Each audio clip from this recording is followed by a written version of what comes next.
here onto Lotus. That's the start that you want, and they've had all the chances in their favor for Furia every time they kick off these series, just because they get to play Lotus first. Think about it, when they played against Leviathan, Leviathan banned that map. They didn't play any Lotus. What happens after? Very one-sided results. And if you want one more thing to go off of Furia winning this map potentially, is the fact that when Cloud9 played this map last time, they could only get 3 rounds on the attacking side, which is very, very uncommon. They're going to be starting on the attacking side as well. It should be favored, but if things go the same way, Furia can get some momentum. Yeah, this is Furia that knows what's at stake for them here, and a Cloud9 that needs to be careful, because in VCT you cannot underestimate any of the opponents. You're here for a reason.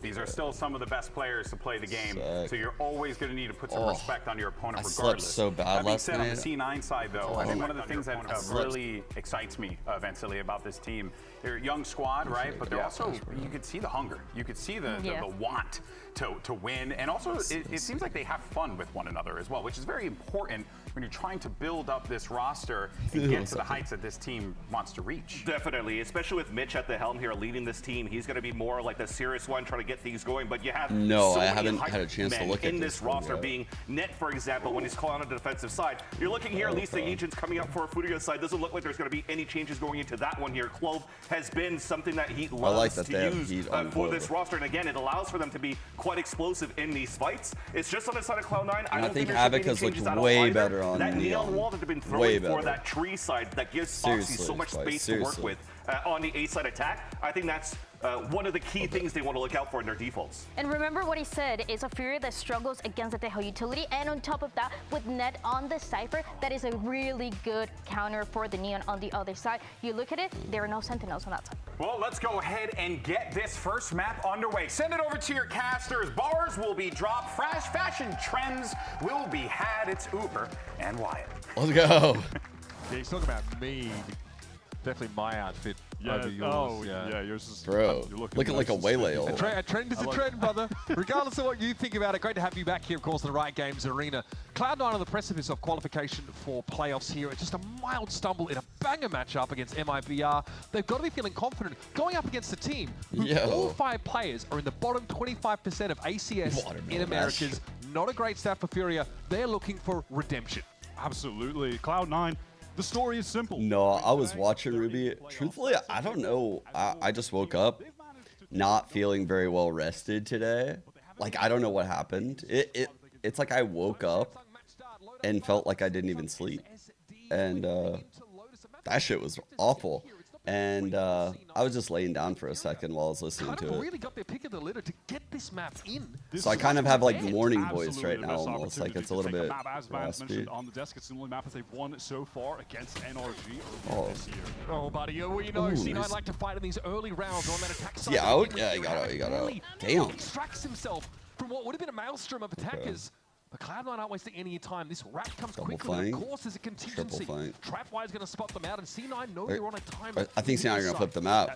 Barely able to cross. Watch this. Furia are really trying it's all in to Havoc. Accelerate C9. They're making the right play. They want to take extra space. Get into tap spike. Feel the pressure here. Strong wind to blow him over. He's going to get his one, and that's it. Damn, unlucky to run into Vic right there. This now throws things in a disarray for Furia. You can see he's trying to match them on pace. He's going to be able to meet them here, but he will be outnumbered, and C9 will check for this. Maybe Mercury's in Gatorade. Well, Frenzy not going to get it done for him, and now that whittles Furia down to 2 players who aren't really in the vicinity. Unfortunately, that's just not the greatest range for the Frenzy. I can't blame him for trying to catch someone off, even just get a little damage and what swing a call back. by But now Mitch right there. That 2 versus 3, Mitch has got the fault line cycled back up. Zeppa, same with the salvos. Prides and Rafa, the former, offered a pretty nice contract here, but as he leaves his previous team 2G, they've done better. Nice shot, wow. And he's got to score to settle. 2-on-2. This is scary now. It's up to Mitch and Zeppy here, close to this underside now, and Price needs to find the correct time. He's opened up for Rafa to come on in. A 1-for-1, and Zeppa will close it out. God, Zeppa's been really good lately. Zeppa, who has been more than a standout for this C9 roster. I believe that's correct, yeah. I believe they would be guaranteed playoffs, question marks around him as a player from the community coming into this year. He's been vindicated. Oh, certainly. He has really been phenomenal. And you know, on this map, of course, playing Tejo, but reprising that role as a duelist when C9 opt to go for that. 2 duelists with him and Oxy, who's getting hyped as is the usual for him. Off to a great start, C9. All right, they're running it down C on the a Clove. loss against MIBR, but Cloud9 showed their resilience and depth, almost making a ridiculous comeback in the last map of that series. Of course, they're hungry. Here's all Havoc has a Sheriff. He might open door, yeah. They're trying to get the ruse in place. Buy a bit of time for Fury to respond to this. Oxy isn't very quick with the Stinger. There's only one Sheriff on the defensive side of Fury who are trying to stack up just outside of the choke points. Cloud9's playing really well. Push one. Oxy's going to push Shortle's holes, and he riddles Prize and Heat full of bullet holes. Rafa can't do much else either, and it's up to Khalil, one of the longest standing members of any team in America. Also on redemption arcs. Standing man on this roster. Hell yeah. You're actually right. And very little to do it with. They've been both of them playing so well. Wouldn't be mad at Mitch trying to go for a hunt here. It does look like he's taking point. He's getting fairly close to that Rolling Thunder early, but a wider point that I want to take this opportunity to touch on is C9 have captured the early momentum of this game. It's just looking at the mental of this Furia team, because they looked completely out of it in the previous matches that we've seen them play, especially against that's what, Leviathan. Truthfully, what Wyatt's saying is the only thing I'm waiting for. The drive that they had. Where's the hunger? Yeah, where is it? They need to find that, and they can't let this. Like if Furia loses bonus shot, I'm time of deathing them. I'm time of deathing like probably fucking 2:11 p.m. on the whole series. Here's their opportunity though. This is the round. Buy the game. Oxy already out to 4 kills here. Absolutely getting rolling. I don't trust their mental if they lose this bonus. I've been working on. This is the best map for them to show. Dude. What? What? They don't want me to see it. 0 and 3. I swear I could take it. Self-drone was just broken early, and then because of that contact, immediate stun. This is lovely util from C9, but the counter util effect. Okay, great counter util. Holy fuck. Great counter util. Any inroads, so he takes a chunk of damage, and Fury are able to fall back onto this B side, but heads now are turning in that C direction. It's going to be Khalil, the grizzled veteran. Does it stand a realistic chance? That was a really cool set util combo from C9 to try and find an opening on this bonus round, but you have to respect that counter util from Fury. Oh no. Out safely from truthfully. Various dangerous scenario. Vic just random spam into the site, catches Khalil. That is tragic. That's the stall util is gone. 50 seconds left in the round. Fury now know they're probably just going to have to take a full execute here. Was he and they're getting in position to receive it. Havoc's moved up, another brilliant fault line that catches on to multiple players. Havoc can't see the wood for the trees now as the paranoia comes in, and he is blocked off from the action. Rafa as well towards holes. Havoc has no stun, heat, no metal, prize, nothing. For the omen up on top box. Oh. C9, they need to stay within the site, not exactly a spam angle to play off of. Fault line coming through. Havoc wants to gain space off it. Fast lane used, but Havoc gets cut down as Oxy's ready to meet him at that impasse. Mitch is stuck here, and he's going to spray and pray. Okay. Get another one. The numbers are even here. The close smokes are dissipating, and Vic needs to find this. He backs off the angle. He's going to push for more here, and Zephyr's not on the side. Rafa ends around with 3. And a very important. All right, all we need is 12 more of those. I really feel that the round importance there was massive for Furia. Yes. Going back to the me and Wyatt are the same wavelength. Where the communication falls off. Oh. The vibe is just tarnished for the my IGL ran in front of me and shot his Vandal. Deep breath. We're in the game. Our economy isn't broken from a bonus. We're seeing just capture me when I'm trying to reposition. Bro. He is the one guy every week. I bet that triggered the fuck out of him. You see him, he is the guy getting hyped for the team. That was kind of crazy. It's the kind of player that Furia really need right now. And it's funny, when you go back to the beginning of his career in Americas last year, he had no confidence. That was Alright, he here solo. Fault. And now he's the guy trying to honestly, Fade being... Oh, that's no. Not a great start to another free pick for C9 over on the B side of the C side of the map, excuse me. Again, they don't bother with A, even though they wanted to fight Rubble so much against MIBR.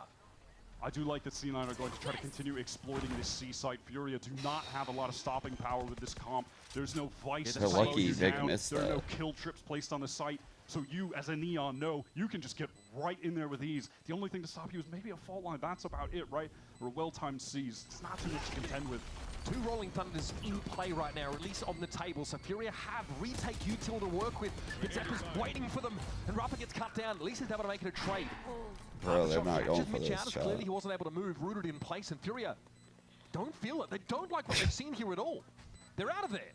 At least really they get have no another choice chance because what they're to saving save guns. at that point, unfortunately, C9. I like the proactivity and taking forward space after they're getting the spike down. You can see again.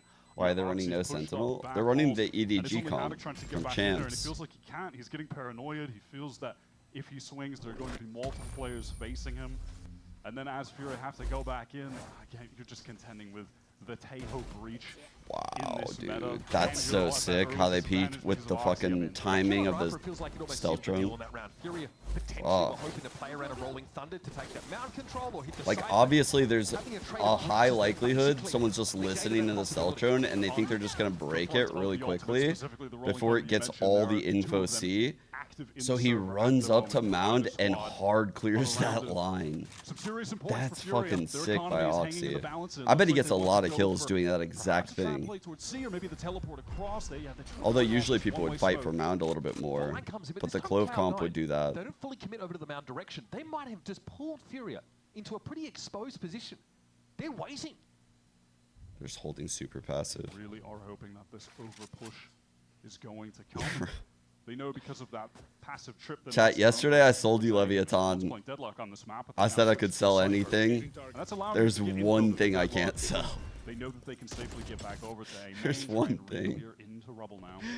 And they know for a fact there'll be an A-side player plus the baby door presence of he. This is like spotting him out with that stealth drone. Me pitching Furia and getting you guys to buy in would be like a fucking master's level thesis. It would be a work of art if I could pull it off. Honestly, it would be studied. If I could convince y'all that Furia was going to win this series, that shit would be studied. I don't believe it. Oh my god. I'm just going to enjoy this. And like flies, Furia are falling with only a player over towards the stairs. It's again. Not because I hate Furia. Not because I hate Furia. Just because I don't have faith in them. So maybe someone will over push that. I'm gonna just enjoy the game. Are going to get an opening, and if that doesn't if they prove to me that they can do it, then I'll flip. I'll say I was wrong. Like this is inevitably going to be a save. I do hate them. I don't hate them. I just don't forget what was done to me. Another 3-1 save for the defenders. Cloud9. That's not hate. Economically are booming. That's back-to-back rounds that Oxy has found first kills for the team. Look, they created that Mayo emote. The entire league was #2 in total first kills and first kill to first death ratio. Only Kesnet above him, but hey, just trying to make a go at it today to pass Kesnet in that category. He's 39 and 27, which is almost like a 1.5 ratio first kill first death. Very, very good for a duelist here in Americas. And look at this, it's almost too easy for the guy. When he gets in that form, that's when C9 can really become a contender to get to these international tournaments. For the first half of 2025, it felt like we never even saw Oxy in that prime 2024 run. Like that form that he was in, where he was just dominating game after game. He hasn't needed to do that, frankly, in a lot of these instances. Other guys are picking up the slack, but theoretically, when you get him in that zone and you have Ruby, you are way overconfident. You are way overconfident. By 3 very solid players that they've brought up from challengers. Then listen, when am I casting next? I'm actually done. I'm gonna be co-streaming the rest. Cloud9, having not attended an international event since Champs 2022, have that regular season Warriors moniker on them they want to shake off, right? They look great last year as well in Americas. During the stage 1 stage, the group stages was fine. When they got to the playoffs, though, they faltered. That'll be cool to see Loud with Tui's playing. So did they say who's calling? Is it Pencata? Absolutely, and this is a game here that is just one more step on that journey. If they win today, what's up, in the playoffs, Doog? locked up that spot. And Furia. Are you casting the second game? Or doesn't even need to be stated, but they are on death's door at this point. It's not within their control anymore. At best, maybe they sneak through. That's a lot to ask. And I think like Fury have been a lightning rod for criticism from the Brazilian community. They want to see hunger from this team. They feel like they're seeing a lot of apathy. He's been co-streaming and losing his damn mind watching these guys that poor man. They need him back in the server. I'm sure he wants to be there too. All right, early fault line to force Havoc back. as the rest of C9 intend on gaining space towards Rebel again. It's going to be pressure on Prize. Bro, why are the rotates so slow? Like every round, I'm watching a 1-on-5.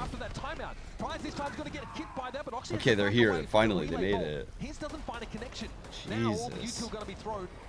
Prize still sat pretty on the site, still wanting to anchor, and now he's got backup from Drop. This has allowed all of Furia to get here. As you mentioned, you drop Havoc swinging back with Oxy, who's still pressed forward. Oh my goodness, Fury more, he tries, slide the ball in. Despite the fact that Fury had... Wait. Nah, there's nothing I can pitch yet. No, I can't pitch it yet. Fast rotate from Furia, and credit to Rava, who sent out that Rolling Thunder at the perfect time. We saw from the helicopter point of view, Oxy was just getting bogged by Util for a solid 15 seconds. I can't buy in, because there was that moment where C9 opened the door, and I was watching the minimap, and it looked like C9 was like, it's just Furia, let's just go A. Nah, I think normally they would go B. That was a Rolling Thunder used by Cloud9. Oh my god. A fast H. There's going to be a wrap coming pretty quickly, though. Nip has to be aware of this now as he tries to slip away. Oxy's trying to get the three. Has to go nice with the shorty. He gets the first at the very least. Oh, shit. Okay, finds his 1-for-1. Now tree control over to Cloud9, but quickly, Furia nipping at their heels now. The Jaguars are hunting for them, but that's ready to throw down on Rubble. It's a trade. I thought for sure Net was going to get 2 there. 3-on-3. Again, now that there's players behind them, they need to push off this site into the enemy spawn side. Hit no one. A big win's a very important door. Oh, beautiful Armageddon as well. That's just going to force Havoc out the way. Vic is trying to make that rotate towards stairs. They have no control. Havoc has to fight his way into the map, and Vic says no. Another push through, another frag taken. And Prize, great anchoring in the last round. Stayed alive, that was the most important part, but now he needs to do more than that. He needs to mow Cloud9 down. Okay. Oh, he had the fucking play, dude. I respect that Furia came into that round off the back of a really well-played Briar, trying to keep that pace going, aggression, throwing that four-man more TikTok dance videos. Okay, I got it. On defense, just right at them with that Neon ultimate running full speed, but the C9 I think he dyed his hair a couple weeks ago. They rush forward into the site, flip the map, went for the opposite side to the defense. Oh, it was funny. They were bad. They take that head and control fighting forward. We saw the same in the pistol round. Bro, that sounded so nice. Good job, guys. Furia have loved going for this early three-man setup. He actually meant it. You know, like it actually sounded like. Normally, when we get the listen-ins, it's like, nice, bro. Good job. Good job. Good job. He's going to run right into the salvos. Ooh, just gets away, but takes a bunch of damage. Cloud9 try and bait that push up on the extremity C side, but Furia aren't fooled this time. Oxy couldn't sell it on the A side, but perhaps even C can be more cleaning. Well, Havoc there is going to apply the Socratic method straight to his dome. Getting cleaned. Oh my god, Havoc's back. He's hungry. Oh, Havoc's so back. Havoc's so back. And that's a well-earned smile on his face. He says, yeah. What do you think of that, Sean Yaris? Wait till I fucking play your next map. And I said, okay. Just at maximum speed running in. Bro, Havoc's Neon is insane. Why do they have him playing Yoru? Dude, yeah, his Neon's actually good. It's really good. This team in the damn game. Early on, C9, they had some good plans there. I liked how they had the salvos positioned for where an Omen pushed up would be teleporting. Honestly, whenever they have him on Neon, I think they're a lot better. Let me check. Again, they are not slowing down. Oh, we don't have a gamble up yet. Shit. By the situation, they just flowed right back in together. That was beautiful. Cloud9 have been using the prior round to influence how they play the current one. This time, they try and use Oxy to sell 5 minutes from now over on A because they know in the past, Furia have pushed up C to try and wrap on them. They have a trap play there, 4 players in position. But Oxy throws up the fast lane. It doesn't really commit. It doesn't go to, maybe if he goes to tree and toggles the door, maybe you get a push up from Furia. Dude, this I signed off yesterday. I saw this chat. This made my day. Look at this. This person literally watching the COSTREAM while eating Korean barbecue. Just a real one. Actually a real one. Actually a real one. Bloods as well. When where's y'all's loyalty? You just fucking retake situation. You're cooked against the Taylor Breach. You need to beat the timing of their util coming back up, and that's what they've done on the rounds that they've been able to win. I'm specifically that last one. All right, Coach Jimmy calling that timeout.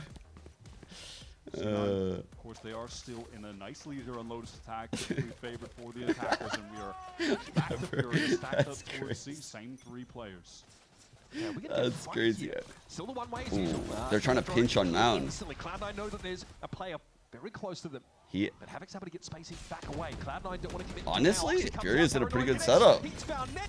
Rough game for him so far as Havoc wants to push up now. Oh, buddy, out of nowhere. He gets even trades. No. Khalil out of the game. Okay, Prize is trying to see what he can dig up here, but he's a long way from the action. Wait, what could an he have impact kill for the IGL Mitch to claim at the tail end of that fight. Frustratingly putting Prize in this clutch situation. Can he do it? Mitch is the only one watching this direction. He had the right angle, but he didn't expect bro was fighting toes. Cloud9 bailed themselves out, but it got a little awkward. Oh, just thought that swing from Vic could have come from the right. He tried to pre-fire it, essentially just snap, and can't blame him for thinking. Why are you laughing? I do like this adjustment from Furia, where they had Havoc now out of bro, if he was there, he was getting fucked up. I agree. So Khalil can stay. They can fight together. Other way? Come on now. Cloud9 is still trying to bait that aggression out of Fury, though, on these extremities. This time they managed to sell it by committing on. Yo, that guy in the front row side-eyed the camera. He was like, wait, well, fuck. This time we've adjusted to the A-fight. Oxy crossing early. Oh, buddy, it's just too telegraphed. Oxy is ready for it. They fought Rubble so many times against MIBR, and they threw themselves at it over and over again. Still players here, but losing Rubble towards A. Like, what's Havoc supposed to do here now? Bro, Oxy was waiting for him to come in. Oxy was fucking waiting. What he wants to do. A casual 3K needs to come up. No. He crossed. He was going to be lit by the neural theft. He's able to get out. There was also a backstab in progress, and that gets spotted out by the Cypher. Oh, with the slides. But there's Havoc. He got dude, Havoc's on one right now. And hey, he basically counts for 2 players right now with the ultimate, so we'll chalk it up to a 2.5 versus 3. No, I'm not going to meme on Furia. We'll see if that actually is a factor. I'm bigger than Had that. a chance to make use of it the previous round and chose not to. I would have to be about the height of Doug. Player at Rubble, Mitch is hearing all of this. He does not seem to I care. hope he's still in it. Straight into it. That's... Prize, yeah, tough one. Vic here, very cerebral player, is ready to find a 3K and a round with C9.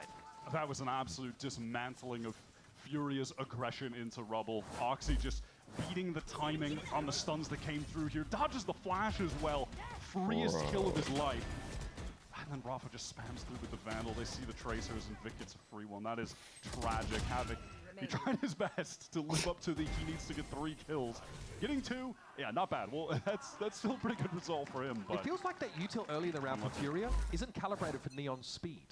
Because Oxy gets ahead of all of that. Might try to do it again here. This time it's Vic considering a TP forward. A little dodgy, but he gets into that corner. Shadows traveling.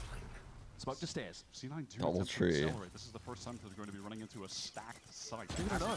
Really been the case. Havoc breaks that stealth drone. Here's the door. Paranoid to follow it. Prize might try and capitalize here, but the relay bolt's going to force him back. Great stun. Great stun. Oxy recognizing that someone could try to swing on one of his teammates after that paranoia came through. Keeps them. I don't feel good about it, even though Fury has 4 here. On the B side as well, Wyatt. Still don't feel good about it. Push up. This might be a sweet Okay. with a swipe, but again from the same spot, Havoc is able to find one.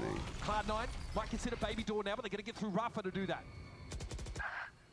No. Havoc's down. That's the A player. Spam? We're just spamming through, toggling the door. And in the meantime, do C9, do they want to try and prod towards B, put Rafa in an uncomfortable situation, playing baby door alone? Close fault line, challenge, Mitch takes it, wins it out, but Prize comes through the door. Khalil. Okay, Vic goes God, down, but Vic Rafa is ran cleared, into so the... baby door is open and Cloud9 are on this B side.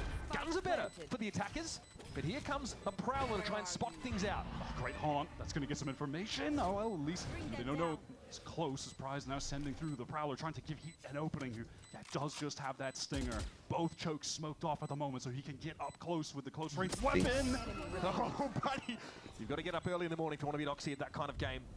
Now it's up to Prize. No util to speak of. I think he could have ulted there and just had Prize guard him, right? Wouldn't that have been a good time to do it?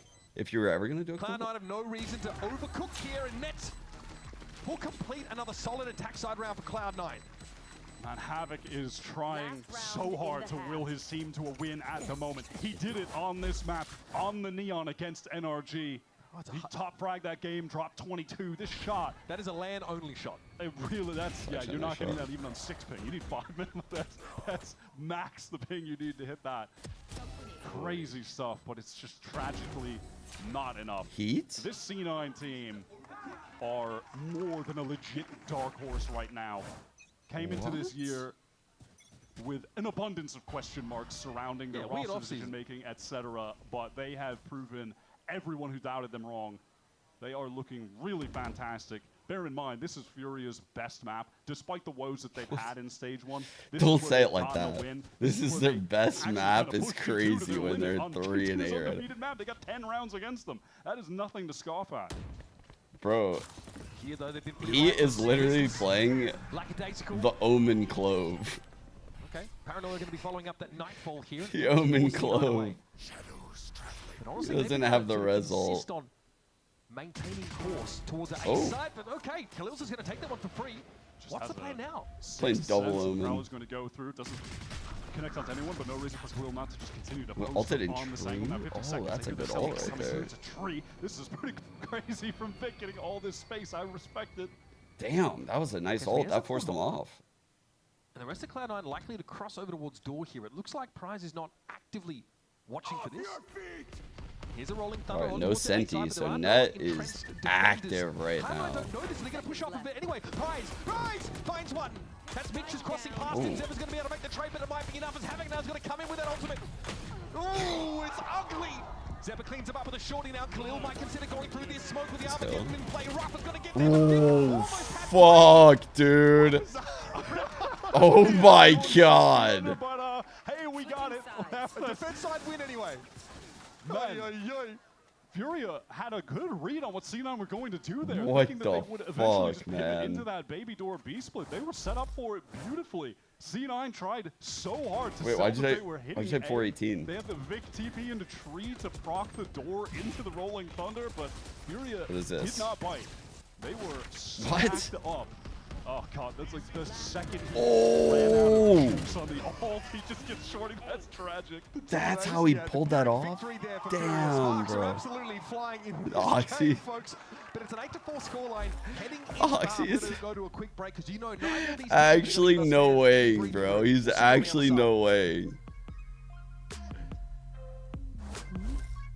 Oof, stuck paying for that old phone? Don't be. You know, at Verizon, we'll pay off your phone.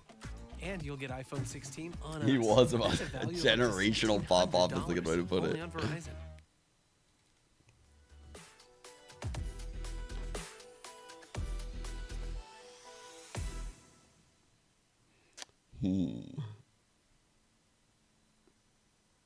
Chat, who do we got winning later, by the way? Loud or SEN? You guys think Loud can do it? I have SEN winning it, but I think Loud can do it. Like, I think, like, I see some worlds where they pull it off. It would be very disappointing, though, I think, for SEN. Like, 100 Thieves plays with high variance, so I kind of understood how it was happening to them a little more. Now that SEN has the footage of Luxo, I don't know.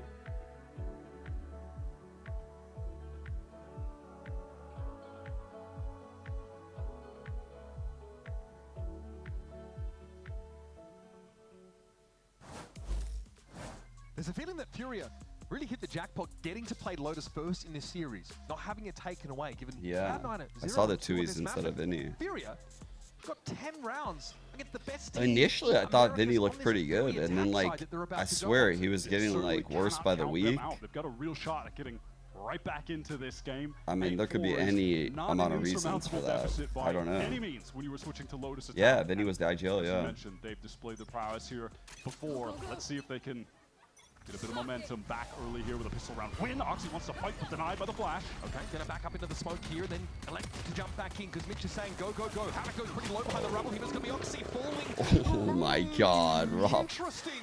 Khalil gets offered up as a sacrifice to Krakatoa. Let's go, Rafa. Furia, their prayers for strength are answered at least. Vic and Net had to make things happen. Net bursts out a baby door and finds one, but that's not going to be enough. C9.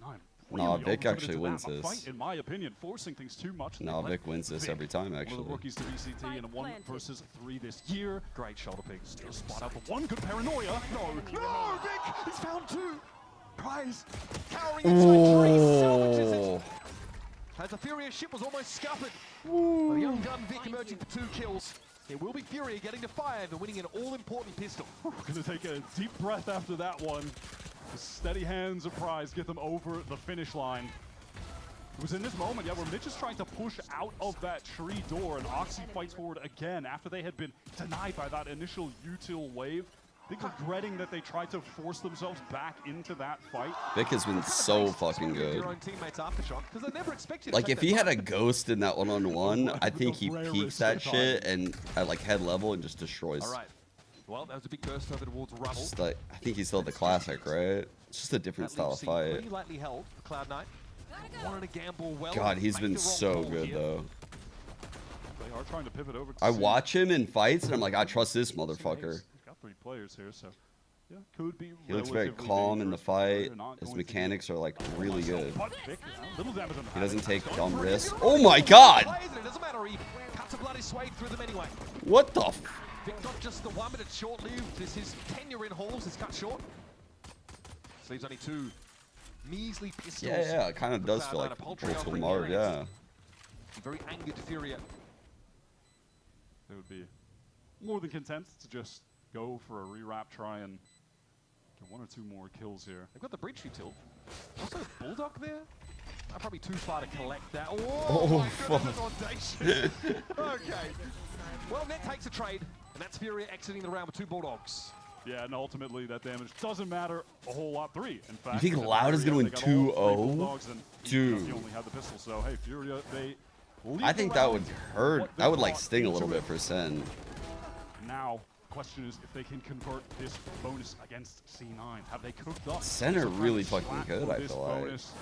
They've looked pretty fucking good lately. That, frankly, all of the best teams do on these crucial economy swing rounds. They have something in the tuck. I mean, yeah, there are many pings towards the C side. It looks like they want to just... When I've been watching Loud, they don't look like they have like different pace changes. Oh my god. Hey, you are joking. Karma, I guess. Vic was able to produce a moment Chat. I might have some chocolate I want to sell y'all. That one hurts though. Cloud9, they need hands to carry these expensive rifles.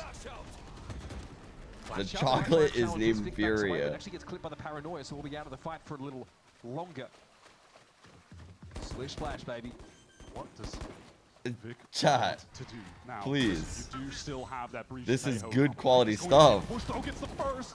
Their nerve broke. They didn't multi-challenge this. Vic had backup in fairness. 3 players in halls now for Cloud9, and they're thinking about going for the jugular. Khalil sees him. Zephyr wraps around the smoke and gets his.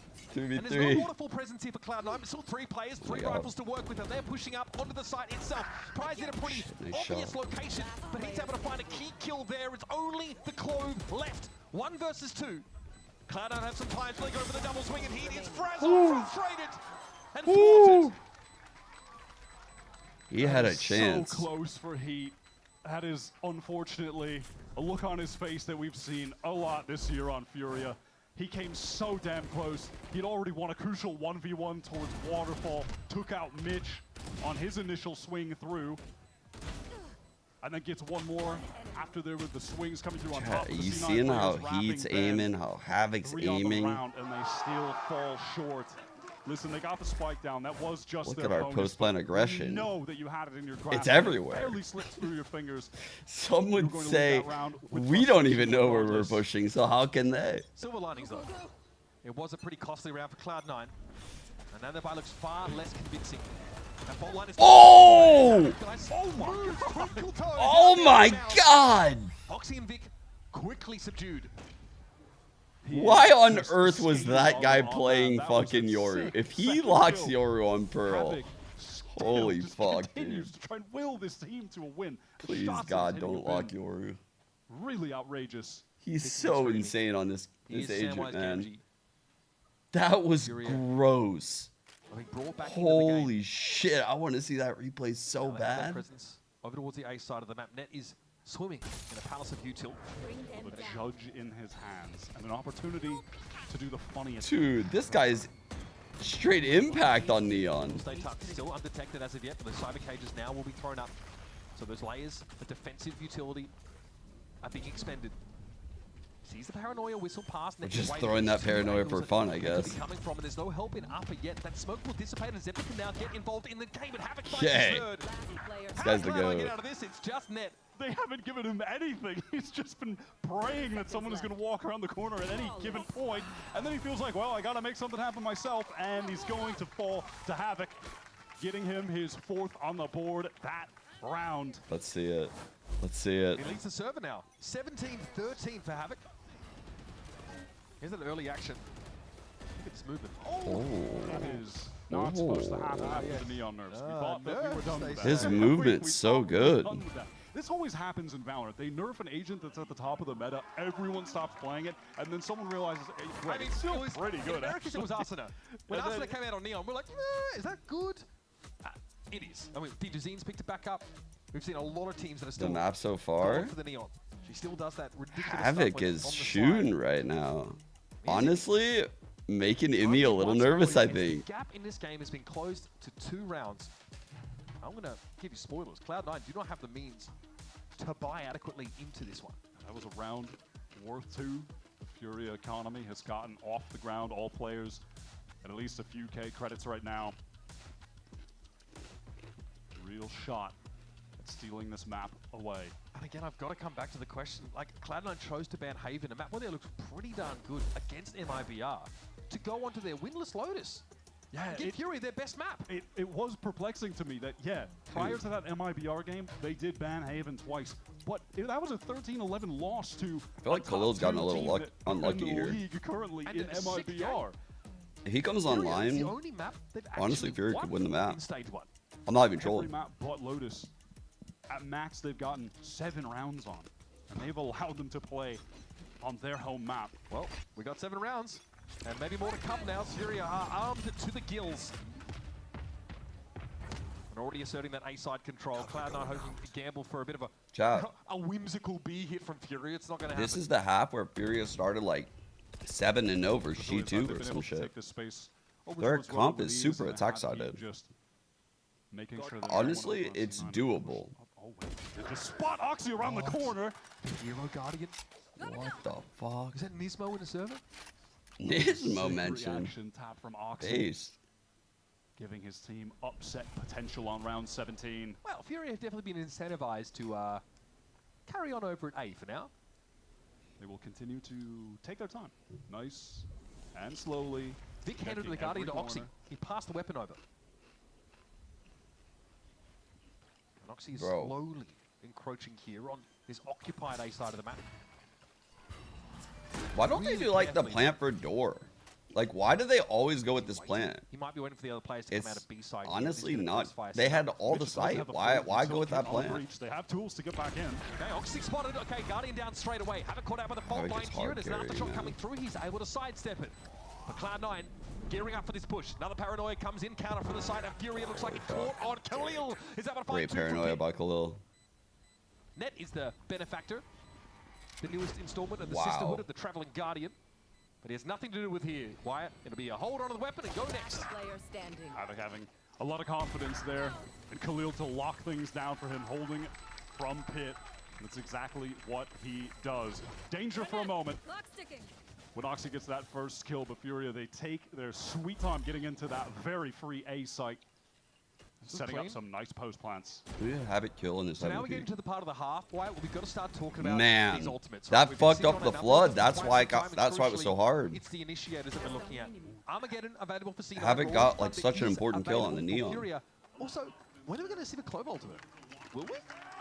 Yeah, he might be saving that for Pearl at this point. I don't know if we've actually seen it yet.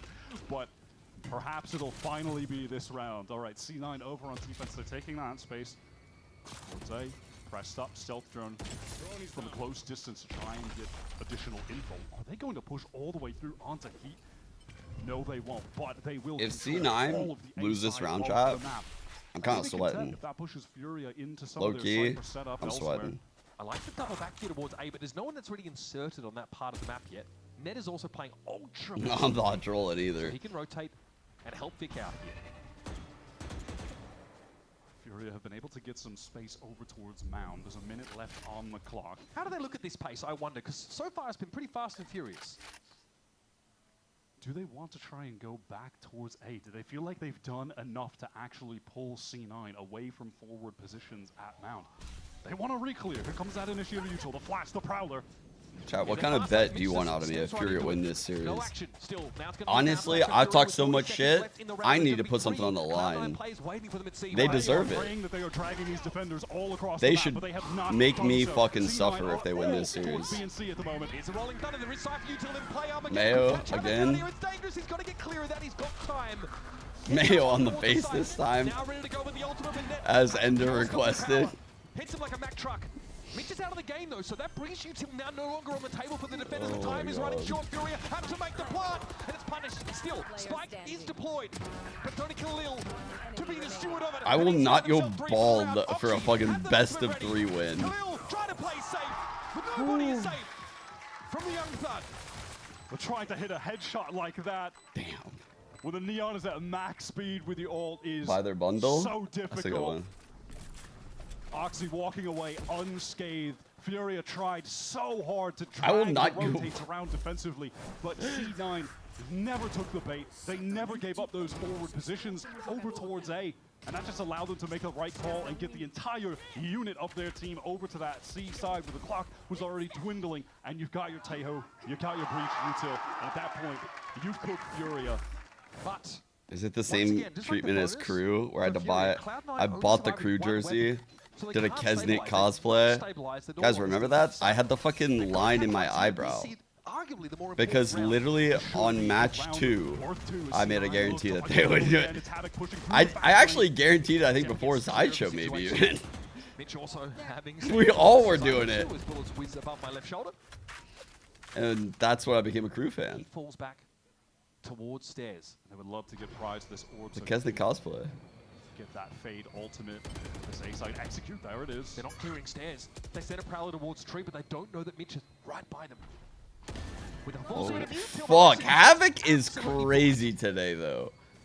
Face your fear. What? Try and stay silent here, but well, this is going to reveal it. He will only hear silence now as the Prowler also confirms his position in upper. Havoc needs to diligently check here, but Zephyr wins it out. It's a what a fucking insane kill. One, but ultimately irrelevant as Khalil just shuts down Mitch, who wanted to take a timing out that smoke through stairs. And as we mentioned at the top of the round, just the state of the economy has Cloud9 in a bind. And Net finds himself in the equivalent of Selfish to buy into Furia. Oh, this is easy now. Look at this. I mean, Havoc on Neon's a different story, y'all. Like, oh, you want the pitch? You want the pitch? It's about playing for Rex now in C9. Chat, you guys want the pitch? I knew this is the round they really had to convert. See, in this sea of red, the economy for Furia, though, there's one thing that's consistent. And it's Furia pick and Lotus. Oh, yeah. I mean, it feels like there will now be no point in the rest of this map where we're going to see Furia on a pure we were in kickoff. Whoa. Out of control. And that's got Cloud9 under so They couldn't make pressure. it. They couldn't make it. See, they tried initially. You can see that they picked Fracture initially. Anymore. Oh my god, they did this. How did I forget? Again on Lotus. Okay, then they played G2. And look at this. Look at this shot. This is G2. This is G2. Chat. Look at these reps. Look at these reps. Wait. At least he has his sleeves up. Oh my god, he was tearing up. I'm waiting for something to make Chat. Heat smile. Lotus. Look at the. Stage 1. We'll get there eventually. Oh, you know, wouldn't hurt a map win. Let's see if that gets the job done. It is a very awkward round here for C9. Oh, Vandal. Rather, Phantom, excuse me, for Fig. Surely they let Havoc play Neon on Pearl. Over towards A on this sort of half-buy / eco round. Given Furia have found the majority of their success on this A site, so it would make sense to believe that they would have intentions of getting there once again. And, you know, similar to that prior anti-eco, it was Furia taking slow control of A, completely cutting noise and Chat, when it's 10-10, the controls are playing a different game over at Steven in the meantime. y'all are gonna finds the entry on Oxy. 2 rounds in a row, he gets out cleanly. We're gonna be regretting. Now they Not believing. No noise made. Obviously, Mitch not going to take any kind of peek with that shorty. Is Ned about to get some action? Oh yeah, he's gonna get it. Yup. Heat. Again, we could buy for C9, but this is Furia on the precipice of tying the game up. That was well done by Furia. Just reading the situation. Hayes just going to the site and planting. They could go for a B pivot there, trying to drag players towards A, and then. But this is a good fucking map by Rafa. I'm not gonna lie. He can't face. Oh my god. He's got to go for the swing, and Heat on the lurk playing this Clove was ready for him. Look at that crosshair placement on Heat. Rifle in the round, carried by a blackened and blue bleeding Vic. Look, obviously Clove is not a sentinel, it's a controller in fact, but you know, the way that Heat is playing the Clove, a lot of lurking. He said that this is a role that he feels really comfortable in. He loves to be on the lurk. He's enjoying being a sentinel player for this team. Oh the man. temptation for Vic must be extreme to try and intervene in that engagement. That's not going to happen here. He's going to sit and bide his time in tree. And looking into the next round, of course, Cloud9 will be able to get themselves a decent weaponry, and there's a rolling thunder at the ready here for Mitch. Look, an ultimate for C9 that we've just not seen great application for in this game so far. The one round that Mitch makes use of it is just it's underwhelming. It's actually an empty site that it gets used on. Absolutely not. So C9, everything on the line here. I actually don't know what I would do though if Furia win the series. They do deserve something out of me. But they're so spaced out. I have been disrespectful. And those rounds they win, Wyatt, they take one gun out of it, one rifle. Honestly, the way I've spoken about Furia in the last week probably is like about as harsh as I've spoken about any team in VCT. Ever. Furia are more than happy to draw this early util out of a Cloud9 who are looking more and more nervous. So how but it was so bad. It was just so bad. Vic inserted deep, who, by the way, has an ult of his own. So he can play in a committed position and safely teleport away, stay committed there. If the hit comes C, teleport to the rest of the team. He's got options at the moment. Cloud9 are ready for this. Mitch can also preempt this flood with that ultimate of his own. And Fury now, we're down to the 1 minute mark, and they're fuck. Cloud9 really need this fucking ult shot. Like this, you know, Fury at this juncture in the round, they tried to make noise A and pivot back to C late. I'm scared of Havoc right now. What the hell is going on? I'm fucking scared, bro. Yeah, they didn't even. This guy is gonna prod into the site, and I'm scared no matter who he fights. They are only making noise towards C. 3 Cloud9 players are in the vicinity. Are they gonna dive B here?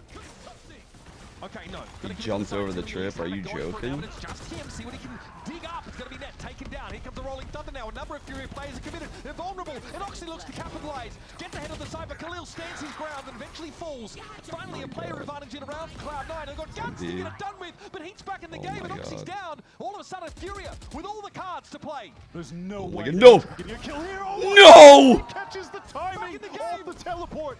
That is mental. C9 should have had this round locked up. And now it's all on Zeppa, who's wrapped. Back to B main. Do they expect this position? He should be good for 1 free kill. Zeppa has ultimate off the back of his kill. Ult them. Is there an opportunity to make use of it? He knows he has some time. Oh, that guy's running. To disperse, hit him from different angles. It feels all but impossible. Zeppa having to go for a 4K to salvage this round for C9. This round is worth everything. The most important in the game thus far. And fuck that ability. That metal is scary. Zeppa still pushed up despite the fact he was decayed down, but here comes that util. Rafa biding his time. You know he's going to get involved from upper in just a moment, but he doesn't need the help. A sick round from the Clove, and Furia finally get out in front.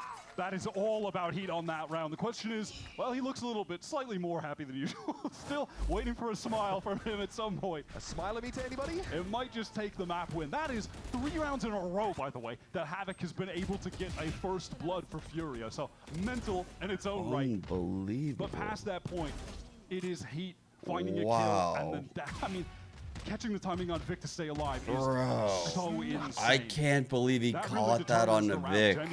That actually put the round. It was a 2-on-2. My brain was like, okay, surely Vic doesn't commit to a fight. And when I saw him run up to TP, I was like, oh no. Cloud9, but if Furia sniffs this out, they're just going to beeline for the A site and play a post plant. Cam starts all of this action now, so the players from C9 can draw across towards Baby Door. He didn't see close. Teasing teasing Cloud9 to try and challenge him, and he makes short work of them. Oh. Bloody smears on the defenders. Oh no. Vic and Zeppa huddling for warmth here. As I feel a cold winter's Oh my God. I'm gonna throw up. Seeing some 2024 heat in the server. It has been a minute. This is the heat that rejuvenated his career on crew when he made the role swap in 2024. Bro. He has been mostly absent for Furia, trying to find his place in this team and in the league again. Gone here. But damn, he looks good right now. He's about to get another one. Make it 4 for Heat. And back-to-back insane rounds, multi-kills galore for Heat. Already just, as usual, utterly unfazed. Just 2 orbs away from an ult for potentially the final round. Gotten right back up there with this sick multi-kill, just lines them up, easy spray down. Beautiful stuff. This is what happens when you allow Furia to take you to their best map, the only map they've got more than 7 rounds on. I think C9 are really going to be kicking themselves. They've given Furia an in to this match. They have given them their best map. May or not. Rally back here. Once again, Furia do not commit to rubble.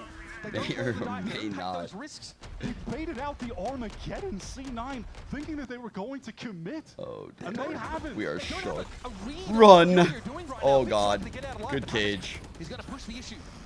TP away a second time as that aftershock comes for him. Oh my The God. upside is Cloud9 not lost any health. No players lost in these early trades. But Furia are always able to bounce back to a different extremity and win out later in the rounds. Things are slowing down here with a minute on the clock. C9 have remained playing forward over towards that A side. They've completely vacated B. It's just one passive info. How is this happening? Okay, Teo Oh, Jones. he just can't stop happening. What is this guy's He's getting first blood count right absolutely now? diffed. Holy Oxy is on edge fuck, there. man. He gets completely He has to defeated. have like 10 Right, first that is bloods. a gap. Mitch now under some pressure, surely to be forced away as those relay bolts come calling, but he stays put. He doesn't have the ability to get out.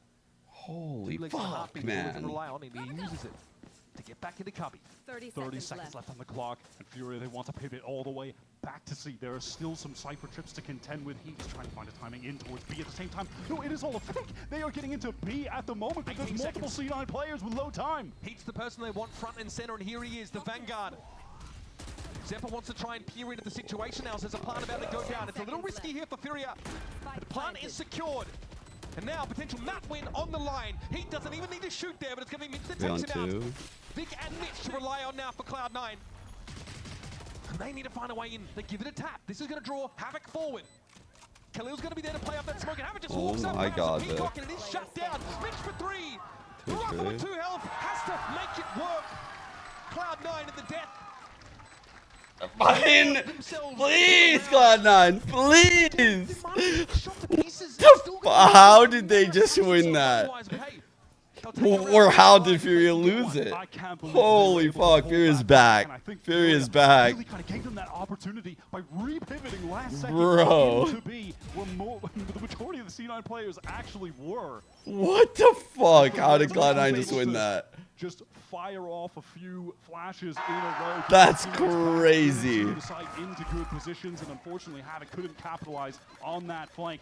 And now they're going with the attack op. Okay, that's a switch up. That is a switch up. That is wild. Okay. I draw it back Does to it the previous work, round. though? Oxy has lost all of his first engagements in the last 5 or 6 rounds. It's been rough for the young gun. This is the classic. Why They not? could get Clove this orb and have Clove ult in.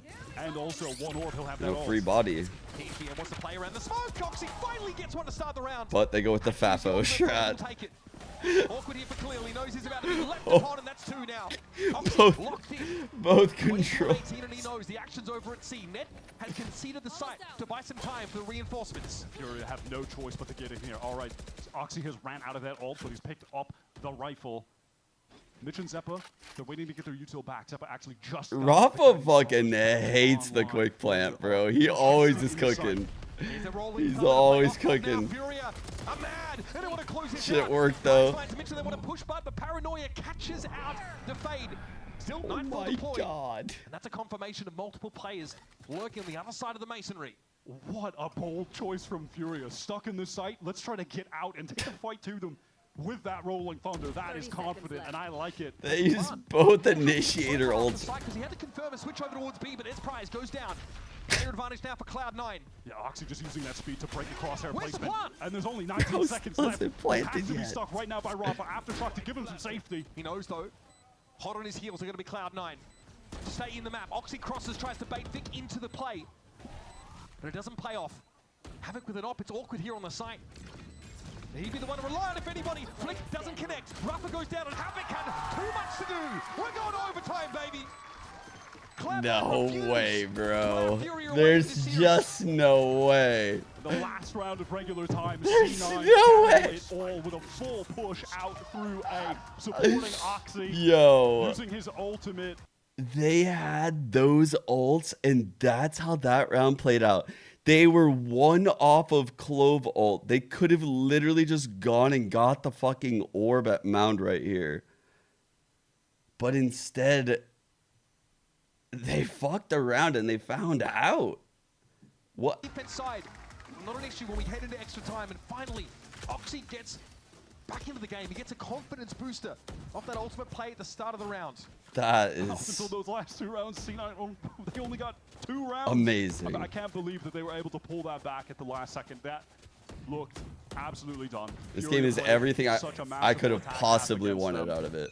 C9 were left with We no couldn't have gotten answers, anything but they better get to than run this. it back on Oh, attack 4A. where they were finding the majority of their Solo own Clove success. C. Rotate. See, is the idea now, and Fury were ready for a rubble fight that just never came. Oxy's going to cross instantly. Fault line, definitely sidestepped by Hit, and he sees a player cross. He's just not quick enough, so this means he gives up the side Havoc's for now. here. What's the play? Any util for the flood? Silently trying to move forward. Wow, 3, multiplayer 2, push 1. into Waterfall. This is not All right, something we're going C9 out. tried yet. Can Prize hold his nerve? Oh, he's got with util in his hands. He can hold that fucking love bullet. Shot in the magic 8 ball with 3 guns pointed at him. Not where you want to be. Oh my god, Now, swing four off players net. have to make this work. They do have a breach flash and a paranoia. Here's a fast lane, and Fancy footwork won't save Havoc. Ned's finally able to clip his wings, and the rest of Fury serve themselves up to the meat grinder. Flawless round for Cloud9. No. Last round of regulation into the first round of OT. C9, they flip the page and get to the very last one in the Lotus strat book. Bring out 2 different things that they have not done at any point. Getting that 3-man push through the dark cover into Waterfall. Prize did not expect that whatsoever. Was out in the open. Actually, Furia. Shut down instantly. And But they are who we thought they were, and we let them off the hook. They can set up. Bro, they're fucking... They definitely know they've lost this game right now. Any into that site. It's kind of They are perhaps cooked. reserve, right? 'Cause Cloud9 They're in the past, cooked right now. that's This guy something knows they're cooked. That's what they tried to overload. Every When single they're time. cooked, bro. Every single time you had Oxy and Vic in, They so had a mix of those chance. 2 players, They had maybe a the third, trying to biggest take off. chance. They never pushed Waterfall like that a single time, and they hit C the majority of the rounds in regular time. I love that from them. The really important timeout now is Furia go on the attack side. Now remember, Cloud9 were taking engagement. Man. And it was Havoc who was winning 5 out of 6, 5 out of 7 of Yeah, this attack half though, those last couple of they've rounds been of cooking. regulation. I'm That just was scared C9's gonna what do they some were like able to build stack. off of those 5v4 They're just gonna situations. play like tight Cloud9 knit having to probably get and away, like get Oxy involved early, quick without flood. just giving him up for free and having to play from behind in these defense rounds. That's hard enough Quad because it's A. such a big map, Wyatt. Ooh. Honestly, Fury has a fuck ton of util. Fury can fight. The last Fury can fight this. plenty of rounds in regular They could time easily fight this shit. began with the Cloud9 side focusing on Rubble, as did Furia. Early Yep. engagement. All Fury bought. That's the first check. We're going for it. Okay, look at an old-fashioned rubble fight. Here's Havoc pushing through. What a ping, though, off the horn. It only results in a trade. But Khalil's able to get forward now, sends a paranoia in the baby door direction, and quickly Cloud9 have to get out of dodge, except Mitch. Vic is dead. Looked like he was wanting to throw down. Damn, but Havoc is dead for Furia. Back out. Yeah, that drone is going to instill some fear in Heat, who is on the run. Notice as well that if he stayed committed Heat close, simmering Neon front had B. just pivoted over. He could be, getting rushed down by a little initiator util. Neon sprinting at him, so has to play it safe. And prior to that, great recon bolt from Oxy just to get the rest of his team out of dodge, out of rubble, where they were feeling an immense amount of pressure from Furia's initiator util that was getting dumped onto them. The C site is completely absent of Cloud9 players.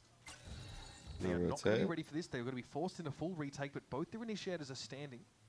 And Mitch has basically a full sweep. Only a breach shown. Honestly, Roth has been known to solo lurk on Teos, so you have no idea. You can't rotate. Respect Cloud9, they've done their homework. 30 seconds left. They are not going to be too mad at playing a full retake when you're looking at Mitch, Zappa, both with their recyclable initiator, util pieces up. Mitch has multiple flashes. He just used one to get into hall safely, which is fine. Diligent here from Cloud9 as they now encroach. Net's in position too. Mitch for no PTSD. He moves up, smoked in his way, and he wants to go for this. Oh, that's a big kill. That's a big kill. Top box, and there goes Net. Mitch and Zeppa now, 2 versus 3. They want to try and double up here if they can, and that's Mitch for 3. Can he get away with this? No way. Oh, he's got it developed. He's going to let it go. Oh, Rafa, that's the play. He doesn't know where he is. Prize can save this for Furia. He needs to stop this defuse. Mitch knows he's there, but time is short now, and Prize is going to try and take the challenge. He wins it out. Life still in the veins of Furia. Prize shutting down what would have been an all-timer clutch from Mitch. Whoa. Getting the rolling thunder off the back of a multi-kill, connecting onto both players. That was sickening. Bro, why did Rafa wide swing on the breach hole? Did that against MIBR as well. Same spot, same situation. That was crazy. All-timer play. Damn, well, he's cold. I would have thrown something. All right. Run it back, folks. Round 27 coming at you. C9 back in attack. Horde again pings Oxy out, but he's in a safer spot, and there's no one really in position for Furia. All right, that's going to be the door open towards Tree, where Heat is holding that angle, not giving it up. Doubled up with Prize over on this site. Wait. Infinite. Reveal this Havoc, does at least clear the cam. Fault line to prevent any reprisal. I didn't even see. What? Havoc spending most of the round disoriented. Oh, clean from Vic. That is dirty. That is into the B side, folks. Yeah, there's still a minute on the clock. C9 can slow this down, try and force Furia into awkward positions, give Net time to work. Seems like he's just content at the moment, that being Net, just making sure that no one is actually pushing on the flank. C9 want to take their time, allow Mitch to get in position with this utility so they can explode into this B site off that flash. Cut noise is brilliant. Fury don't know where to expect this from. They tried to fawn out off cooldown and they saw nothing. Mitch flashed. There was no real committal towards B. They're pivoting back towards A. Fury have read this. They're stacked up. This is what the players are. Fury wants this, but Oxy's going to want the fight even more. Heat stops Oxy in his tracks, but there's so much more to do. And Khalil, yeah, as a loose end, he's too far from this action. Once again, both of these teams successful on these attack rounds in overtime. Yeah, we're getting one of those OTs where both teams keep winning on their dominant side, but just can't close it out. C9, unless Khalil pulls off the impossible right now. Mitch has built another Rolling Thunder and another overtime round, by the way. No big deal. Okay, this is going to be tough for Khalil. That's all I'm going to say. Vic puts in the bed, and here we go. Cloud9 once again at advantage, but they need to win a defense side round to close the match. Match point. Second time they're having a chance to close out this game. Take us to their map pick on Pearl, where they are definitely a big favorite. We've been speaking about the importance of this Lotus map for Furia. The fact that they got it into this series at all feels like a win for them. This has been easily their best map, and it hasn't even been close in this stage one. Hell, Infinite, you are It feels cooked. like if they can't take this map, they can't take this series. Vic has quietly been taken over here for Cloud9, Wyatt. 24 and 16 on the moment. Furia's been playing well on Lotus. And again, Furia do like to play these early rounds and slow. Every match they learn their comp a little bit more. Really the story of his career, if I'm being honest. Definitely one of the shining stars on the MXS roster. And we are waiting. The suspense is killing me. Cloud9, though, have not left this rubble spot. There will be stiff resistance to Furia if they want to get in here. Relay bolts used, but good job not counter stunning right there. Honestly, saving his stun was huge. Keeping Fury in their half of the map a minute into the round. Fury have not loved going for these. I mean, come on! He's done it again! Fucking dead. Doxy, of course! How is it getting away with this every time? The reactions. Look at those shots are so absurd. And Vic doesn't know what's about to hit him here. He doesn't know how deep into Beanie Furia are right now. Here's the horn. Vic's able to find one. He needed more, desperately needed more. And Net was on the C side, not ready for the push. Big fight right here for Heat. Doesn't need to take it. What have you got left? It's Zephyr and Mitch, the initiators. Well played. And Heat plucks one from their midst. Oh. Cosmetic. Yeah. Cosmetic stun, by the way, not real. It's not real, it can't hurt you, just take the fight. It can't hurt you. Doing cartwheels in a field with a bunch of wingmans after that one. And here we are, folks. We are still at it. Round 29 is coming up. Damn. Havoc is unbelievable. We are going to Havoc call is up the fucking stats guy flying. and get some information on the first kill. Yeah, first tell me. What's numbers. his first kill? Right now, I'm gonna be honest, because Havoc is putting on a show. 11 and 2, chat. 11 and 2 right now. Plus 9. So 11 of his 24 kills are fucking first bloods. Holy shit. Not anymore. Delivering. That's crazy. Making our job quite easy, actually. He is putting in fucking work for this team. Stack up here behind the one-way. He, of course, will be forced away. This is customary exchanges of utils. Oxy was not fast enough to find the clove. And we clear our corners. How many are on Oxy? Let me check. But now they're going to try and oh, wait, we don't get... Damn, I can't check right now. Fuck. There could be some serious presence coming towards B, and matter of fact, that's where... I tell you, Oxy is 7 and 9 on first bloods. At the moment. Might have a check here. A re-clear for Havoc. Feels like a lot are on Oxy, though. You're right. Okay, fast lane towards A. Designed to allow to toggle the door. But we have 45 seconds left in the round. Cloud9 have been ground their attack sides. Both teams have converted these rounds. Cloud9 haven't done a whole lot. Here comes Havoc. Here's the push out. Vic is actually... Wow, dude, they've been lined up. There was a dark cover thrown by Vic. Holy shit. Which has drawn the attention of a couple Furia players. So at 30 seconds, it's now C9 pivoting into C. It's all on Heat. He is ready for an good clear. And that is deadly. Prize goes down. The last layer of defense on this side. Gap in the smoke just allows Zephyr. Good awareness by Zephyr. It's just two teams that are too explosive on attack and just can't figure out how to stop the other on defense. Khalil is in the same sad situation as the last round. 1 versus 4. I feel like Oxy hasn't played particularly well this year, though. I don't know. So that's I used to think that was true, Blue Lemons, but now they look a little different. Vic and Zep are playing super well. I think Mish is making great calls, and Net, he makes no mistakes, and he does his role really well. Khalil sees a firing squad lined up, and he knows where his bread is buttered, folks. Not too shabby for two. Oh my God, Khalil! No! Zep is able to bring him down. I mean, that's not Cloud9 escape from that round 29, but the skin of their teeth. Almost gave us one of the Trent 180 flick. I don't think Oxy's form right now is as good as his like peak. Sometimes Khalil he's still like in my opinion, the probably their best player. He gives you that like a couple times a year. Khalil is good for looking like God's gift to Valorant. He'll just give you that a few times. I love that awareness from Zeppa, by the way. I don't know if that's a comp from Vic that he missed that smoke or awareness from Minimap. Oh, okay, yeah, they realize. Now, something new in the fold. Oxy, he's had enough of taking first tools against Havoc. He is going to buy the operator, Glass Cannon. Surprised no one has tried this up until this point, if I'm being honest, but it's something different to try and end the game for one of these teams who just cannot win a defensive round.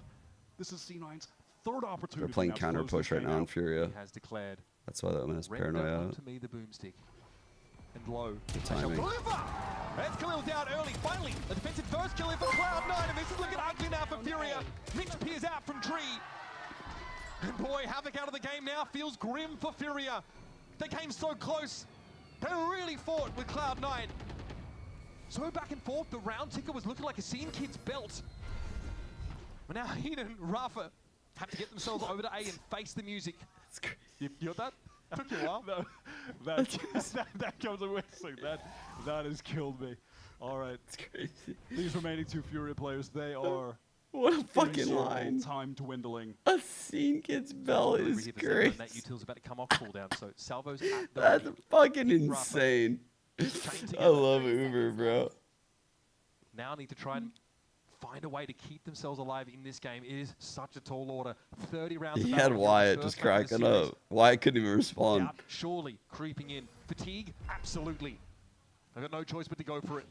Standard overrocks, he does so. Still, Spike going down. Rafa doesn't have any opportunity. He's stuck on the stairs, and that is that, folks.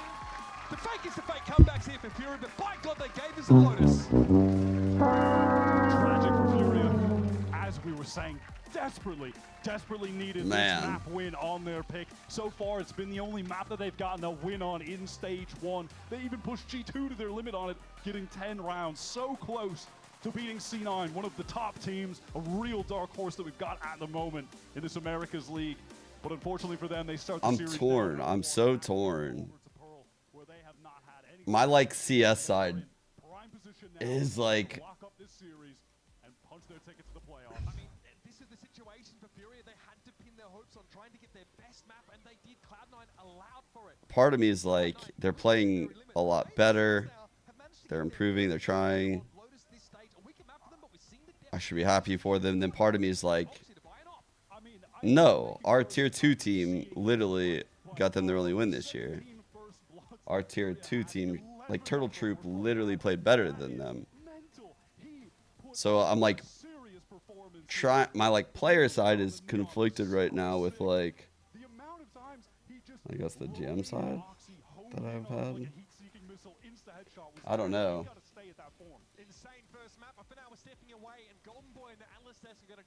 I'm a little salty because it's like,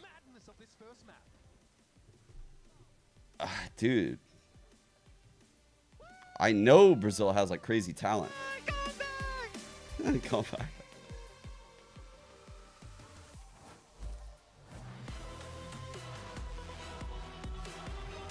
It's annoying when I see like people struggling in tier 2. There's like not enough jobs in the scene. There's not enough like economic reason for like orgs to be in the scene if you're not in VCT. And I see a VCT team that like 10 challenger teams could beat the fuck out of. Like that's true, because I watch both of them. I watch challengers. I watch VCT. So I don't know. I would take the challengers team side by side, and I think Turtle should prove that at kickoff. Like, it's frustrating now. At this point, my frustration's growing. I'll say that. Yeah.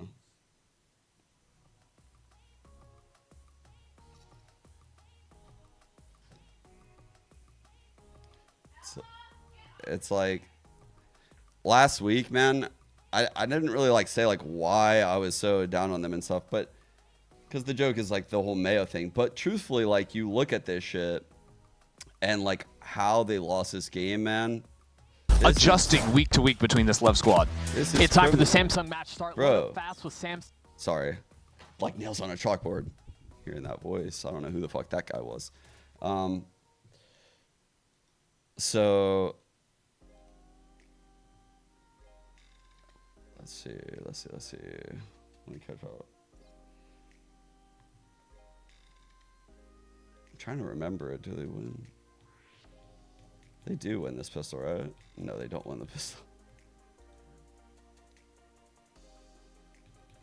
When do I start seeing this? Here we go. Bro, why are they solo Teo lurking mid? It's literally TSM, Teo solo mid.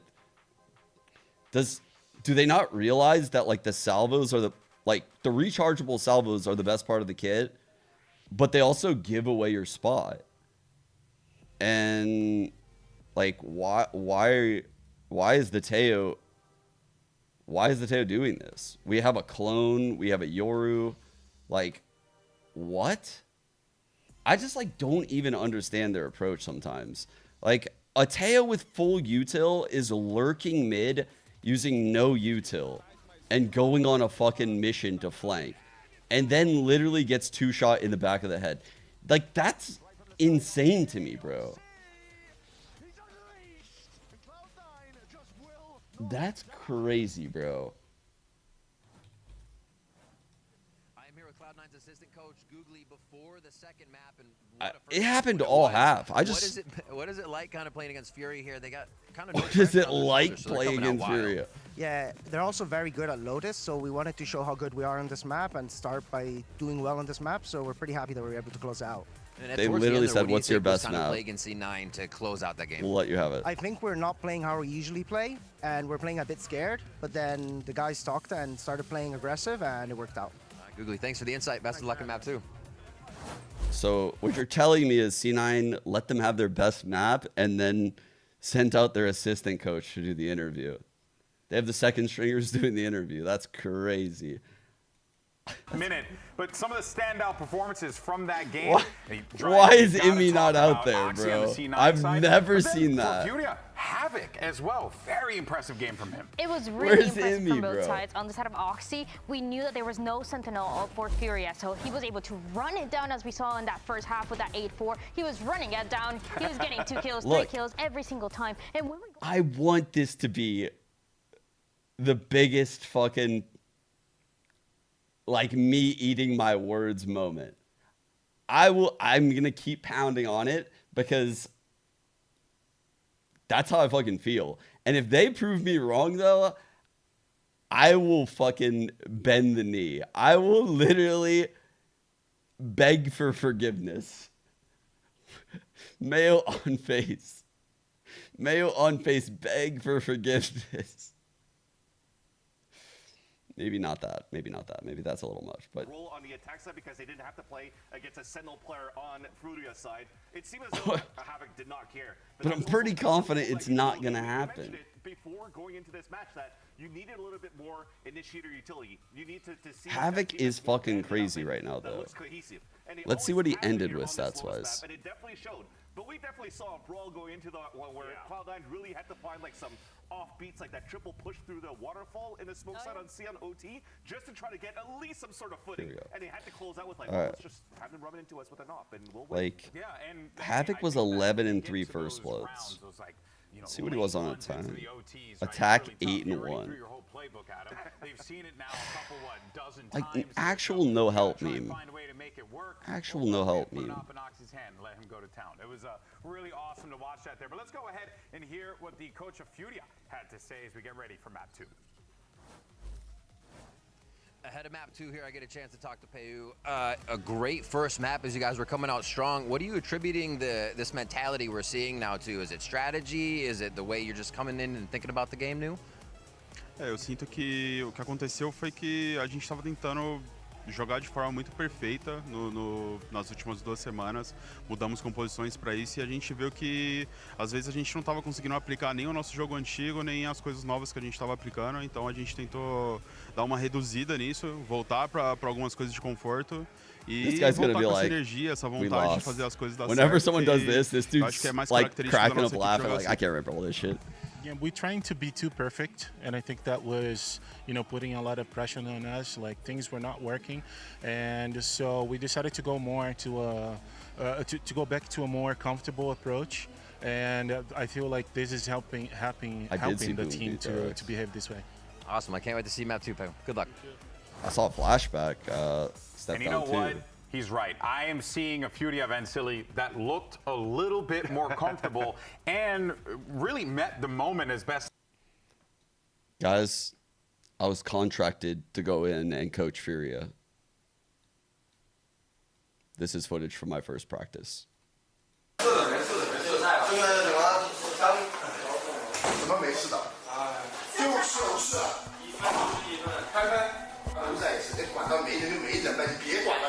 me. That's Havoc. That's Heat.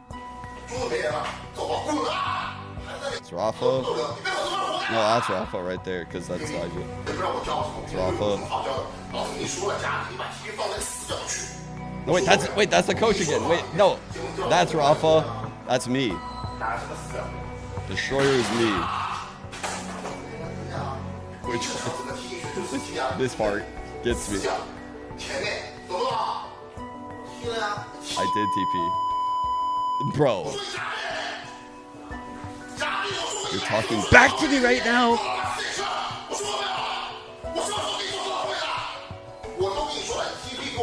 Don't you fucking talk back to me.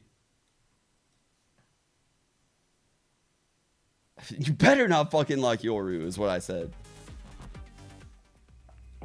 I said, have it. If you like Yoru one more fucking time.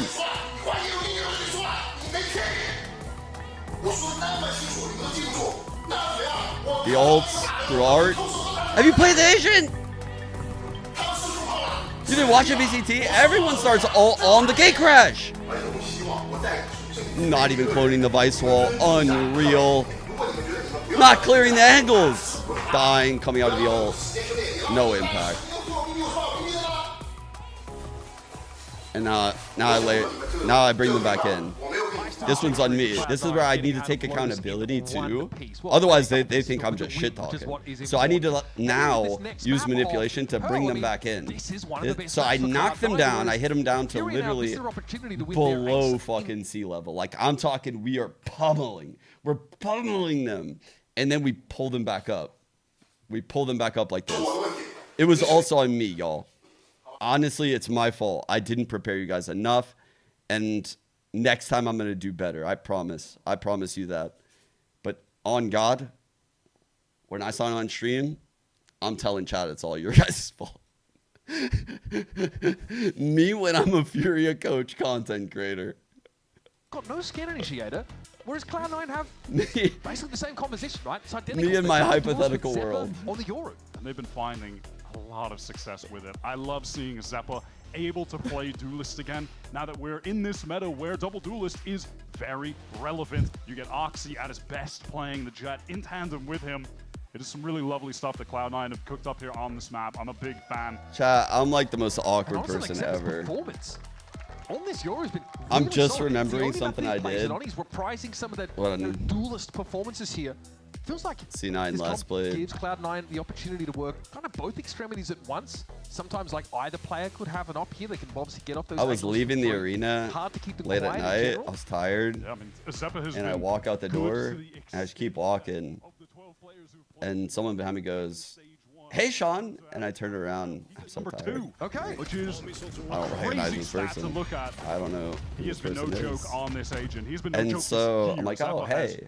Really come to life on this newest iteration of Cloud9. What the fuck is going on? Indeed. We are indeed, Legion. Mitch backing away here. Oh god, Hammock wants to take this fight and Minerva, Mitch breaks. Also his clip runs out. Oh. Victo's going to be able to trade things back down here, and Cloud9 are not messing around. Khalil, who by the way, gave us the most we're not on Yoru, thank ridiculous God. clutch. On that previous map, now has to do it again. Just as unlikely circumstances, and it gives us a little more than we expect. Nice, we're playing together in the 2-on-3. I like to see that. Oh, yeah, down. A clean one-on-one. Spike to hand here for the Tejo. And Salvo's up and the sleeve. So I turn around like, yo, what's up? Zephyr is giving him oh, how you been? And it's like I'm trying to get a context clue. Legitimately, and angle prize has to she goes, good. Careful. And so it's two this delay could two women. I don't know. And going over towards B. I go, do you work here now? Second guessing 30 himself. seconds left. God, this guy has got conviction. You're in front of the Riot Arena. I don't know. Maybe maybe they work there. Maybe it's the Riot. I don't know. Shows himself. Oh, nice. Let's go, Zephyr. And you really gotta believe if you're gonna stick on that side. So she goes, no. And she goes, wait, who do you think I am? And I'm like, honestly, I don't know. it was Izzy No Kizzy. It was Mitch's girlfriend. She dyed her hair and she looked totally different. I felt so stupid because I think I've met her like 3 times. I didn't know what to do. I didn't know what to do. Trying to lock up that playoff spot. A win here would do it. And a loss for Furia would I felt so awkward, dude. Stage 1. I was literally dying inside. I was fucking dying inside. I was like, I'm so sorry. Your hair, I didn't recognize. Oh, well, that's a quick round for Rafa. Back to Lumbridge with you, sir. Having on that corner. I didn't know what to do. An important frag to take here. I'm so awkward, bro. My hands are sweaty. My social anxiety in moments like that are like, I don't know what to say or do to figure this out. Fuck. It felt like we may have needed to force some positive takeaways from Furia, just given how tragic this year so far has been for them. We don't have to pretend. I haven't seen her like. Havoc is definitely giving us a very strong. I think the last time I saw Mitch and Izzy was the Red Bull event with when I did the couch with Ludwig, Tarek, and Tens, I think. Yeah, that was the last time, which was pretty recent, technically. But here comes that plant. Net is going to bide his time. He's really not in position. Needs his tower player to have control that part of the map. Flash in. Havoc still gets his one. Yeah, unlikely as it may seem. He makes a trade of it. Oxy was able to find though that pick on Khalil, and now Furia grouped up in Hall. I was also like, I'm so tired. They do have that judge in Halls. Like that could be enough if C9 try to over push onto them. It's a little ambitious. Okay, prize is dealt with. Okay. And there is Heat. No glory with the judge. So Cloud9 convert there and take the Outlaw in the next. Could have been dangerous for but a moment because of Havoc being one of the best players in the server today, arguably the best right now. Finding that first kill here, headshot. I can't believe he even gets that, just before being flashed. The reintroduction. Off that, they get the plant, so the cash, pretty good for Furia. I mean, importantly, it means that they can afford full armor, right? Because we know what Oxy's bringing in. I literally went through that one with the makeup person for VCT this last week. We were both like, have we met? Of course, when you're running this double duel, there's like 4 people, so like we could have been in the same room probably. Walking up through art right now as we watch Furia take A main. It's fucking. The aforementioned Yoru I'm always awkward in these fucking weird little encounters. Assist net if necessary. Zephyr is pretty close towards Plaza. Vic just jiggling. Drone gets a lot of info though. I think there's some early warning for Vic. He pulls out. This is such Zeppa, no gate crash out. Look at Net. He has that cam for Link. He has the trips for Long. And now that the gate crash has expired, Zeppa can't get to him, but Mitch has gone closer to assist towards Link. Slow. The majority of the C9 players can keep that presence towards A. They're really dynamic with this comp. Love how they play the defensive side of this map. Havoc just dinked there by a ghost? Yeah, he's down to 63 after that. So back towards Plaza. Pings here on Art. This is about to get a little bit hairy. Yeah, Furia have really taken all this time just to insert Havoc over into A main. Now they have to fully re-clear mid. Oxy posted up on the angle. No damage. Wow, none. That's how did that not hit, actually? Does go low, down to 10. So Oxy's getting some damage. 63. Mechanisms you mentioned. Cloud9 can use that Outlaw for chip damage. 25. Slow things up here for Fury. They wanted to get in, but Zeppa wants to take the fight. Havoc's already down. Fury had to go for it. 20 seconds left in the round. Time is of the essence. The Fury know it, but there's not a lot they can do. Down to 2 players. A bonus round for Cloud9 that's about to be famously successful. And there's nothing to do but walk away with your tail between your legs. Cloud9 players just going to scramble to try and recover some of those dropped rifles. Of course, Vic gets one. He only had the ghost in this round. What was the plan, bro? They get the economy boost. That was their bonus? Furia just playing a slow round where they ultimately don't gain much info whatsoever. A slow round? They just get A main control. They don't. I don't even think they wanted to win the round. They don't try to prod towards Link, towards B main. What? And it just results with C9 being able to be essentially like they didn't draw out any util. They didn't like aggressively go for a fight anywhere. Net was never tested. They tried to walk out A. They got spotted, and then they walked all the way back through R. And a different look now for Cloud9 and heading into this gun round. And now they're working towards A where Net has adjusted his setup. Got that kill trip. It's attached to the default site. Stealth drone coming in and broken. Havoc's on the site, dashing in the cloud burst there. Just gets a little bit scary. Armageddon Mitch has got nowhere to go, folks. Inside the grab well. Mitch, no. Comes for us all. Prize able to find one, but fighting like a dude! Where did that come from? There for the iBuy Power Race. Remember, $100 in right gift card, $100 in iBuy. That was insane.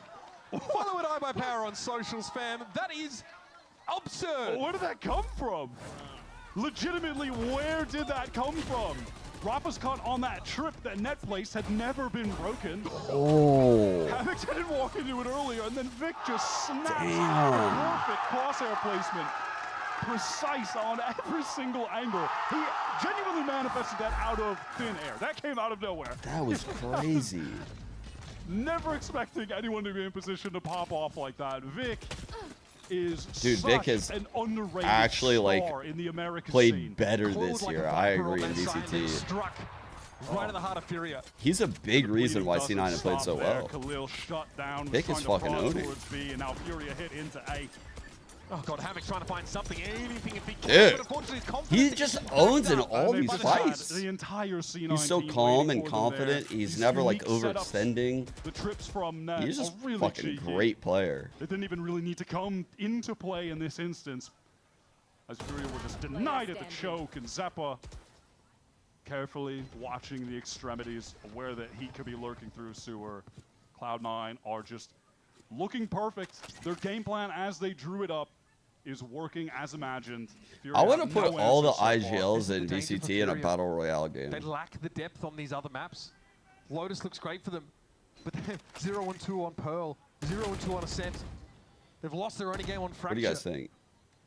That would be fun Honestly, content. they're just not seeing nearly enough from them here, and frankly, Cloud9 are reading him just as well as the previous map.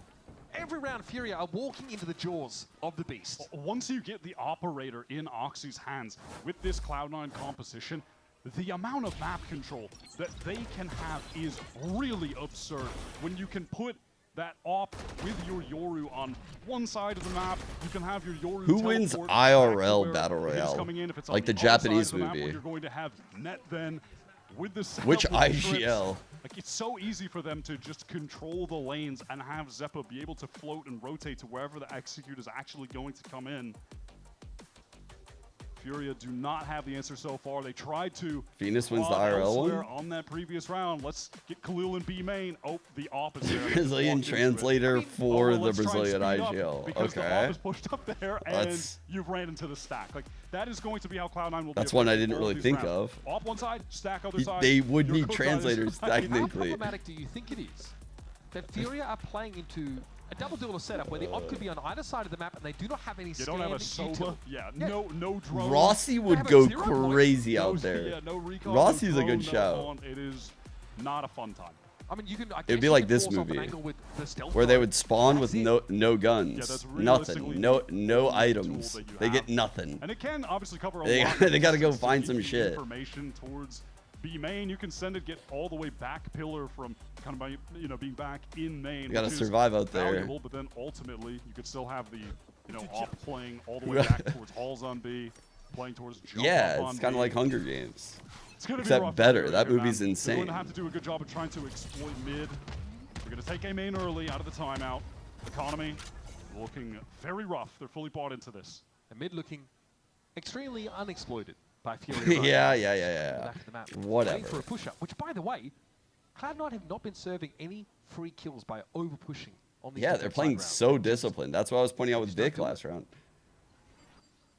This is a totally I'm low-key different setup proud for of C9. This is Foxy. pretty cool. They have Zeppa playing off net with It the might be air. why he's not playing as well. He just doesn't do whatever he wants. Like, two of them and catches prize, who's over eager to take that space. How many different setups do they have? Every round has been something new. Furia. Oh my God. Now try and get in the mid, and they've had to pay dearly for it, a toll to the order of 1 Teho. Mitch was going to use the recon, but just takes his time instead. The Nebula comes down, and now he's re-clearing A main with the drone. Mitch doesn't see anyone close. Zeppa's still got sewer cover. Has a dimensional... Yeah, he can just teleport rather over to B. Rafa has a 0 point there. He can throw that holes, at least get something. There's no information there for Furia. C9 are everywhere. They are everywhere. They're in the walls. Khalil in the cyber cage, just a messy fight. He's going to take it. Time to throw caution to the wind, Celeste. You let There's them the blow you world. away. Having chucked low, still no plant, by the way. Khalil, what a fight to take, and he finds himself 3. Oh my God, and that actually gets him the Cosmic Divide, puts Zeppa in a really uncomfortable situation. I like the swing location here. No, Havoc falls. Zeppa does not have information. Oh, fuck. He got a glimpse of Khalil. He saw him. Khalil's going to step up, and Zeppa's going to take a different swing. Does he get a Q? an indication, sound, anything. He doesn't need it. Oh no! 8 and 0. Zeppa. You fucking brained him. Well played by Zeppa. Blocks and devious licks. Takes Cloud9 up to 6. Khalil is going to be so mad after that. He played that situation so well. The initial first 2 kills, he gets the Cosmic Divide. Do you guys think he's gonna be a Khalil bit mad, or do you think he's gonna be furious? He had a moment there where Zeppa was not even ready to shoot. Just a Khalil bit, He or sidesteps it. furious Zeppa mad? hasn't even died yet in this half. Get out. At a cool. Or do you think he'd just be 8-0. heated? He could just be heated. I don't know. Now that operator, of course, still in play for Roxy. The money Somewhere in is the middle. absurd for C9. And Furia, how many more ideas do you have left? That feels like might be an early nail in the coffin here. Maybe the first of a couple at least. Bro, this Panther has been dead forever. As a player. How does this coffin not have all the nails in it? How many nails are in the coffin, actually?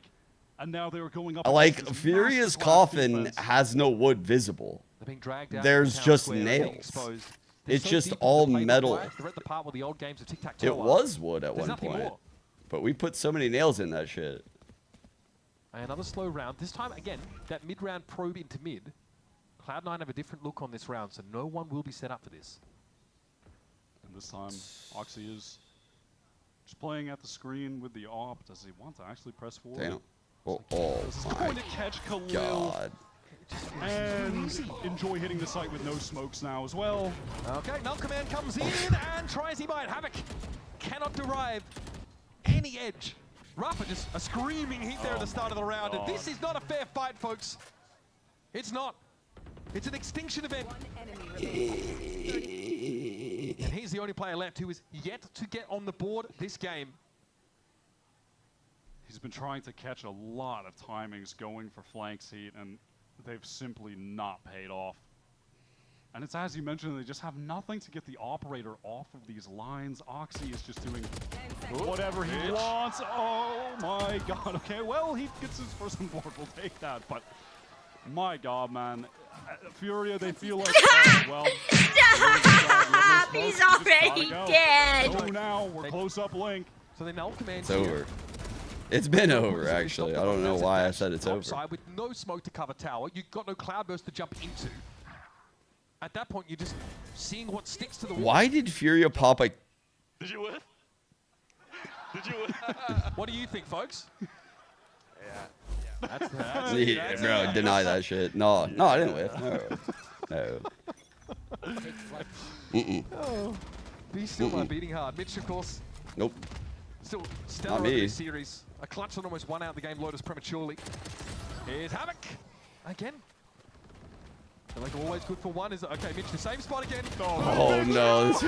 All right, he's got to stop. That's just not his angle. Okay. It's not his angle. Get him out of the sewer. Give him something a little out of there, man. Something a little fresh. Let him play, I don't know, A main, backside. Yeah, bro, you don't want to be in the sewer against Furia, bro. They're used to the sewer, right, Chad? Furia. This time can approach the B side from They're fucking from mid. They're used to that shit. Control util. Zeppo, well aware that this flank could be coming in from heat, but he's already circled past him into the site. Sewer Valorant. Map is quite chaotic. Anti-timing. Oxy is pushed up all the way. Damn, that was like anti-timing right there. Their post plant setup's kind of wrecked here with the. Yeah, where do they go, man? Where do they go? Out into the open. Every part of them being exposed, and Oxy is taking liberties. I'm turning two-dimensional. I'm becoming flat. Paper Mario? Like, what is this game is flat. This guy's in the walls too. Bro. At some point, a spike needs to be attempted. Why last round when Rafa popped his KO ult? Incredible ace this game. You know, normally when you see a KO ult, it feels like one team is just gonna like bully the other one with Valorant shit. But it is looking grim. But for Furia, they're like, oh, let's turn the game into Counter-Strike. Like, bro, they pop KO ult and they go, okay, let's fight them fair. No abilities, y'all. Like, the Jet just up trap dash in the open, like no cloud burst or anything. Like, bro. With this operator. Come on. Where are the abilities at, man? Where are the jiggles? Where's anything. ADS looking like prime. Where's the trade? On Optic. Let's go. Thank you for that. I can aim. I can aim. I can aim. Let's go. Thank you for the qualifier, of course, on Optic. That's just when he was always aimed downside. Is that subtweeting Mitch, by the way, who obviously has another awkward moment in water? We forgot about that. I already moved on. Oh, sorry. Why did you bring that up? Well, let me get Hold the up. out. Actually, light, bro. 8-0 in rounds. It's. I mean, it is very difficult, I think, to. It's literally come at this game from an axis that looks flattering for Furia. It's everywhere. All I see, actually, when I look at the Furia logo, I think it's just made out of zeros. I think their whole fucking org was made out of zeros. We know. That's all I see. But this Furia team have been lightning rods for criticism from their region, and we also saw the hunger. I think this has to be the worst VCT team I've ever seen. And seeing that game, I am a hater. I'm a hater. I said it before the series started, dude. I'm a hater. I mean, you could this is the most I've ever hated on a VCT team. Struggle. I usually need to have a crack at this. I usually try to sell people on teams. In this situation, I haven't watched China. Against this beautiful defensive play from C9. I only can compare them to Americans. Easy information, Wyatt. It's so little. Because I've watched almost maybe all America's games actually ever. 0 point. They've gotten a main control. Furia have nothing to play with in terms of. Yeah, 09 crew weren't bad. Those games were close as fuck. C9, you know, they're up 8-0 when they have all 5 ults. So 09 crew was actually pretty fucking good. Oh my god. Bro, he didn't make the flash in the window, chat. He didn't make the flash in the window. Short, it was fucking... Bro, we call that shit Doug. I don't need to see that one again. I don't want to remember. Doug flash. Okay, another slow round for Fury. These ones have kind of collapsed. They're going to have to go for a big pop. No, the Astra Star there could be a problem. Another 0 point refresh. This should be all Fury need to know, and they still want to go for it. Arclo's got cleared, and there's Rapper. Burst into action. Big down. Blade Storm out for Roxy. They're looking a little blunt here. So Furia with some momentum. Zephyr's now got in position over on the side, avoiding the Hunter's Fury. He also picked off. Oh, wow. He's actually just going to pop that dimensional drift. Mitch still has that recon to play with as well as Furia get in. Where should exit dishes. Smoke here it comes. Prize trying to get the spike planted on default, and he's lit. Oh, good trade by Khalil. That's what Scan Util offers you. Still a plants there for Furia. Could ult the body. I mean, Khalil not really in a position to intervene directly. Oh, Havoc crosses and he takes some damage there as well as C9 are doubled up. Good cage spike. Probably will. More information. Now, it's a matter of time. Khalil just couldn't deal with Net on the swing, and here is a tap already. Net tapping to challenge Havoc. They got it to half, and they'll clean well him played, up. God 9. Maybe they played that so well. Fury have gotten on this attack side to getting around, and it still wasn't convincing. They were just able to dismantle that forward position on A from C9. There was that uncomfortable timing where C9 actually played that really well. To get the Blade Storm activated after that Steel Garden was used, but he's just caught before he can actually even really get a good shot off with the knives. And yeah, you could see that whole time in Flowers. Mitch is just waiting. That dart is devastating. Waiting. Okay, they're planting. Recon, free spam kill. It is beyond effortless for Cloud9. It is perfection, Mitch. Yeah, in fact, they're actually gaining energy. This is calorically negative for them. It's like eating celery. Mad respect. Like eating celery. Okay. Should be a push-up here pretty close for Roxy. Slightly awkward, but hey, he's good for it. Havoc just smashed both duelists here on the B side. Well, they do as they are intended to. It's almost like if Havoc didn't go 11-3 in First Bloods on Neon with insane shit, they would have had no chance at all. Oh. He doesn't feel the need to put it away.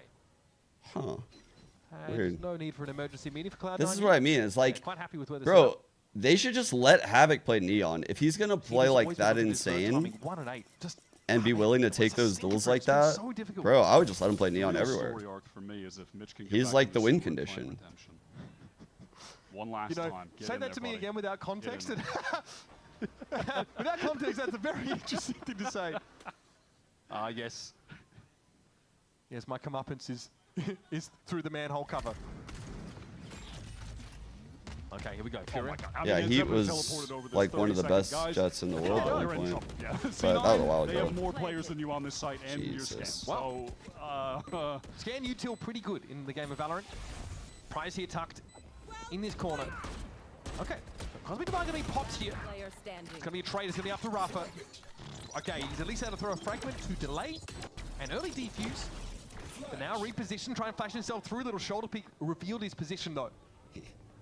And he can't hear the spike defuse, so we can only guess at this stage. And Oxy just, well, eliminates the guesswork for him. That is 10 rounds in a row for Cloud9. Furia. They're barely here, folks. I don't want to know what the state of MW is right now if he's streaming this. I don't even want to know. Bro. And, you know, this takes us back to the importance. It's so bad. Like, I We were don't. discussing that earlier. Ah, yes. Such is the way this map is going that we must now discuss the prior map in more detail. The last one, as important as advertised. Like, chat, truthfully, like, I wouldn't talk like this remember when Havoc had 27 kills? if I wasn't a GM and co-streamer for Challengers. And I've co-streamed Challengers and GC for, like, years now. And when I see a team in VCT look like this for this long, I get mad. I get mad as fuck. I'm salty. Because there's not many opportunities. There's just not. And I don't even know what kind of game plan this is. Like, but it's been like this week after week. It's embarrassing. Control of Dugout and Secret. We're going forward. We got the spike down. We're in a 5-on-5. Hold on. Like, Brazil has talent.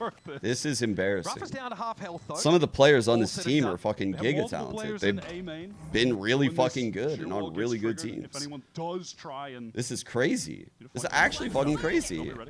I'm mad because I actually like the Brazilian teams. I've rooted for them over these years. Has to step up with very little information and doesn't feel like he can wait for the plays to come from that A main side. Gonna get busy. Mitch with the operator deals with Khalil, and in your face, Epic gets 3-on-3, they can win this. 3 left here for Fury now. Cloud9 starting to accelerate. Rafa on the other side of that wall. Will be sat on the side. Eventually, Vic's gonna test it, and he wins it out. 20 health and a dream. Oxy getting it to half now, and surely of all rounds, Fury would get there. But Cloud9, the avalanche on Chad Mountain, inevitably hitting the You gotta A be side. joking me, man.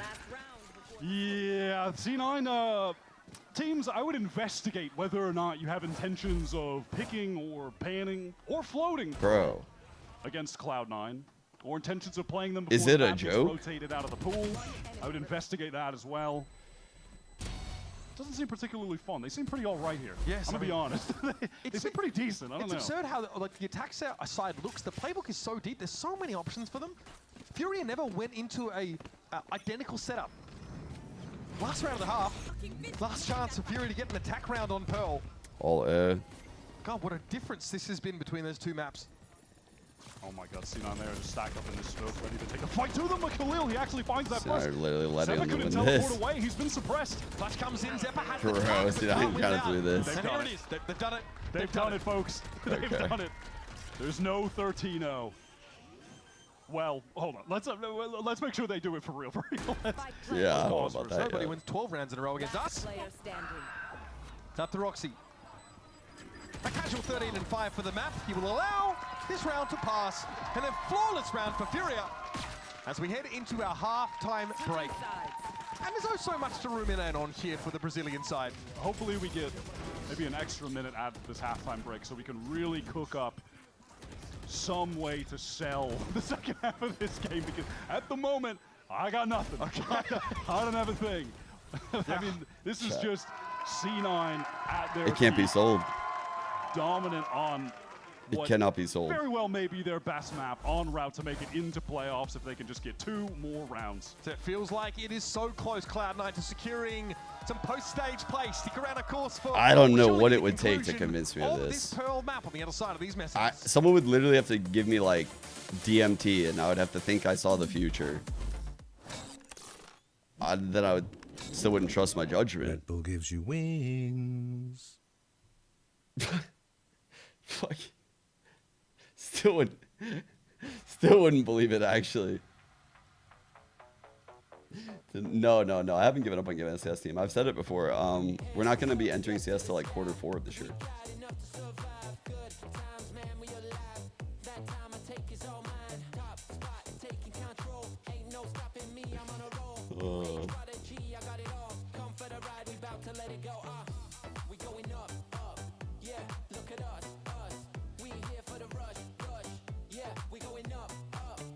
I don't know. I mean, why do they look so disjointed? Their cohesion and like ability to run a default and like pounce on a site is just rough. It's so rough. I don't really see like ult plans. Like, where are the ult plays? Where's like the pre-thought out routes, like the pathing?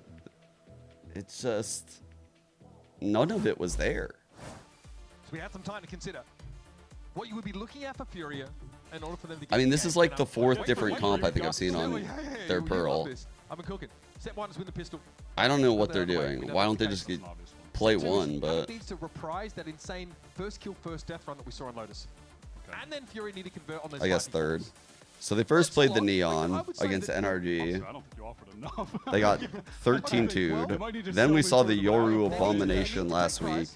And now we get the Jet. Maybe it's Phoenix next week. What do you guys think? To win this series or to manifest the Shadow Aspas out of thin air. That might come in and win the game for them. That might get them. Reina? Okay, you know what? That's all I got. This is. You're the analyst, bro. All right. Waylay. You're the analyst. Don't lean on me for this. I need to phone a friend. Many friends. I don't have enough friends to phone to figure out how Fury are going to get back into this game, man. This is just pretty brutal from the C9 side, who looked legitimately perfect. Again, everything they threw up coming into this game has worked exactly as intended. Why does Fury play like they've never seen a map size Lotus before? I have no idea, Playoffs, man. Oxy almost catching Khalil straight away, wants to capitalize, take advantage of the dash. Haven't had an opportunity there, but Cloud9 all walked up onto the A side now. He has, I guess, the element of surprise, but I don't think Cloud9 have been shocked by anything they've seen from Fury this game yet. Okay. And they're ahead of this util. Oh, they're so far ahead of it! Lambs to the slaughter. Yet another extinction event plays out right before your very eyes. Did he just double his frags for the game? Mitch, the only C9 player having a tough time in this game. Oh God, man. I need one Mitch highlight on round 14 before we're out of here. Did Havoc just pause before shooting Oxy to really savor that moment? Behave. Behave! 3 kills, pistol 1, Cloud9, 1 round away. Getting this over with. Casual, easy, effortless, etc., etc. More synonyms here. Okay. Insert as many as you please. This Cloud9 team, bam, pretty damn good. Yeah, I mean, I love that. Playing ahead of the util, pushing right up to Flowers. Just not allowing any breathing space there for Furia. And I mean, Oxy did that straight off the rip. He sees trying to low, he fucking says, I'm going for this. Figure out why Rafa's flash was so bad. At least we have some nice. I feel for Furia. I would have thought, like, you know, what are the River Runs song, that nice little piano. I would have gone with that. There was a tint of melancholy. Yes. In that track, which I do appreciate for this moment. River Runs in Spring, is that what it was? It's actually just so frustrating to see. Rap is the time to pick up the Marshall and go for round 2. Wouldn't advise the Stinger at that range, personally. Didn't quite cut it. Clone, Aldrone, all going in to clear the way. Beat now wants to interact with that. We have Cloud9 here still waiting. Heavy Astra util thrown down on the B side of the map, and they're going to see if they can tease something out of Furia. Find the thread to unravel the sweater. They're happy to just pause for a second, let that utility go away, and now Oxy going to dash in with the Judge. Oh no, no heat. Oxy really forcing it. The issue there, he still gets his. It doesn't have to be clean or pretty for Cloud9. It just has to get the job done. And Khalil has been in this situation for the umpteenth time in this game, and it never feels any better, folks. All right, thank God, dude. It's fucking awful. It's honestly awful. Yeah, I'm not saying good game, bro. I'm actually a little pissed as like a fan of challengers. Like, I'm actually a little pissed.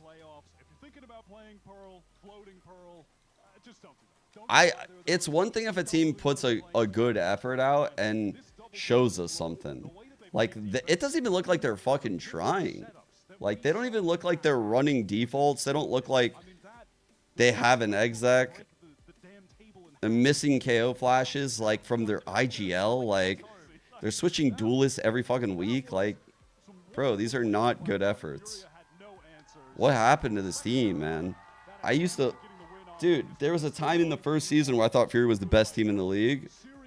I think that a lot of analysts did. Before, and then they played Loud, I think. And Loud was the one that just like ended up dominating. But dude, what the fuck, man?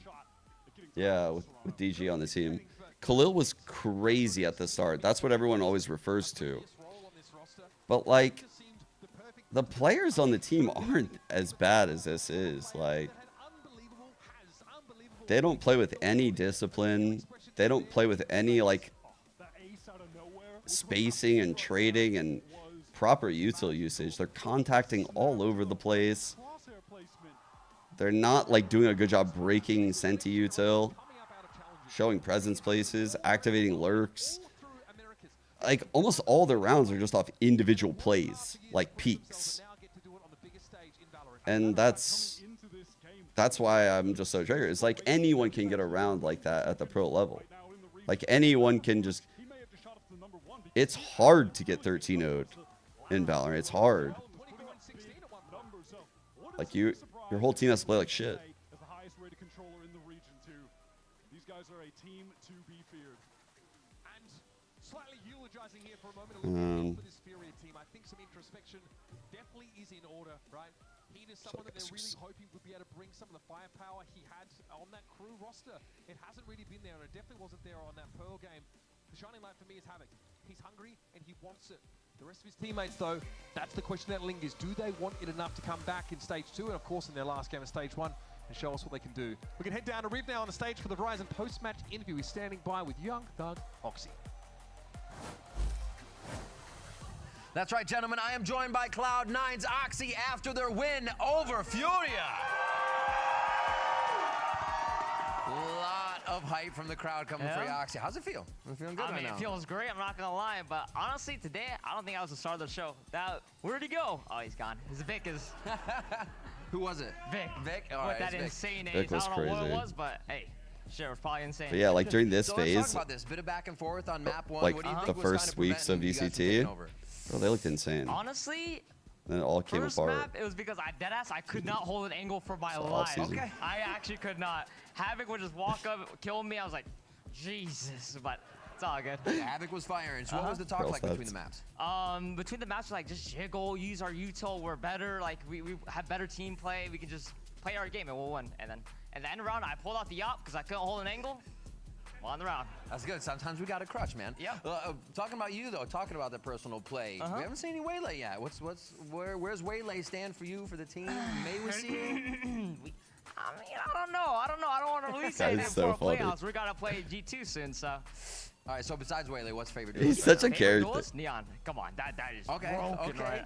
All right. 2 more. How would you identify C9 right now? If you were to kind of figure out how you guys are playing, the strategy, the chemistry, how do you guys identify? Honestly, I think we're just young gunners. Like Vic is just B 2.0, I think, and then Michael also a great Me calling of 2.0. Like it's just a good combination of both young and good. I love it. I love it. And you got G2 coming up. We're Yes, going to talk sir. about that in the arrival, but it is going to be a tough match. How you feeling? How you prepping for that? G2. Jeez, 1 leave, 1 quit, whatever it is. Playing Jordan. I mean, they're in the same. Not Jordan. Whoops. This guy doesn't even know he's on G2. What the fuck? Or whatever it is, but He got one. He got one. Thank you so much for the interview. I appreciate it. got one. Congrats on the win. One more time for Cloud9's Oxy as they get He got one player, bro. in Stage 1. Don't go anywhere on the other side. Yeah, We got G2's Loud great. They got versus Leaf 4 games to and go. We'll see you soon. Jordan and wait, they don't actually got Jordan. Yeah, bro. God, Oxy is just great content, man. His interviews are so funny. They're so funny. He always has that energy, that same energy. It's so funny.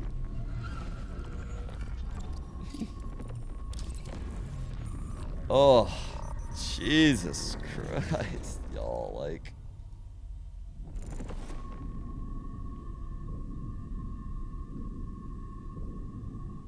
They had me. They had me in the shreds. This round, chat. Right here. You guys want to watch it again? It's time your chair evolved. This is Secret Lab Titan. What was that shit out? Ergonomically engineered for you. Gamers, hybrid workers, artists. Backing your every move. Oh, we're close now. We're close now, Chad. Let's watch where it all went wrong, okay? Let's watch. Here we go. This round right here is the one. 7 rounds on. I think they have given.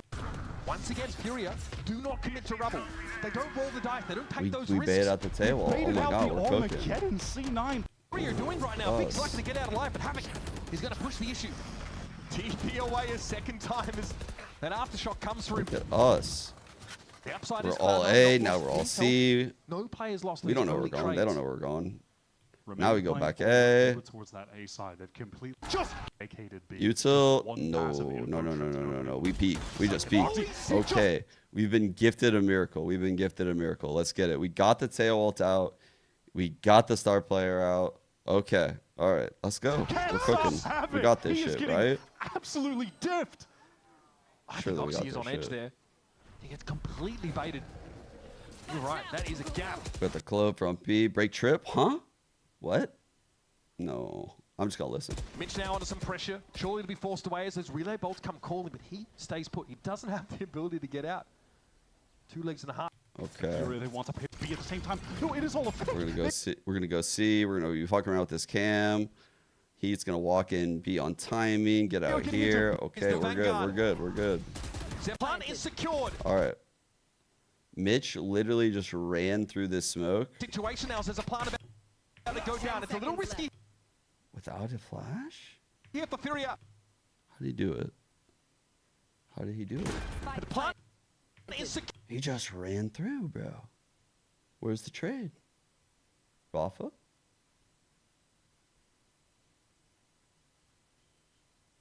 don't have anything. Secured. And now, okay, Rafa gets the kill on Zeppa. Mitch is out still. Map win on the line. He doesn't even need to shoot there, but it's going to be Mitch that takes him out. Vic and Mitch to rely on now for... Okay, we're still in a great situation. It's all fucking good. It's all good. We got Havoc on the flank. We got Rafa with the flash. We even have a TP on Khalil if like he wants to take a quick fight and then fake TP or TP across. It's good. Cloud9. Let's just use that flash for no reason though. Let's just fucking... We don't really need that right now. I mean... Need to find a way in. They give it a tap. This is going to draw Havoc forward. Khalil's going to be there to play up that smoke, and Havoc just walks up proud as a pig. Why is he not, like, peeking shit? Peacock, and it is shut down. Mitch for 3. Rafa with 2 health has to make it work. I don't get it. Cloud9 at the death. Claw themselves into the round. I don't get it. Time grande que eu quero enfrentar. Meu foco não é eles, meu foco é meu time. Tem muita coisa pra gente se acertar ainda. So from Luxo, when I was watching him, he was hitting every shot. He's honestly like one of those players that I feel like if he's feeling it, he can really take over. Tô focado no meu individual. Round, vamos lá. O Asuna tá dentro do bom, viu? Que show, já encontrou o zagueiro amarelo. E aí só falta ele. Asuna eliminado. Luke Show! Eu tô ansioso pra jogar novamente aqui no stage. Vai ser minha segunda vez. E eu gosto dessa expectativa. Acredito que... Yeah, dude, this guy plays so good under Se você é pressure. uma pessoa que quer crescer, você vai ter expectativas. E vale mais que a vitória vai importar mais pra mim. John's got a fault line ready to go. Dude, John's just smiling. I feel like that. Much easier said than done. With 3 Sentinels pile it on. Sentinels fans, they're the best. That looks so funny in the context of like the clip at that If there's moment. an international tournament, if there's at-home tournament, like during stage 1, during kickoffs, like Got during loud the regionals, 2-1. they're always there supporting us. For us, I think it just makes I think it the more maps will exciting. be It doesn't really have close, much but pressure. I It's trust always a Sen good feeling to close them out. how much the fans I'm gonna go Sen 2-0, but close maps. Like I trust that they're like Welcome back, everyone, to grit VCT Americas and our and second playbook match on will get this them through Saturday. You the got games Sin themselves, like the is maps in themselves. The building, and That's they're Rob looking to Morstein. squash a noise complaint. That's loud. That's right. Golden Boy here along with Dry. Actually, where's Van Silly? I took care of that. Don't worry. You took care of Van Silly? It'd be a real shame if he emerged with the king. Dead Dryad! Oh. Happy birthday, Dead Dryad! are you singing? Happy birthday, Damn. dear And sing that. Wait, did you know about this? I didn't know, yeah. No way. to you. Yeah, I didn't have to go to the bathroom. I just wanted to have cake. Happy birthday. We have imaginary candles. Can you wish for a good game? Please. 3 maps. I learned from last time. I learned my lesson. Dude, you jinxed it. Oh, no. Sendals lost. Chat seems very loud, Pilled, though. You I'm going to warn you. at least twice this weekend. We're acting up in There's here. another one coming along the way. Series coming, exactly. No. Seriously, guys, right off the jump, let's go ahead and jump into all this stuff here because there's so much to talk about, and I do want that cake, but I'll have to think about that later because what I got to focus on now, Loud making some changes. Yes, they have took out Vinny, they brought in Tui's, but guess what, everyone? Pancata is now the IGL Dryad. What? Yeah, What's happening? Insane, and we've seen these changes from Loud from the beginning, but we didn't know this was the last one, right? So Vinny has been IGLing, and now Pancata is taking the reins. But I like this because Valorant Brazil released a video where you can hear the comments. And Pancata, he's really calm. He's very vocal in the rounds. In the mid rounds, he's always talking. He's always having something to say. He's making sure that the team is always thinking that their rounds are winnable. So I feel like it's good for him to step as an IGL. And one thing that's true, at least for this roster of Loud, is that, unfortunately for Vinny, they still brought in some good firepower with Tui's coming back. So when it comes down to these fights, these duels, you do have some extra firepower going to that. I'm still questioning the IGL around Pancata because I don't know what was his experience in the past, but when it comes down to this roster, you know Luke Show is going to be opening things up. And what I also liked when I saw from Luke Show was that he was actually executing with the rest of the pack on Loud in these moments. Sometimes he's going to lurk, but in these moments where he's going to fight with the team, help the Jazine enter towards the site, that might give an opportunity for Pancata to be that lurk role, to be more cerebral, have a chance to look at the map, do some great calls, and then activate his own lurking to hopefully turn some rounds over for Loud. Yeah, I'm really looking forward to seeing what Luck Show brings to the table. We'll talk more about him in a little bit here, but for now, though, let's actually hear from Pancata's former teammate. If you guys Please, remember. God, let this play out how I think it is. Riv earlier on today. I'm here with Zach, and before today's match, I want to get an idea. How you feeling about the match or playing against Pancata? What are your thoughts? I'm excited. It's going to be a great match. I love playing against Brian Pancata, my old teammate. It's going to be really fun. Damn, he knows it like that. IGLing on the other side now. Was he super vocal on SEN? Was he quiet? Well, how do you think it's going to go? He was pretty vocal. Both him and Saucy kind of brought to our team the way they thought Valorant should be played from Loud, and they were very vocal on how they wanted that to be. And I think it's going to be similar on his new team. So, yeah. Awesome. Thanks for the insight, Zach, and good luck in the game. Always great to hear some insight there. I have something to show you. I have something to show you. Crew, in their disastrous year, they went 0-0-9. They went 5 map wins and 18 map losses. They were minus 53 rounds. Minus 53. That's pretty fucking close, actually. That's very, very close. You can see actually above them, MIBR is minus 72 at 3-6. But still, 0-9 minus 53. Furia is 0-4 and already at minus 57. This is record-breaking levels of bad. They are quite literally double as bad as Crew because they're already there. So if you multiply their losses by 2, they're at least double as bad as our worst team ever. No, Noya, no. It's a black hole, dude. Fury, once you try to help Fury, you never come back.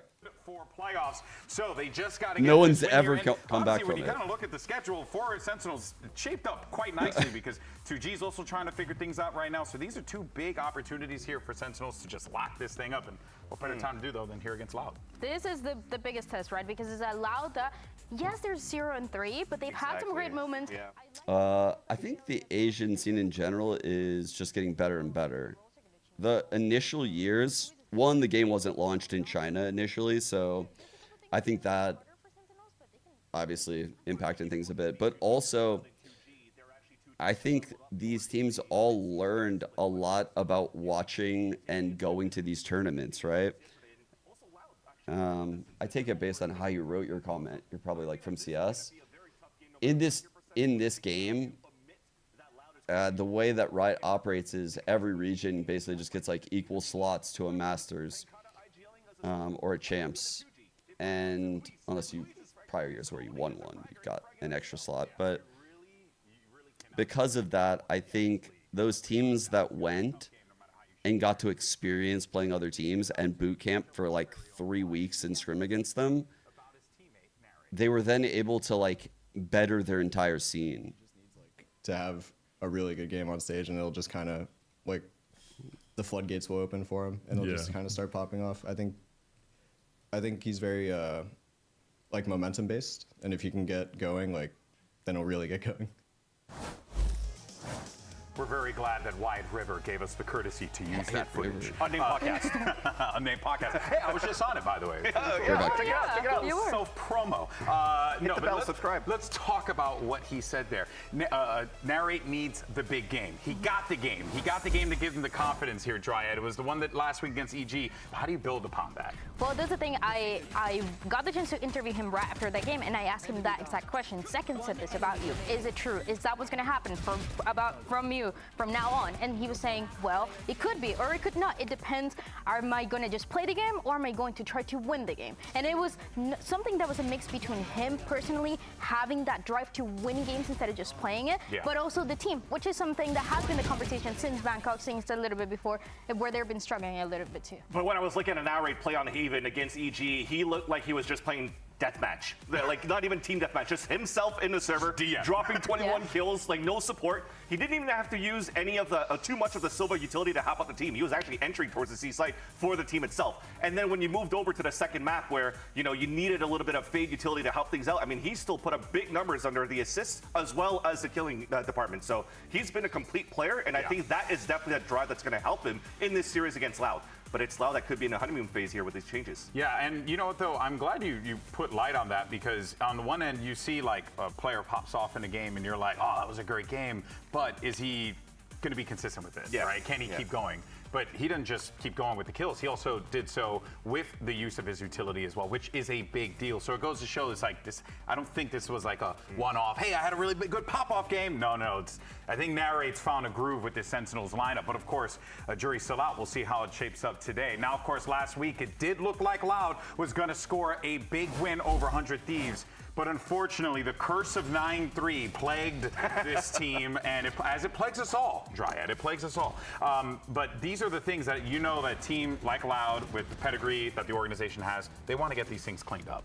And again, they've had really good moments throughout the series that we've watched from Loud, but it seems like it was falling a little bit when it came to the IGLing from Vinny. He was also not performing. He was struggling so much.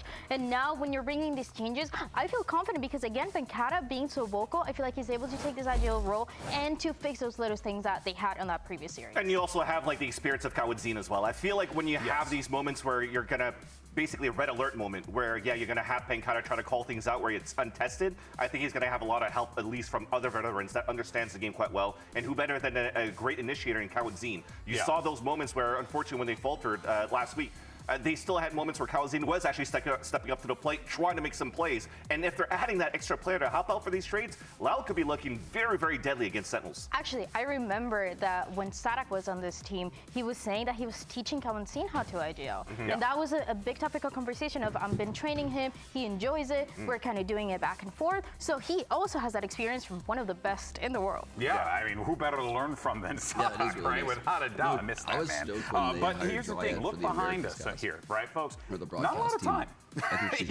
This game against Sentinels, and hey, maybe you could squeak one in against EG. Problem is, you gotta win both of those. And so far, given the track record, Vance, it's good. I actually think that if they lose against Sentinels, they still have a chance somehow against EG, because if you're looking at the bottom of that group for Group A, it's between Loud, between 2G, and between EG. All of them are pretty much similar records. And then if there's going to be a head-to-head between Loud and EG, and they beat EG, then there's a chance that it's EG that's out of the question, right? So there's still some slight of very slim hope going into this, but again, you're looking back at the Loud roster that it's not only Pancata that's going to be tested a lot. I think there's going to be a lot of pressure onto Tui's coming back into this team, right? He was going as a duelist in Tier 2, then into a Sentinel role into Loud, then had to draw our controller, then onto Sentinel because he had to leave space for some players, and then now he comes back as an initiator. So he's been spamming ranked initiator games for the past like 2 weeks, but is it going to be enough in terms of coordination to help Digizine? That's going to be the question as well. Yeah, and they also have a new piece added to it as well with Luxo, who's coming into this one. Luxo, I want to make sure I'm saying it right.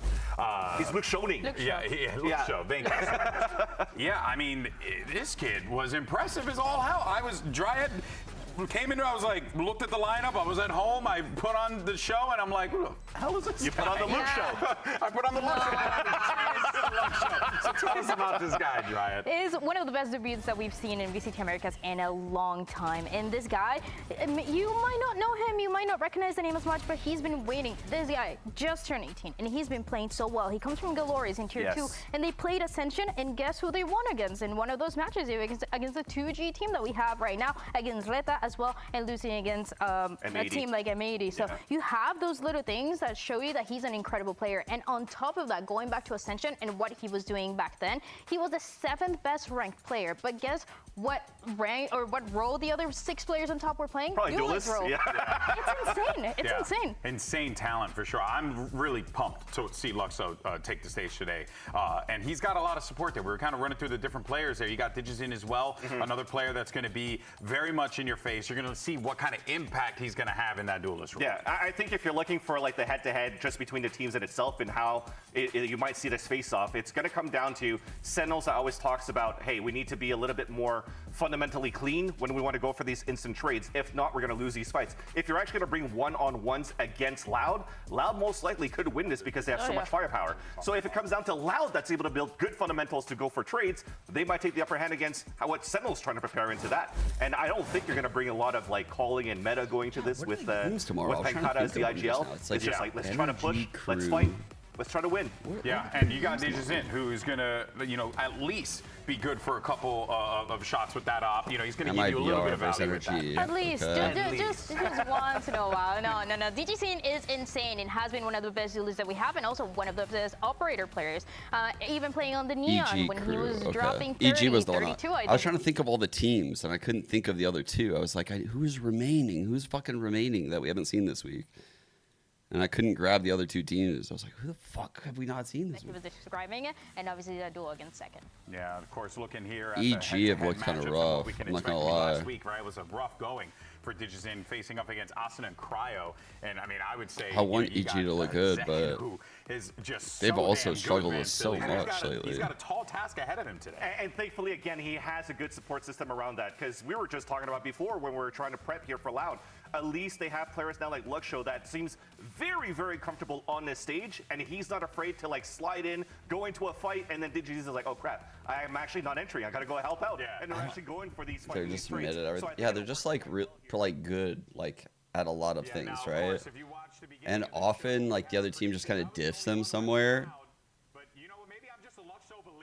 Yeah, it's I don't know. Let's head into the stage. Let's bring out our two teams. All right, let's it's hard to get bring out excited. your squads. Up next, let's see who we got here, because I won't lie, I forgot. Oh, it's both teams. There you go. Both teams making their way out. You got put your hands together, right? Sentinels and Loud. Okay. I'm actually expecting some good fucking match shot. But there you go. So there's Sentinels Loud. Looking forward to seeing these two teams go up against one another here. We were just talking about that matchup, right? Hold on, they're still trying to find their coordination around the time of how to fist bump as well. What's going on? If this is what's going to happen during the handshakes, what's going to happen in the server for coordination? All right, but we figured it out. Where is that? That's the most important thing, and everyone got to their side, and no one was hurt. So look at us, we managed to accomplish so much. But yeah, so I think that Sentinels finding life right now, Dryad. I'm curious if we're gonna get like double Yoru out of them. It's like the most Sentinels thing, They make it work. No, they make it work for a little bit. They talk about, you know, trying to find the happiness back when they're playing in these games. We always talk about that Raze again, dude. His Raze is so good. But they were in Bangkok, but now they seem revitalized, and you have such a big piece of narrate back in the game, and also fired up in every single way possible. It's just, they're back. And I think it does really lend credence to the whole like losing is learning thing, because I will say, coming out of Bangkok, that was rough for them, Vansili. Yeah. Very rough. So one has to wonder, right, when you reach that low like that, the only place you can go is up. And with the support system that's already in place in Sentinels, is there more to come from this team? Because it's giving me that feeling. Yeah, I feel like coming out of Bangkok, the two Americas teams that went for an early dropout in Sentinels and the other one that made it to the grand finals and lost, they still had two different types of learnings. G2 comes in right with a vengeance right away, but Sentinels were still trying to find their groove and trying to find their identity. And it took a bit, right? And Kaplan even mentioned in a couple of interviews too, there's a little bit of psychological things they had to do, work out outside of the server. They had to find what was going to be the best position for them to be able to compete at the best of their capabilities, and even had to go into like seat changes to make sure that they could actually try to get the best in terms of chemistry. And so far, it's been working out. It was a very dominant series that they won against EG, and if they could continue off that back, then definitely you have a Sentinels that has come back. I don't want to agree with you right away here, Dandriad, to say that Sentinels are back yet. They're back. At least the foot's back in the door, and I want to see them bust through loud here, and then I'll be convinced. Yeah, I mean, I like Zelsis bring like positive vibes to start. What we saw from sometimes like the team just looks like a little thorny. That it is going like to be maybe a very interesting showing. Maybe here someone for said some dumb shit, or look at what maybe we they just have woke with up tired. Split Lotus on the series layout here. That's going to be coming up. The vibes first. looking good. Of course, with Haven at the right. That is Haven. Yeah, it's the third one. Yeah, my eyes. Your eyes are still good. My eyes still work. Split Lotus to start things off, but Split, that Sentinels just like sometimes you watch like over these years. The one that I always say, like you watch some of those old NRG teams walk out, and you're like, oh, bro, the vibe is like so serious. It feels like if they lose one round, someone might say some shit that's like snappy. That's the vibe I always got when I looked at NRG. The best of the maps for them. So you have to play one of the stronger maps here for Sentinels overall, and now you have the opportunity to play them at least on Split. Been rocking this for a how minute. Sentinels have cleaned up their defensive side as well with this composition. Yeah, so maybe took there is an opportunity Vinny to play out. around that thing. Thankfully, let's see what he's playing. We're going to see Tui's on a breach. Since it's been spamming that a lot, and there it is. Yeah, there you got the lock and the breach. So you're not going to get the Yoru on one end, but you got the Jet. What are you looking forward to here for DJZen? It's the same thing as we saw. It's a comfort pick, and that's something that they talked about. We don't often see this Jet on Split. It's a comfort that they're trying to find when they're making so many changes. Bro, yeah, it's going to be interesting to see if Tui's is actually a fucking hired shooter. This guy, Sentinels managed to shut that this down. guy was a duelist. He was a duelist. He joined Loud, and they're like, yo, you know that shit-ass agent that everyone's been memeing on? Big fan of conservation efforts. Yeah. Big stand the Penguin around, though. Don't bring Dan around this guy. Not a big fan of Penguins, actually. The only part of the tower yeah, Harbor. Was that Penguin. Fucking, they make him play Harbor forever. Let's get into the game. All right, Sentinels versus Loud. It's historic in terms of the rivalry between the two orgs as well. And there's a little bit more, I think, at stake as well on top of this. If you look at recent history, kickoff itself. When did Luxo join? Last week was his first game, and it was insane, dude. They spiraled out. 100 Thieves dodged a bullet last week against that kid. And you know, that back and forth of that history continues. It stretches forward here. Check out these stats from his opening performance. A chance to lock it up. It was a great game last time. How crazy is that? Even though that did that's his first series ever, and also making a bunch just of turned 18. Here, Tui's comes in, playing breach. He's picked up a ghost, he fucking owned, a flash, and a fault line to try to hold off Sentinels on attack here. See if he can do it again. Conventional, normally the breach would be going for full util in this situation. Yeah, and he was just holding fault line in case there was a rapid play at the beginning. Now they don't realize that Sentinels have crept all the way forwards here past the smokes, and 2 shots to the body, that'll do the job. A lot of damage done by DJZen, and the follow-up is there from on high. Tui's trying to deliver and rain down bits and pieces of lead, and he's definitely chipped down a few of these Sentinels players. Bro, why would I refresh and potentially miss the entire pistol? That sounds like a horrible idea. Extremity control gain. Zelsis knows that there's risks to be taken and fights to be had. Just depends on the timing that he's willing to take here with a paranoia. An attempt to push past this one. Doesn't spot anybody. Was sidestepped in time. And here's a few shots as well. Rattled off by Bang from the side. Every single one counts here for Sentinels. Time is of the essence. Loudy to get a bit of a move on. And definitely finding the kills now. John Missile's QT online, but he needs a kill first. to be that pivotal playmaker. They can't really reveal his position anyway. Still lands that first one. Harap wanted to defuse anyway, but all covered over the shoulder by Lucio. John felt like he had to go and get a kill there. An additional I don't even one know if before it he could will, use the by the salvo. way. Really decided to Ooh, just go ahead. for. We're going to have guns out most of the A time. lot of the times when I watch VCT, I've noticed this during like champs. Artist was like fucking 20 seconds ahead of me. I was like, what? We've just got rid of our IGL. We've just swapped This it is around so to get far more ahead. firepower on the roster. Like, whatever. Let's lean into the firepower.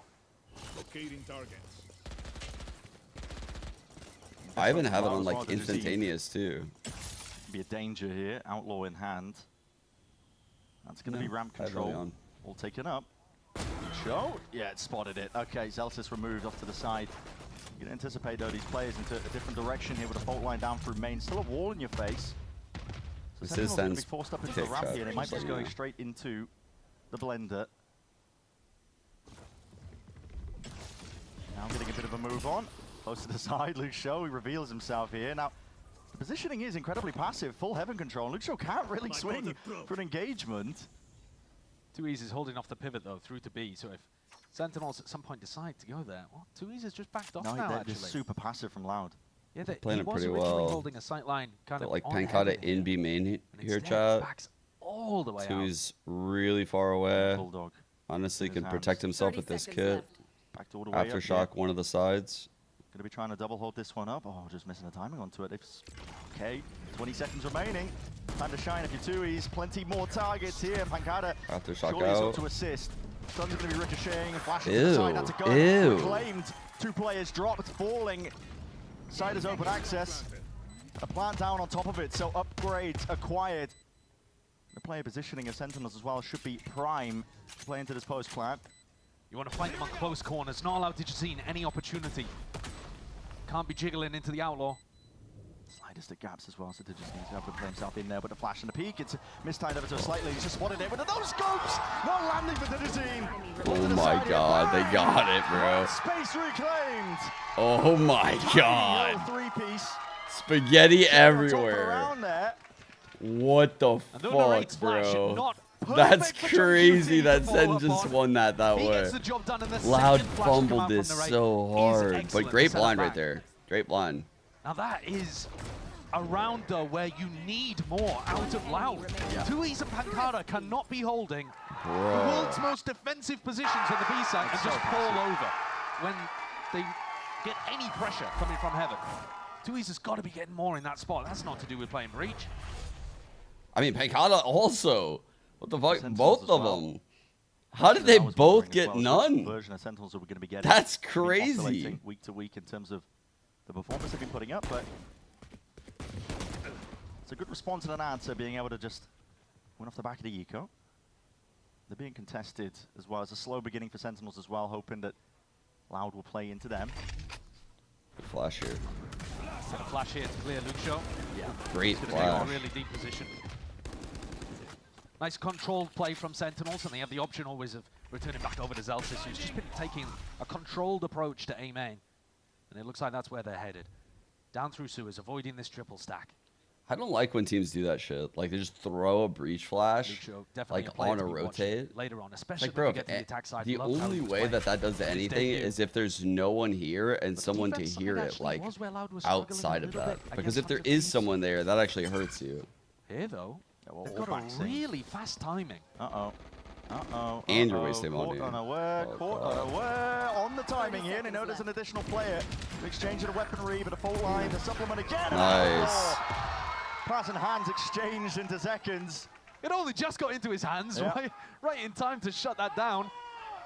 Makes good usage of it. They've been able to spring the trap just 2 seconds earlier. John would have fallen with it in his pocket. Bro, that was close, actually. They They almost had, like, golden timing. He'll either do some damage or go down to the spike, but he's being hunted. Nice. Getting an orb here? Second making sure there's full clearance around, and none the wiser. So, four players surviving from Sen. It's nice and healthy in terms of the economy for them. ult. There's 3 different It's too early in the game to go for, like, a wild elemental, I feel like. And those are the three that you can. I guess they do have a kind of goodbye to do it. Low key, they could, just because of the type of round this is. Big ultimate snowball play. So Loud will have another opportunity to try to slow things down, control the pace. And Sentinels looking like they want to go for a little bit of ramp control at the start of this round, though their breach is on entirely the opposite side of the map. Okay. So maybe some fake B pressure, Omenal over. Main pressure. Maybe. And Pancada's smoke, the one way that he's throwing out here, it's not really doing anything. No, Bang just TP straight past. Loud haven't really threatened like they're willing to fight. I like this because so Narrate starts in that box shot, and Bang will TP across. If anything happens, he's ready to dump util through. It's cautious from SEN to protect. But he also can pocket util if nothing happens. Get out of here if there is a trap. You can see the fault line being held. This guy knows there was someone in B main, so it's like an invisible person there, but the dry clear is good. Just left really second on a bit of an island, but fuck. in your face. Get down, Mr. President.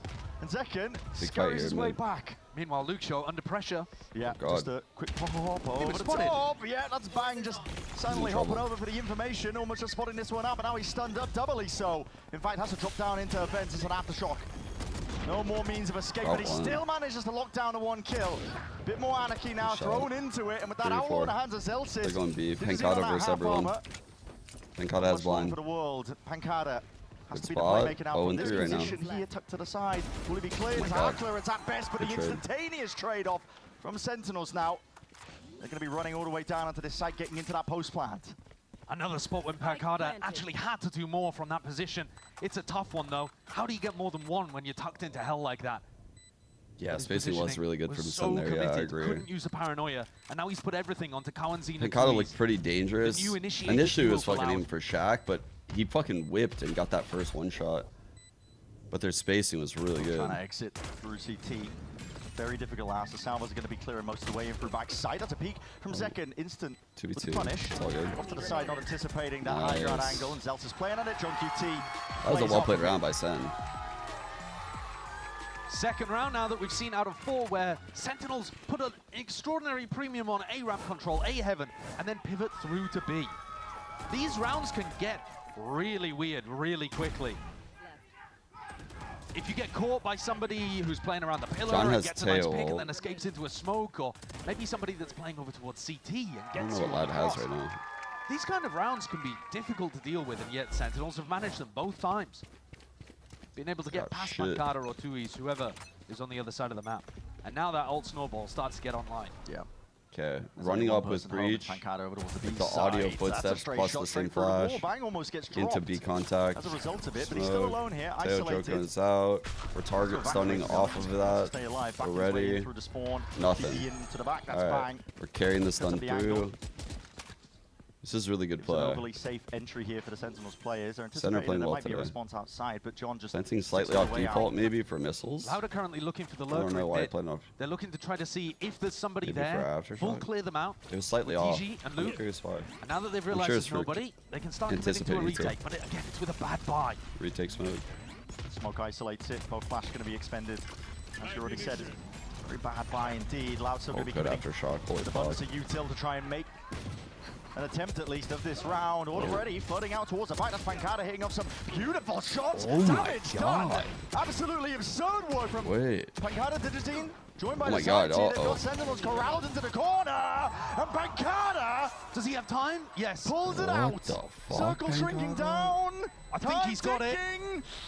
Oh my God, Pancada.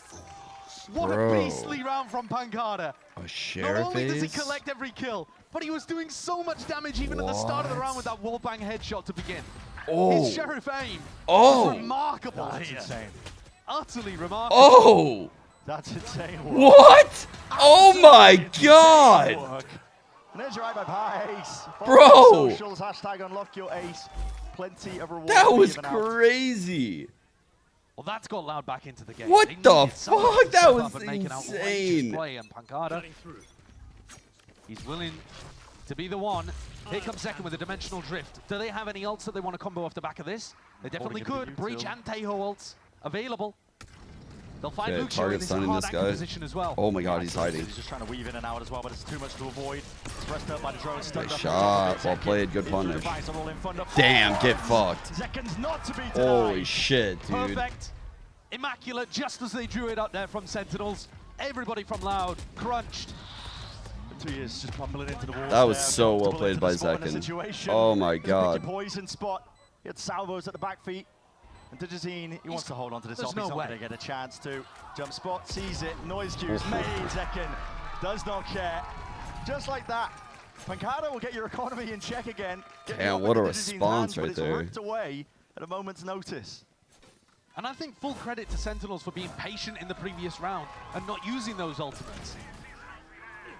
That's you could argue, crazy okay, well, response they out of lose SEN. the anti-eco, so maybe they should have thrown an ulti in here or there. You trying to TP on box or what? What Sentinels are aiming for, which is waiting for these big eco spin rounds and crushing Loud's economy again. It's just that is crazy. And especially with how coordinated they look. You saw them isolate Luke Show, dump huge amounts of utility. Teho ultimate clears out the whole of Rafters as well, and just provides such a nice setup for Zekken. Loud are going to need another one of those remarkable rounds from Pancada if they want to keep this game close.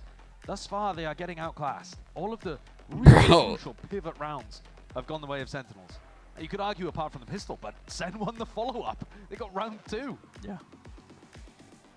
Can I refresh now? I'm pretty sure it's not going to be ahead of that. Well, I mean, see? Still early days overall into the map itself, but let me check YouTube. It just feels like Senna winning it out. It just feels like Senna winning it out. They're working the macro. You would expect that. You would expect that just because what I tell you guys? Yep. It's going to be the same. Absolutely. It's an unusual thing to do. It normally smacks a little of desperation, and I would say, yeah, when you have a storied organization like Loud. Bro, that's what I was laughing at. Lena, I was looking at the 2018 shot log, and I was like, bro is actually not lying. That's crazy. That at that point, yeah, they're making some very desperate moves right now. Well, here's an aggressive fight. It's a blaze off the hands of Digizine, trying to make a move for it. Back punish with the TP. Stun connects, but Narrate straight from behind. Evens out at least that exchange, but still Loud have made out almost like bandits. Now there's no guns to be reclaimed here. The space is rapidly taken up once more by Sentinels, and they're looking to punish it even further. Holding that. Util and ult in the hands of Kawazine. Hold on, that is way too delayed. There's already players in your face! No. QT just laying claim and laying damn, siege dude. down SEN to the played site. that so well. The ultimate direction as well was to push people into the site. That's too slow. They weren't ready.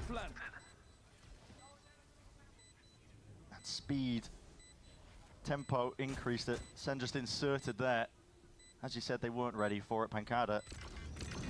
Seen miracle rounds for him, but listen, Guardian in hand, just spots the one player. No one from SEN's going to be giving him anything here. Everything put together by Sentinels is very disciplined. Disciplined, but also able to thrive when an opportunity presents itself. DG's form has been excellent. I mean, it has been all throughout stage 1. It's been brutal watching Loud because DG and Lucio have been putting down like 30 kill maps occasionally and still not being able to get it across the line. 2 kills and they can't play the game. You just... Digizine goes for the operator. Now last time he tried to pull this out, ended up having to play a 1v4 or whatever it was at the very end of the round, and just got it ripped out of his hands instantly. This time the Viper's Pit designed to try to push you into the operator of Digizine. Again though, no, they're sitting on the util. Every round they're like reactively using the util. Part of it though, that's not where Zelsis is positioned this round. Instead, looking to go up the gut. Because this is normally where Lucio is going to be having his orb, and that's not as present now. Going out. Broke up on the one side. This is the Sentinels looking to see if they can claim a bit of space. Good spacing by SEN. Be While they're doing that, we saw both the missiles, really right? Protocol. Just realizing that Zeken's cloning through that orb available in mid, and following it. It is not going to be as heavily defended. So if someone is in this zone, they're very likely to panic shoot that clone. So much freer than you otherwise would. Good double drop. If they manage to use the Teho drone surprised to no one's rotating over, first dude. aggressive angle, things start to get a lot more difficult for 2Es and DG. Yeah, these guys are going to get hard pinched. SEN have a great situation they've cooked up. Spot for Digizine and 2 years to be playing in. 2 years has to be the one to push Big back first this blood. presence out through vents. He's already found that That's first tough. kill, and now We've seen the scurrying on the other side of things here. Sentinels are the ones who are looking for a few more available options. There's only 25 seconds left into this round. And where are you seeking to end here? Over towards the B side, but the pit in your face, an orb in your face on top of it, and plenty of bodies. Loud of 3 in sight. sent in the reinforcements, TP across from Bang. There's no supplementary fire, no trade inside here, and straight through the pit as well. Murky depths, desperation from Zelsis. Bro.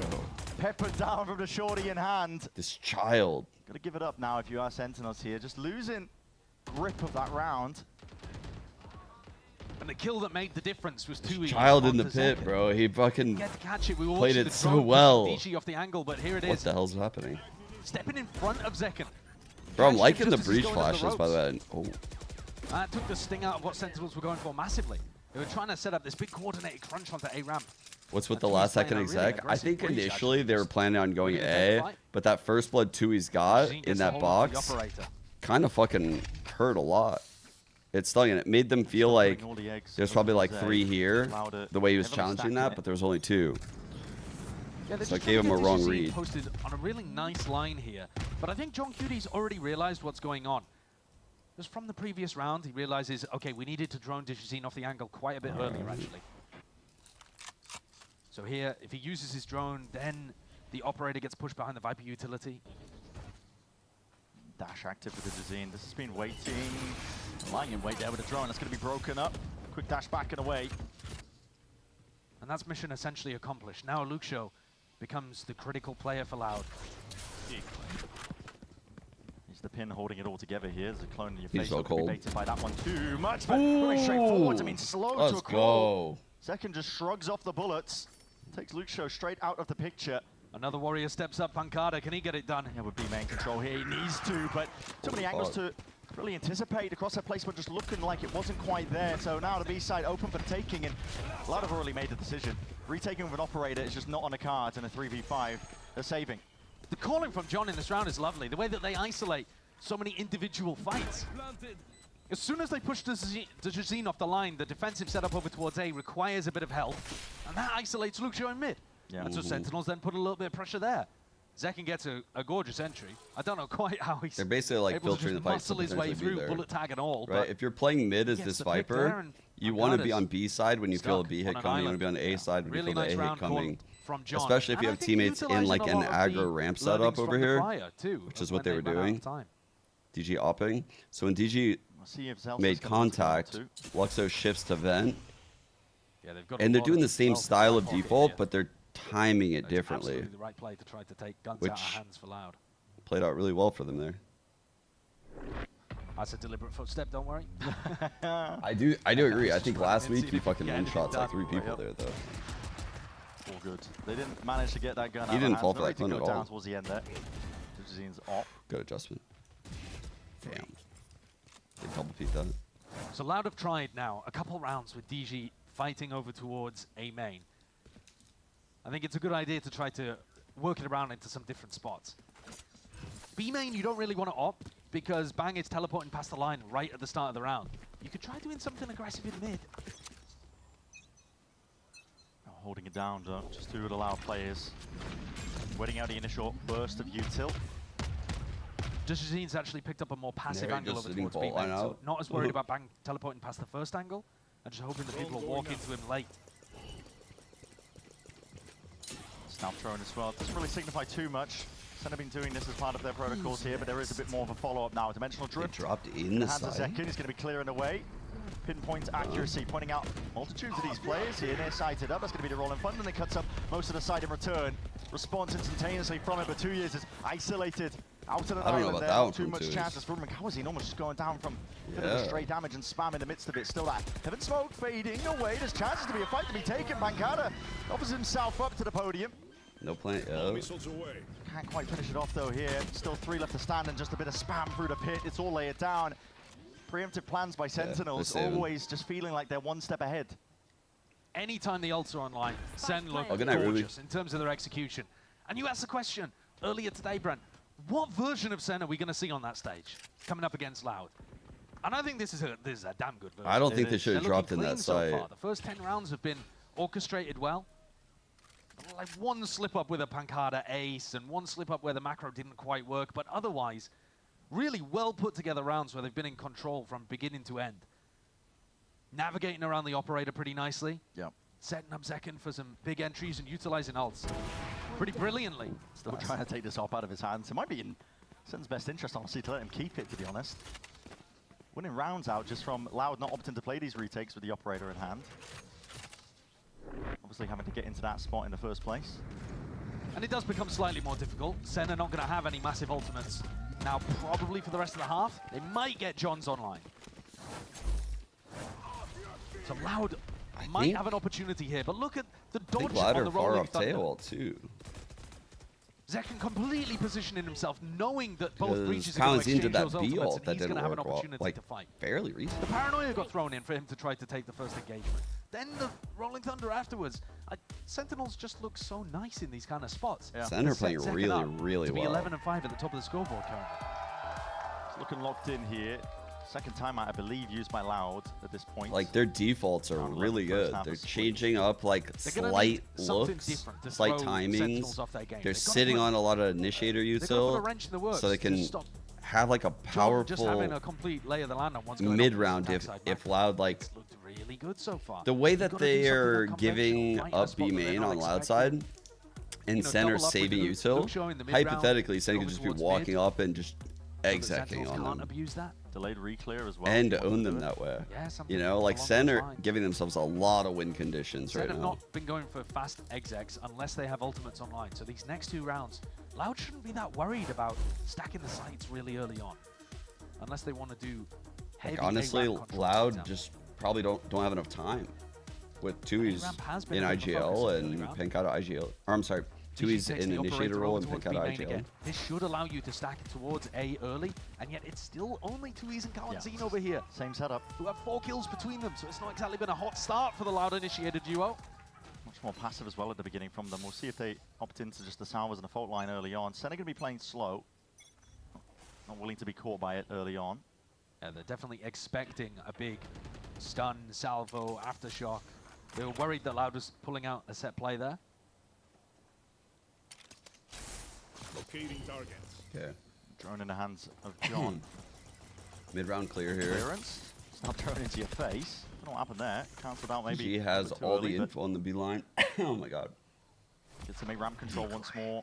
I like that the Loud players are sat on their rechargeables here. Trying to defend this one, and oh, well, Lucio is just right in front of his own wall as well, sidestepping alongside Zekken, doing a bit of a dance.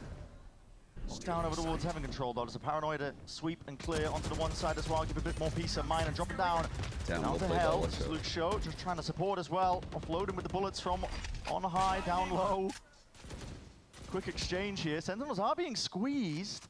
Pangada approaching from the side as coverage into the fiber. John QT now last alive, left alone into this spot here, into the 1v3 that he's made it himself. 35 seconds left into the round. He's not here yet. Teammates pinging out Luke Shaw. Made a footstep over towards screens, but he's surrounded. 30 seconds left. On all fronts except vents. 25 seconds. If he had to go B, it would be right now. Otherwise, he's got to brute force his way through Luke Shaw and Tui on site. Yeah, 17 seconds left. 6 this bullets, doesn't make any sound whatsoever with the reload here. Your chances of winning the round essentially naught at this point. Spotted out. 8 seconds left. You'd have to get a bit of a move on. There's 2 players waiting to receive. So Loud do find themselves a bit of a round here. They've stunted the momentum ever so slightly. Yeah, and that was a great round from Luke Shaw. He pulled his way over from mid. He wasn't worried about mid at all. He decided to hard fight and took down Zekken right at the beginning. Any round where Zekken has fallen early on, trying to get a bit of a Heaven control, Loud have ended up coming out better on the back end of that. Yeah. They really need Zekken to be staying alive for these. And Luke Shaw was floating around. He had so much freedom in these defensive positions there. Because Tui's and Kalanzine were hard anchoring towards site. What's the Omen doing here? Sentinels maybe realizing that Luke Shaw was getting fighting Omen too free there, having a walkabout in the mid round, so now they're going back over to mid. This is disrespect from him. You're gonna catch Narrate on this one, but catch Narrate on the one. Aggro. Control of B main, pretty critical at that as well. Putting the pressure and applying it hard onto Mankata. He's going to be dropping and falling here. Quick peek just from the shoulder. Gives the acknowledgement here for Sentinels. They realize now, okay, there's an operator in play. So regaining that mid control. Armageddon's going to be forced out. There's a slight gap in through the back of the side. But the Dizine they're aware. Push forwards as a result. And the rate, it's going to be that level of awareness. Still trying to make a go of things. Sure. Playing claim down over towards the side. A wide face will not be helping out in the rate here, but site control given up, but they don't have B main. That's held down by Digizine. Smoke into your face as well. Plays way ahead of it. Inserted himself, dominated that angle nice and early, and it brings it back down to that 2v2. Kawazine and 2 is side by side here for God knows how many years at this point. The blue teleport people Second, quick peek versus the orange. That was a risky maneuver, but he gets the information. The orange guys with facial hair. Off salvos, off and around to the side here. Stun ricocheting. What a stun, shot, man. but slowed down entirely here. And What Banks' position, noted from earlier. So that quick cleanup here from Loud. Good dissecting into their retake. They bring it up to 5, 7 to 5. It's, listen, nothing to scoff at. No, it's a big recovery in the final couple rounds there from Loud. As soon as Sentinel's ult cycle disappeared, Loud had these final 2. Even with the Teho coming online actually from Jonna, they just couldn't get Narrate into position. DG locked down B main. I thought Bang might have done it with that reposition back into spawn. But Kawazine comes online in the final round of the half, going from 2 kills to 5 kills. And yeah, good round by Kawazine. We've got a hell of a map so far as well. We'll see if it just really keeps is going with this right kind now. of momentum after this.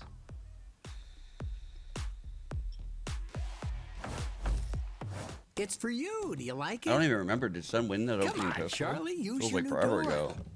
Loud won it, on, right? let's And then they got go. Pico. Yeah. I That's said why. go. Let's go. Silly dog. I'm gonna trade you for a cat. Second, 48%. Red Bull gives you wings. Out of 73 because of Sheriff Round. Oh my God. The new Red Bull That Zero Sheriff is Round here. was crazy. 100% wings with monk fruit extract.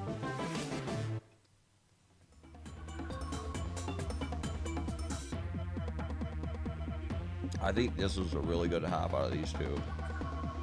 Their util and like impact was felt. Honestly, it was a great half for Sen in general. Because Loud, they were throwing some haymakers out there. Be back 1 sec.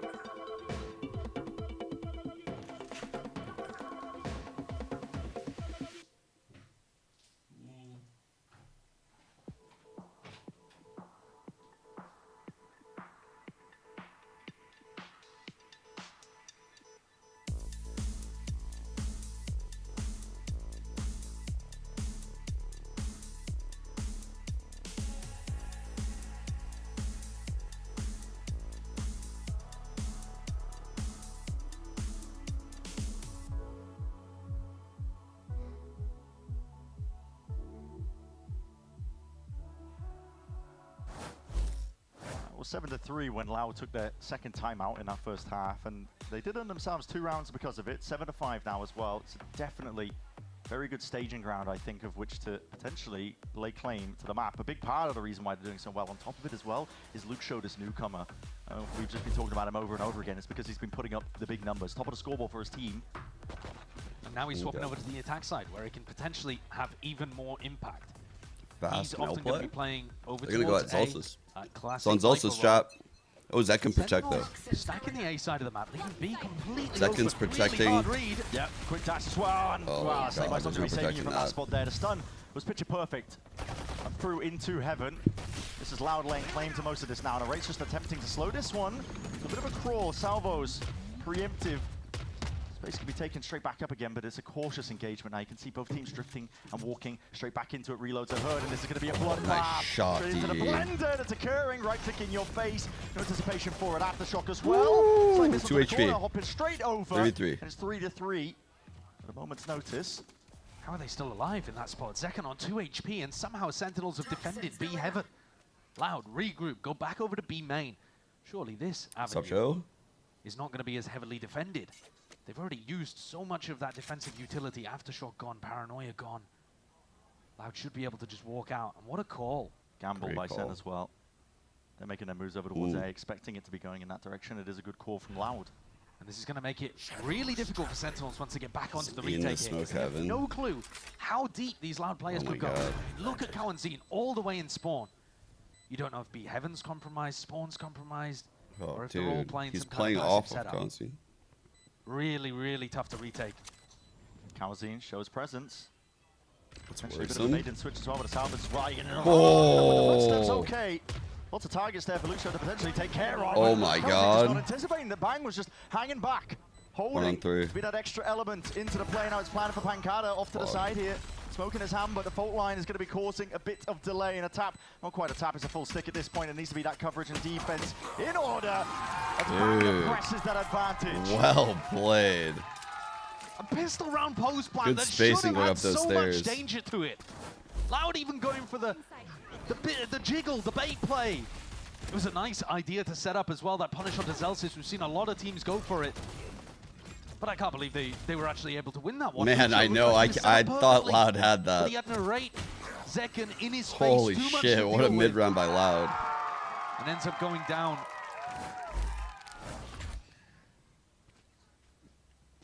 It's a big pistol round here for Sentinels. It's a lead that's going to be accrued up as well. Second with the Outlaw, but he's not going to be receiving too much of the danger. Loud are all very much stacked up, and Bang just taking a peek as well, just as the stun phase, but he only gets the one for his trouble. Instant reclear here, called by Sen. They don't want to give up that gun. Instead, the sight is taken up by Loud. And they know that they're going to try to defend It was just this all on the weapon. fly. So look at how much space Lucio gets immediately in screens. Yeah, push all the way back and through, in to the side. Zekken taking a few stray shots here. Heavy control is going to be given up as well. Bullets straight through the box as well. He's just trying to maneuver away and around from that wall. Somehow still gets John in the mix. Zekken. That's a big shot by Zekken. A supportive element. Just missing the timing onto the corner. Zelsis. Fuck, bro. Just breathe. Sen have heavy advantages into this one, and just on that stray shot, it's a bit of a gambit from Zelsis. He knows what I felt like it got a little wild. Eager to sniff them out. Getting Sentinels in these retake positions. It's something that's been their bread and butter for years at this point. Loud are going to find it difficult, even with the rifles, even with the ultimates, are closing out rounds like this. I respect what Lucio was going for there, taking all of that space. Pancada had one of the craziest aces. Hit a sharp ace in the first half. He had chances for chaos, and a bit of damage was done. It's like Sen, not all with the 5 greatest buy for headshots. this bonus round. 2 Bulldogs and an Outlaw to It was work fucking with, crazy. and nobody on light armor on the other side. So this, if any round was a slam dunk for Loud, it would have to be this one. Right. Slow at the beginning, you can tell. Both of these teams are pretty familiar now at this point with the breach Teo business. And see, now he's ready for a pounce. So this is where the Vipers go some of their lineups from. So he throws his orb and just waits, probably. He's going to be instantly breaking that one, but a fault line off of just a connection there. Rebounds and ricochets, but can't survive. Stun just not quite connecting there to that point. It's good by Loud, and now looking to speed this one up. There's a cloud burst into your face, but still going to get access into the side. Some straight shots to the Outlaw. Zekken praying you can get a cheeky pick off. Doubled up. That's unorthodox here from Loud in terms of the hold. And peeking out through the screen. There was no play for Zelsis there. He heard the plant going down and was hoping That's 8th round you want to be coming through that smoke. Right to cover the rifle. Zelsis just kind of ran in there with the Bulldog. All right, would love to have that one back. And Lucio invents, playing as that backstab at all times, yeah, if they need it. Policy, isn't he? And yeah, well, just about sniffed out here, but Bang wasn't ready for it. At this point, Lucio, 12 and 11 for those who care. Yeah, very clean. Exactly what they were looking for, exactly what they needed. Senna's still going to be making it nice and awkward, or at least make that 13. Find a bit of pressure in the end, but still flawless. Everybody surviving from Loud. And you know what? Both of the times where we've seen Loud be able to accelerate really heavily and get a pick early on, it's been off the back of 2E's utility. There's that breach util that allows DG to run up ramp. We saw it on the pistol round as well, where the Pancada likes those TPs, huh? He does that one on Lotus. That one on Lotus by A-Site. So they've got some he likes those like little platforms to just TP on top of on the hit. Because he does the same thing on the attack Lotus. He TPs like right by stairs. So if Bang wanted to fight for that one, 2E's would have the stun out and DG would be ready to fight. I fuck with that. That's like a ranked player play.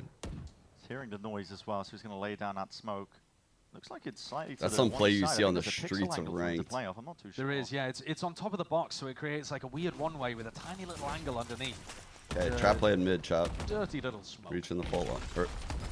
Fault line Just in Ooh, response it just to stall down. I actually like that a lot. That's the counter for the drone, just to slow it down. Too much space up they walk through though. Surely, Sen won't expect that. If he hears this one dropping down silent as it goes, but just betrayed. But too many that spacing was crazy good. Okay, we're gonna go for it anyways. The salvos to try and force the issue and push all the way into your face. The rate. Bit of spam, side by side, shoulder to shoulder with the IGL. Good clearance there with a drone out to the side. Gets the acknowledgement. They know that there's players, and Loud are trying to at least make an attempt. Zeken's on position on site is so tough to deal with. Has flash. This is a good spot for a flash. Down for him, and that's beautiful. Still flashed up into the moment. Gonna deal with this one. Oh my god, lovely. That's exactly what he needed. Still flash. Oh, that was so nice. He's running a mockery over the round. Holy fuck. What a hold by Zeken. It's such a great defensive protocol to go for. We see a lot of teams that run the Yoru on this map fall back into similar positions. He played his kit so well. My head's just full of E2 doing it for T1. But fighting early over the that double fucking phantom spam into the cloudburst to get the opener. So many different things that you what can do a round, dude. They They played so well as a team. Thrown for you on site and flash through it. Yeah, he was in the flow state. It's a beautiful state. spot for Zeken to have max impact and players initiated. That was beautiful. What the fuck? Seeing dimensional drift. This is used very early on by Zeken. With the paranoia. Paranoia behind. Yeah. You see. And he realizes it. I think the Zeken knows that the timing's missed ever so slightly. Now the gate crasher on the upper side of the map, so... Yeah, that might have been a crazy one where the idea was actually to catch Pancada with a fault line, maybe. They might be going for a multi-layered thing there, but in the end, that's actually into as hell. Interesting enough idea for it. The salvos, okay, bit of chip He didn't want to pop dash. Might not make a difference, but so far we're at the minute mark, and Loud, they don't have any map control, instead just opting... Thank you, Ryan, for the primary. Steadily going to be making their way all the way over towards A. And Yusuf too. They do enjoy returning to Luxio's positions at about the minute mark. John, if he feels like he needs more information, may end up... I mean, he doesn't go for the peek, that's, he goes for the drone and you gotta break that shit, bro. Well. No way. Blooms into the face of Bang. Won't deny him that kill. Kawazine dropped into the moment.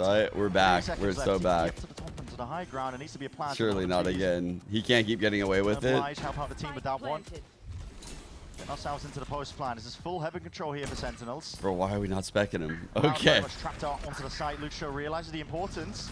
Needs to hold down to main control. Is basically the only thing stopping this team from getting in. Oh my god, he's TP'd in with the blind. They are cooking. Gets all the way into the back lines and leaves it just one more ult. Fuck! Ooh! It's that discipline that we've been seeing hammered in. Fucking caught, bro. That was a big caught right there. That was a big one. To go for. I mean, you normally see a play like that if you have the Yoru Ultimate, if you have an Astral to combo with or something. So at least you have a little safe pocket to be able to get inside of. That's so bold for Zeken to go for that.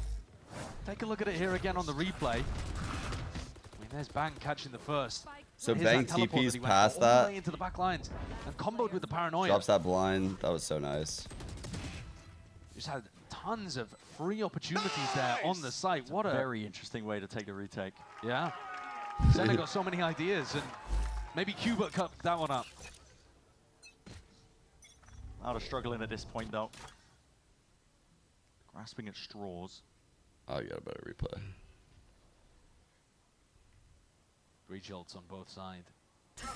Narrate just holding the fault line. I got the time. I just gotta wait for a moment. That one. Just through the shoulders. Oh, they've just missed each other, but okay, getting that information. Zeken. Zeken's playing with fire. I was going to say overstaying is welcome, but with the way and the form that he's in, looking to try and take that challenge. Damn, bro. Narrate's really been trying to help Zelsis in mid, knowing that Zelsis is going to be a focal point. Dude. Zeken's not moving.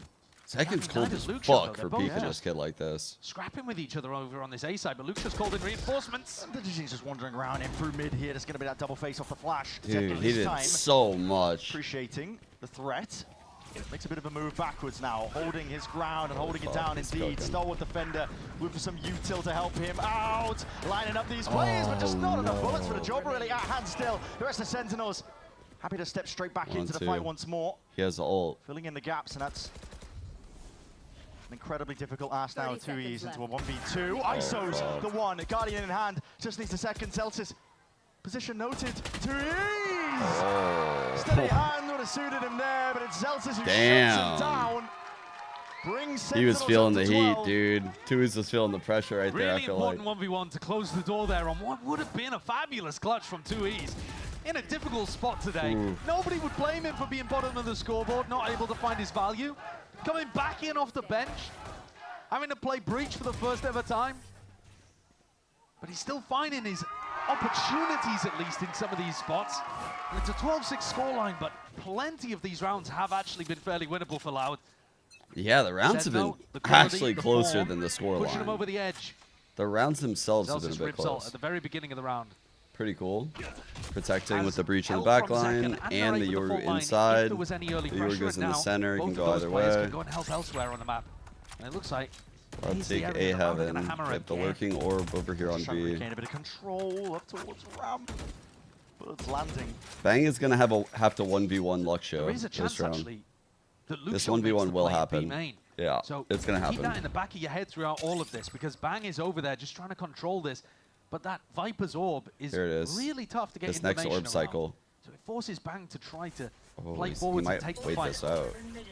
No, he popped orb. But we kind of saw Luke Show scrapping with Zekken in the prior round, and it never quite He's going to 1v1 in the opening eventually. pick that Loud were hoping for. Cover going out. You're going to be going into the A side. You're going to be meeting again. Zekken, he's tucked to the corner, tight. Oh my God. Bang's a goat. That's a difficult one to land there. Digizine doubled up with a cloud burst, obfuscating where he was moving and hiding into. Loud get themselves the site. Plant needs to go down as the next stage. Plant needs to go down, and I think 2Es needs to use this ult aggressively. You can't allow Sentinels to just go for their classic retake protocols. Yeah, full heavy control all out through screens. 2Es is thinking about it. He's got a fault line for the first wave. Stun for a stun. He should aftershock next wave. Cycling. Mouse through all sorts of That's util very paranoia. smart by 2Es. Sweeps. He's going to be potentially catching a bit of friendly fire onto Digizine, but I think he sidesteps it and bang an attempt to TP past it. It was cheeky.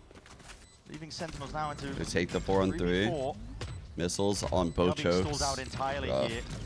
There's so much util still kept in the back pocket from 2Es and Kawanzine. That's one of the problems with Sentinels playing off-site, playing the retake so often. Time is ticking. It's over at this point. Sen very aware of the fact that they're going to be losing this round, but that wasn't the objective. No guns. It was do as much damage as possible with the Loud. They don't have that loser's bonus as well to fall back on.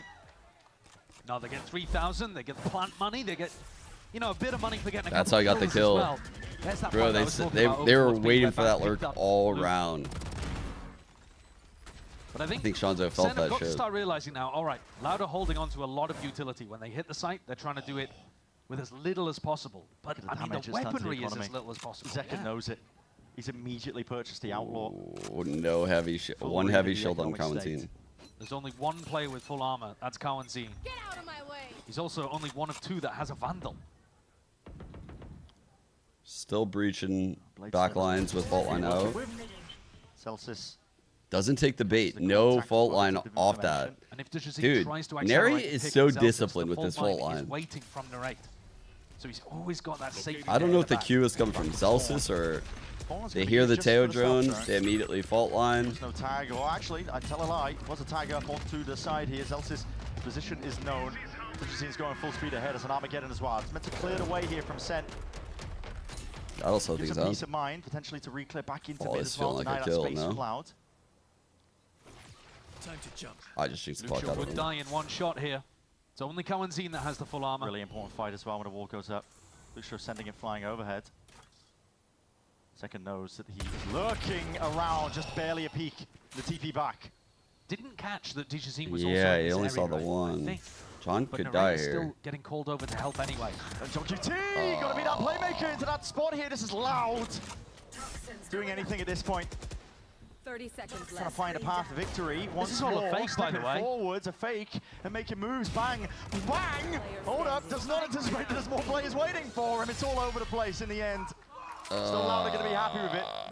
So now they're ecoing. It's almost an entirely 12-9. unnecessary fake there. If Loud had just gone with the rest of the pack, I think Yeah. they would have won no matter where they Luxo ended. peaked Because both of Zekken these kills right came here. down instantly. We saw Dijazine fighting onto John Cutie, but that was the pick on the other side too. Luke with the Guardian picks up Zekken, who was just going for a re-peek of elbow. I think it was a great read on the round from Zekken. The Outlaw was the right purchase. The fight over towards Luxo at A main was the right one. Okay. He just missed the shots. Good time out by Kaplan. And now Sentinels, they're going to be on an eco round of their own after losing 2 in a row. They had 6 chances to close this map out. It does feel inevitable that at some point, a big round from an individual, a retake that works well. Indeed. A trip up, a mistake from Loud. But Loud have got to believe that it's doable and run the next 4 in a row back. Trip up. With the money to do I'm seeing so. ciphers. Loud are back into it, and often the final round, that last hurdle to clear a map can be the hardest one to get. SEN know it, that's why they're taking a timeout. I noticed as well, there wasn't really too much input from Kaplan. I think that just shows that the team is probably cooking. Oh, he's talking now. He's having a little yap with him. Yeah. Plenty of stuff that Sentinels could do as well to try and close it out, even though their money is weak in this spot. Vengeful Drift to work with. Loud have been pretty cautious on their attack side, though. They've not been jumping into Eco, unsure opportunities too early on in the round. Luxo's just been controlling an avenue of the map and then maybe starting to do something later on, but often with help. Dijazine is not getting caught in mid, overextending. I had the Going blaze. for a delayed reclear B main though.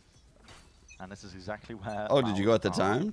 That one time. To flash a step forwards. It's going to be a fault line to the side along with some salvos off of Bang's contact. We'll see it. How does it work out? As damage done. Here's the fault line. Here's the salvos all the way through. Oh, wait. Aftershock as well. Why not? They throw it into the mix. Beautifully done. And I think the damage done there from Bang was actually necessary to get the kill on Everyone flip your coaster over. Ooh, that is good information. We're eating Brazilian barbecue and be made. You know now that this lurk up towards A ramp is totally free. DG got fucking cooked in there, bro. Celsius trying to maneuver. DG got fucking. Just before it goes down, B King Shorty. What the fuck? Okay, and there's a follow-up. Oh, that's brutal. Rifle Wait fire. a second. On a more important round, that might be worthy of a death slam. Silent jump spots narrate, just hoping get a bit of mid-round information to try and. This guy's scary on the lurk. Louder up to onto like he doesn't really overextend, but he takes a lot of ground. Gain prior just by taking that timing. Loud can now set up for Reverse clearing vents right now. Could definitely still be a second round here to close the map. Holding tight to the corner here, still got the Guardian into his hands. Clone is going to be active now, stunned up and has to gate crash all the way back out. All of his util really expended into the moment, and Luxo still holding it down over towards heaven. Well played by Luxo. Gives up a lot of the space here, but he's just getting wide, and he's actually lost his life as a result of it here. Pancada now steps up to be that playmaker. That was really bold from Narrate. He just walked straight through the snake bite, disrespected it. Okay. Pancada does claim his kill. It's going to be a thorn in the side of Sentinels if they want to try and play this retake effectively. So Zekken already realizes it. Himself going for potential with a re-clear. Stray shots. Pancada's revealed himself. And wide to the sides. Guardian's just not the weapon at hand to try and take that duel. Ooh. And John definitely wants to save in this spot. He bought down to 450 credits in this round. So he's got to keep this rifle online. Took a bit of a half-committed approach to the retake, but I think he would have sent it if Zekken had got that kill. Loud though, they're pulling the gap. Yeah. Are we feeling Half the nervous chances right now now? remaining for Sentinels. Only 3 to close this one. There's a really nice trap play in B main. Gotta give him credit for that. VCT's behind. It's Luxo again that I've got to give. I'm actually feeling slightly nervous. On the attack side, because the way that he just takes space as soon as he realizes it's open to him, without ever getting punished. You never see him walk too aggressively and step over the line. Now, John is going to buy armor here, isn't he? Yeah, okay, he's going for the regen. This is one of the big rounds, the big chances for SEN to close. Bang's going to be feeling the heat soon enough. Stray bullets and spam. Kawazine has been dropped. That's a first blood. There goes the Tejo ult as well. Yeah, a walking Tejo up B main, bro. They're definitely popping B this round. That's why we're using that flash right there. This map. We'll see. Bro, when you kill a Tejo like that, you're like, that guy has like 4 people around him.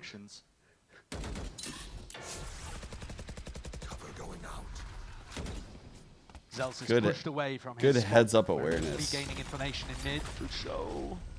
He realized there's at least Luxo here in B main, but you don't know if there's still friends stuck around with him. He's gonna fight. Second's doing what he can to hold down the entire. It's a round where he's trying to setup even on his things own up. here. So Luke, this is like one of the rare rounds where we're gonna see him make a And play. he is right. Yeah, the bodies are in the I'm right place here scared. for Sentinels to try and shore up the defenses. Sen Push aren't back giving this anything, approach. man. It's all contact Sen plays aren't up to giving now. anything. Loud. Walk out from Luke. Trying not to make any Luke's noise. just all the Luke's way on the way out. out. And wide with the heads. Just peeking out to the side here. There is that return of the fire out towards the back of the side. Fuck this kid, Luxo bro. Oh demonic my in the God. moment. Someone single-handedly trying to shut this one What all the way the down. fuck? Just backpedaling away to Jazeen. He's handed that angle. Salvos. Lay it down. An attempted delay here, but it's a Viper's Pit that's offloaded as well. And that's Oh dimensional my drift to try and exit out God. through the back. This kid is so good. Bit of spam onto the corner. He knew exactly Trying to stay that careful where though, that would guy have to was pay back damage. site, bro. He left that guy for 2v3. dessert. Pit at play, so bit of RNG, I think.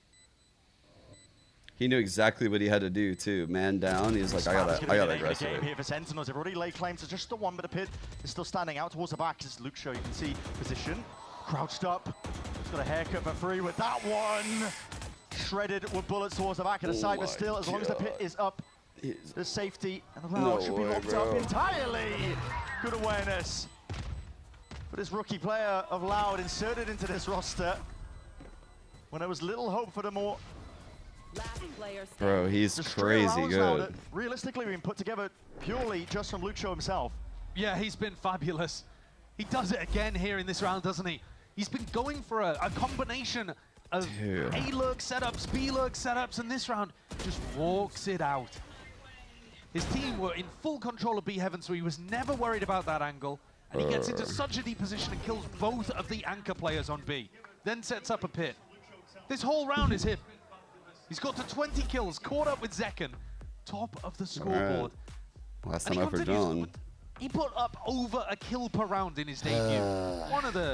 One of the greatest debuts, because also the impact that he's having is ridiculous. It's not just, you know, getting random. I think Sen have been in control this whole game, so I pivotal trust to the them way that they're still. playing these attack sides and offering them options, and he's just doing it again. But Loud have seemed to Showcasing find that it's like a not fluke, he's weakness ready here. for tier 1. Like they're getting But some it is going to be utterly nice bitter hits if he in. puts up this kind of performance and Sen They're come out to win activating anyway. lurks at good 'Cause timings. once more, we've got to address the fact, even though They've Loud done their have won 4 in homework. a round, Like 4 in a row, sorry. Loud There's actually still 2 more quite good. opportunities for Sentinels to just close this out. Yeah. They're not even on an eco yet. Next round, round 24, is going to be desperation for Sentinels. Their economy is going to be broken. Although potentially they might have a breach ultimate to work with, but we could say that about both of the teams. They're starting to get pretty close to that. Could see some crazy post-plant situations where There we go. Send they bind get here. that online. Yeah. But Loud, can they dig deep? Can they find more to add to this string? Just with the sole Second goal gonna of challenge countering B it to main OT right now here. at the Sen, as you breach. said, 2 more chances. Bottom of the Center barrel in a has very been like scraped in terms of the spread out purchase. base. This is a B hit Very much off almost all barrier. or nothing. You're going to see phone line held out. Sound cues, I think, is waiting. One way as well. The setup feels familiar, but here's a flash play and a peek, and that was Dude, not what a entirely. Not sure turn. what happened to the flash. Maybe we got 8 by the wall. Bit of the geometry Armageddon to try and set this one up already. Narrates the slightest of off angles, and the team That's pretty falls into the dope. They cloud Omen burst. dove He's in. careful. Util out into his hands already. but Wow, a that was actually lay it down, crazy. hopping around into the corner, stun. Well, not denying that kill at least, but still it's traded out instantaneously. flank. Bang from behind. 1, Trying to do 2. rips away to an ally. 1 on 1. Grab the 4 for the 1. My goat, Shanzo! Wow! Bang! What a beast! Where did he pull that one from? What the fuck? Miles behind them. And he That was was so confident. crazy. What a flank. Really gassing up his teammate there. That was the play they needed to take it across the line. Devastation for What Loud, a but Pancada's all fucking smiles. I can't believe play. that. No. How is that the way that Loud ended up losing? They got themselves in such a winning position. What a performance, what a play. Full control of the site. And a little play like that from Bang, got to see it again. He Omen ulted? But it'll be towards the end of this highlight yeah, I reel. think so. Bro, Coming I got at the baited. very end, but that's the problem. When you set yourself up in a situation where you've got to win 6 in a row just to get it to overtime, it can just take one play from any player. And this was definitely around at the very end here where Sen just tried to So go they for something Omen unorthodox. ulted here. The flash re-peek into B main didn't work. Wow. And and then Bang just sends it. I've got to see the replay again, though. That was nasty. No, I want to see the play. Yeah, I'm just on the edge of my seat. Holding my breath, looking for the play to come up. It's not going to be in the highlight package. It's going to be such a letdown watch. If anything to go off, honestly, this series is going to be electric all the way throughout. What a play. Rivalry, there's history between them here, but really seeing peak form, honestly, I think, from both of these teams overall. Listen. They didn't even show the Omen ult. Fuck.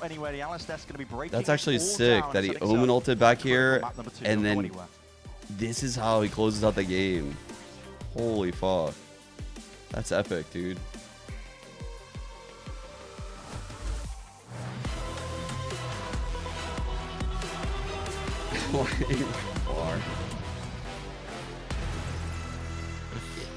You're crazy. You're crazy.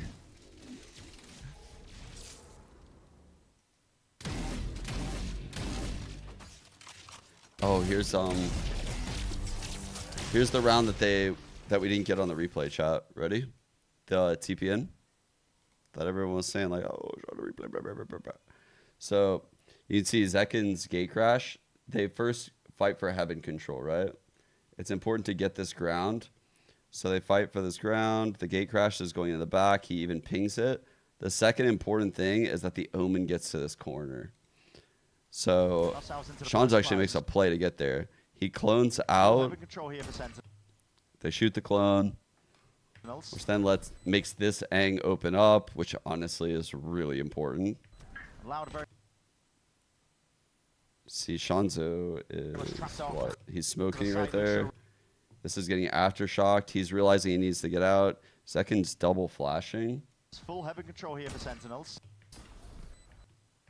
Loud very much trapped off. Yeah, just inside. Flashes again inside, and then the paranoia cuts through right there. Right when he's like committing. Holy fuck. Like a thief in the night, a fox in the pen. Gets all the way into the back lines and leaves. That's actually crazy. Those guys were cooked. Those guys were cooked back there.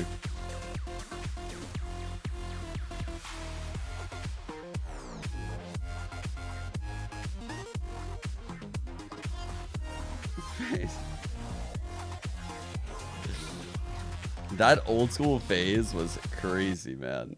It was, who was it? It was Corey, Baby Bay, Marved, Zach. Was Raucus like the 5th? Or was there someone else I'm missing? Am I forgetting someone? I think Raucus came in later. I don't remember. It's not coming to me right now. Fuck. I'm here with Kaplan on stage ahead of map 2. Took Bang a little bit of aura there at the end to close it out, but he still looked kind of in control for that one. What are you going to be talking to the team about now during halftime? I think we're playing okay, but we're a little bit complacent. We're making it real hard for them to close out rounds, but then toward the late round, I think we just are a bit asleep. We're just not kind of playing that second stage of the round quite as actively. We just need to stay talking, stay thinking a little more critically, and wake up a bit. Yeah, it definitely got scary. Thanks for the insight, Kaplan. Good luck. Wasn't free.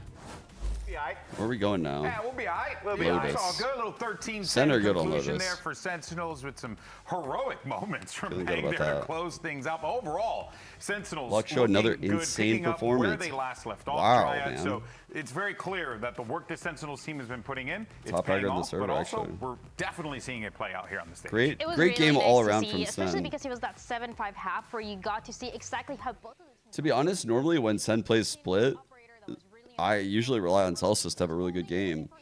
This is a rare one where I don't think like he was super impactful even on like the mid holds. And normally I think he puts in work holding mid. There was a lot of like pairings to help him in this game. So maybe he just didn't get the fights he's used to. It was a game plan thing. Damn. I was like, this half, it just looks like domination to me. Like losing pistol, always just immediately having responses. And then to have a start like this and to still have it be 13-10 is kind of crazy.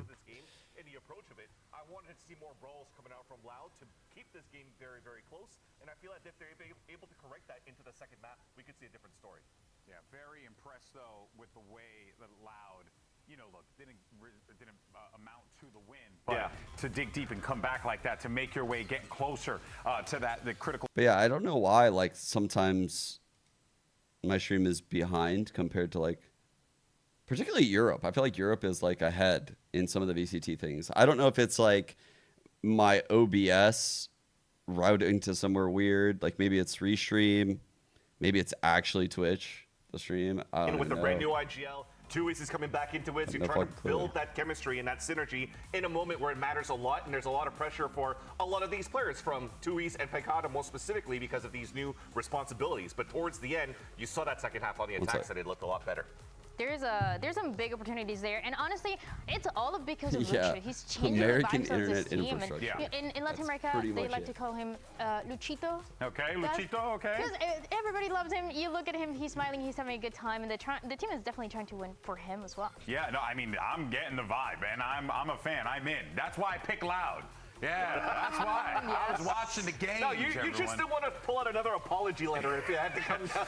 Sorry about that, everyone.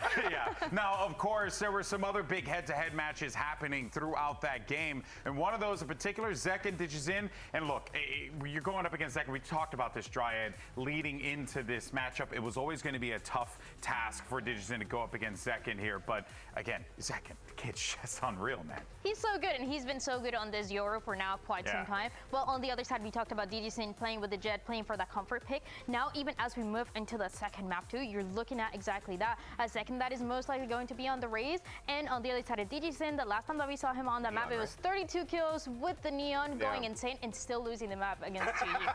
Yeah, but this time around, though, maybe with Luxo in the lineup, with more tools available to them here, Vansili, Lotus could end up being a different story. Yeah, I think it's another map where 2Ace, for example, could be pulling out a Breach once again, and if you're going with the Tejo Breach meta going on Lotus, it could definitely help out a player like Digizin to open things up. And this round right here, if you're looking back on the previous map, again, yeah, shots called not only on the IGLing, on how they were able to work the map on the attack side, but just himself on the Thrifty right here. Pencata comes in, scoring a huge ace on the Thrifty to make sure that the gap that they were on a deficit on the first half was only narrowed by 2 rounds, right? It was a 7-5 half towards the end, but it could have been very, very one-sided with how good the macro and calling from John Cutie was on the attack. Well, and I guess the question here is, Dan, you know, kind of give me a little bit of the eye test here.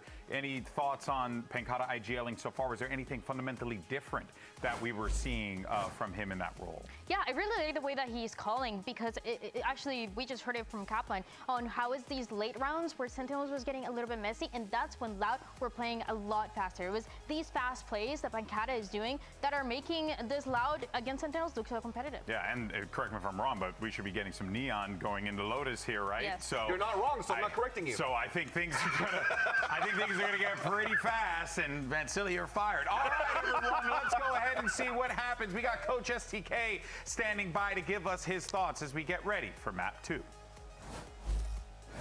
I am here with SDK before the next matchup. The team looked like they're having fun there on map 1. How are you feeling going into Lotus, and thoughts about seeing the team on stage now? I think that we are in a good mood, and I think that this map was their way. I think that Bang was playing really good, shooting from the smoke, is getting kills. So I think that in lots we have a really good advantage on them. I think we are much better than them on this map.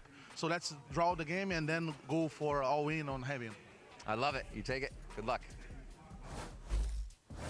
That's some confidence. That's some confidence that I'm hearing right there, Dryad. I think that Coach STK and the rest of Loud might be cooking here. Hey, I would be confident too. Last time that these two teams faced each other on this map of Lotus, it was a 13-11 going the way of Loud. And now, with a Loud that's looking stronger, they could get the win. Map 3? He's talking as fast as a Neon runs, so I think they're very confident as how the second map is going to go down, and very confident that he can push us to a map 3. All right, well, you heard from the coach, you heard from our analysts. Let's see if Loud can bounce back. Map 2 coming up right after this quick break.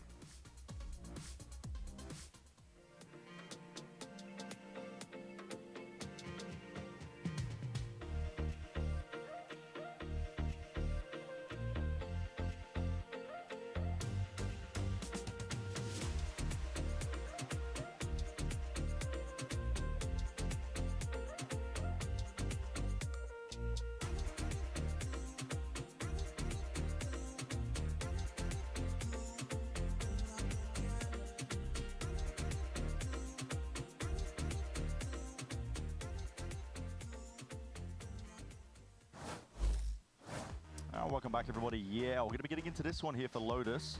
Nice little setup early on here, but you know, a bit of bite back from Loud, if I dare say. I mean, I think expectations coming into this week, I said it the other day, it kind of rings true here. There's going to be an upset somewhere along the lines. Question of where it's going to be. Now, there was possibilities of Loud looking like they could claw it all the way back until Bang put an end to those dreams, and now SEN find themselves up a map heading into Lotus.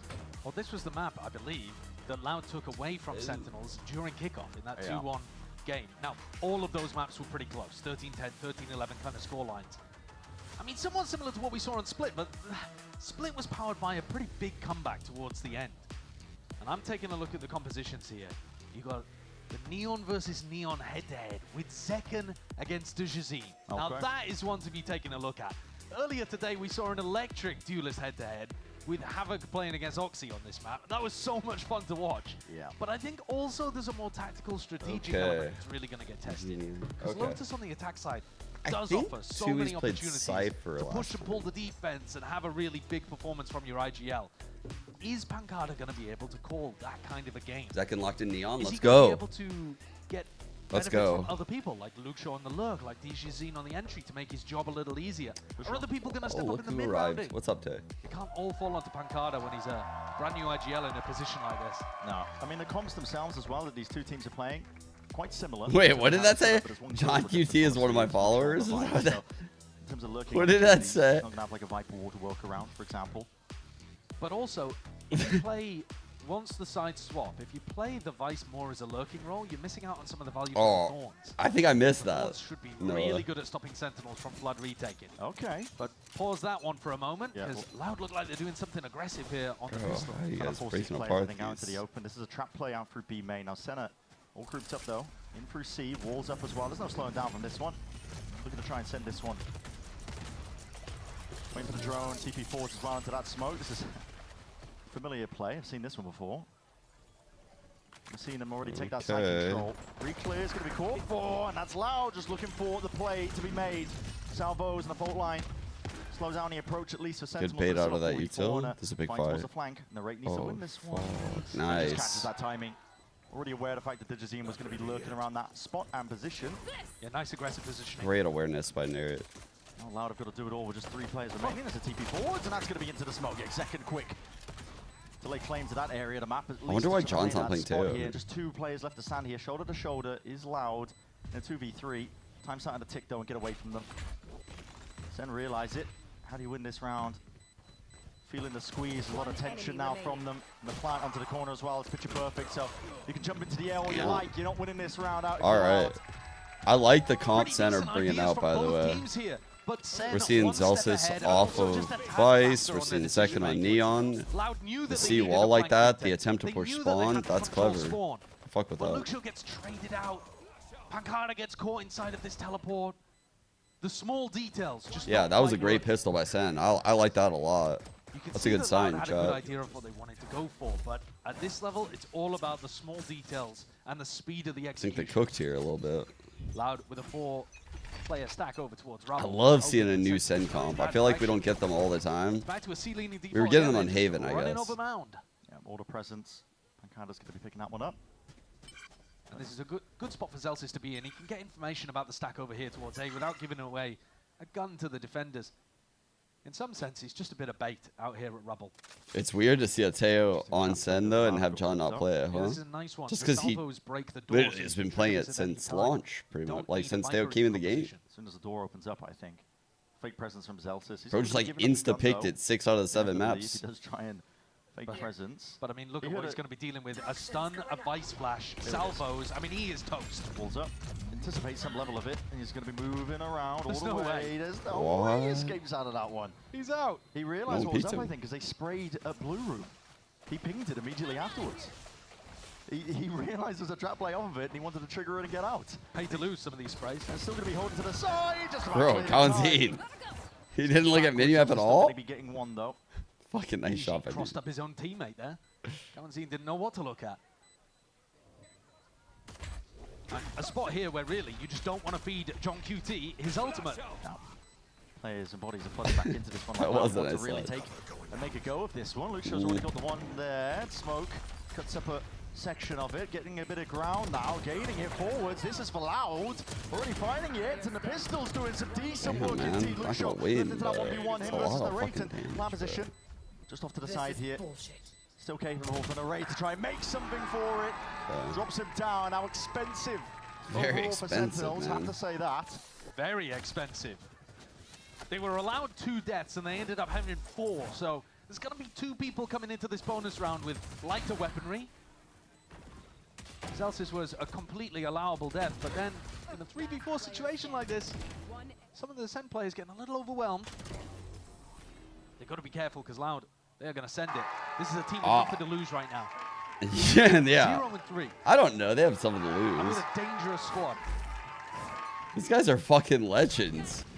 And Luxo's insane. This is going to be carnage occurring. He's about to be TP's one. Up and around. Oh, Magada, God. he's barely alive on a shred of health, and a bit of spam will supplement that one easily. Sending Big him start to the straight bonus. grave. Any attempt from Digizine swiftly just brushed off the table. 1v1B. And this wall set up right from the beginning of the round to allow a B pivot. Luke Shaw! They line up for him! What? And he'll happily spray them all the way down! What?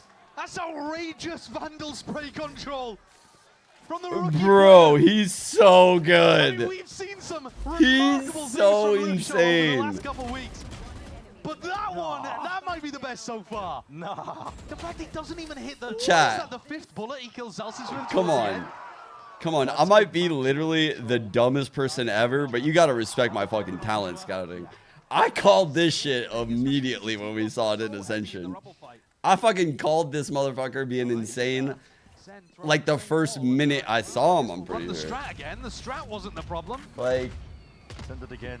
Doors opened up. I fucking tweeted a pic with him Looking to just fake the before he played his first game. That's how confident I was. The rest of his team now. I never tweeted. What the fuck? Deleted. There's no way his reaction times are that fast. It's crazy.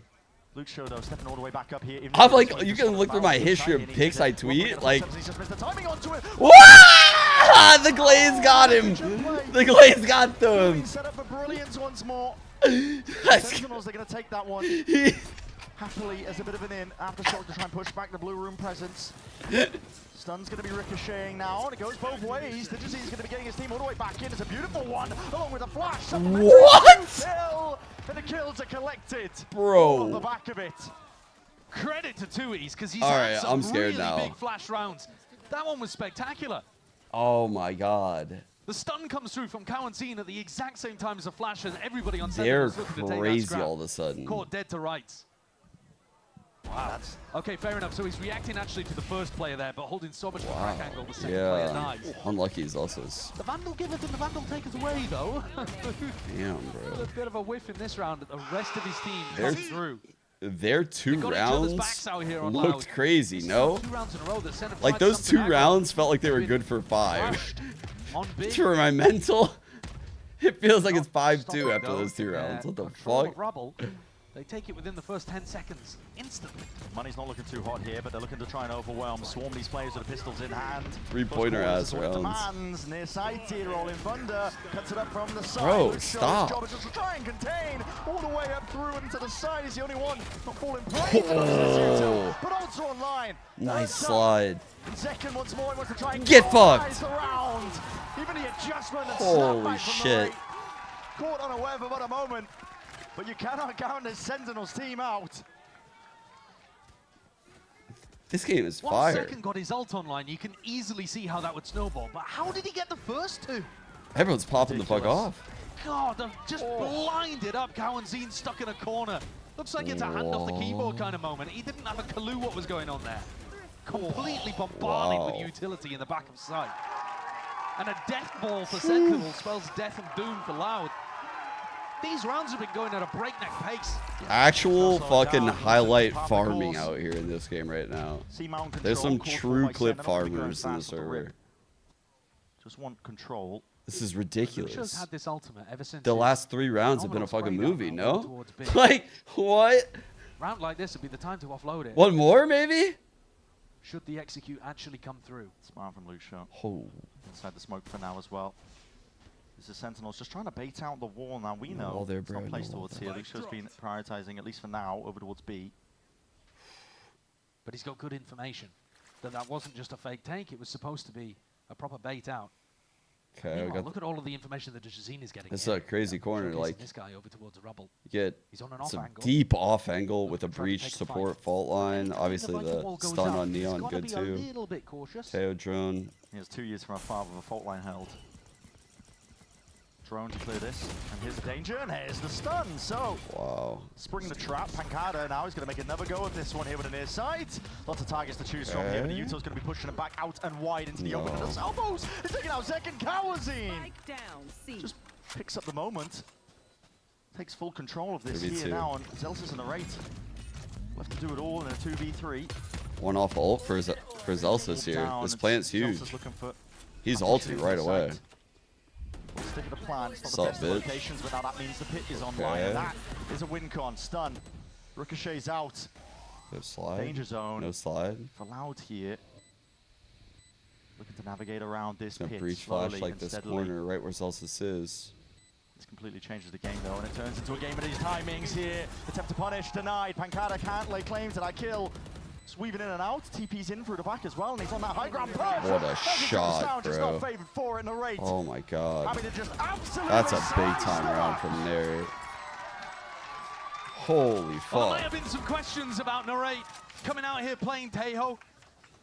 It's not something that we normally associate with him. We've seen huge performances from him on the Fade just say in about years past Tay? and for the Sentinel team. Me personally? But he's out here and finds a huge round for Sen to recover this situation after John dropped over towards rubble. Nice Marsh! And rounds 3 and 4 did not go the way of Sentinels, but they have recovered instantly. They did not allow it to knock their confidence one bit. And talking about confident fighting, they might be ready to take another aggro peek towards rubble. But this round, Zekken doesn't charge headfirst forwards. It's the same trap play that we saw prior from Loud. If the door gets opened. When Sideshow said Teo, here it is. his accent like broke apart the syllables. Scene, bang! He's barely alive, single digits. John QT just holds down that one avenue. How'd he survive? It. Not too sure at all. Shredded. I did not say that. That's outrageous. Forwards. Outlaw shot on wide and miss him, and there's a shotgun to the face. No surviving that. Well played. Bloodbath over here towards A rubble.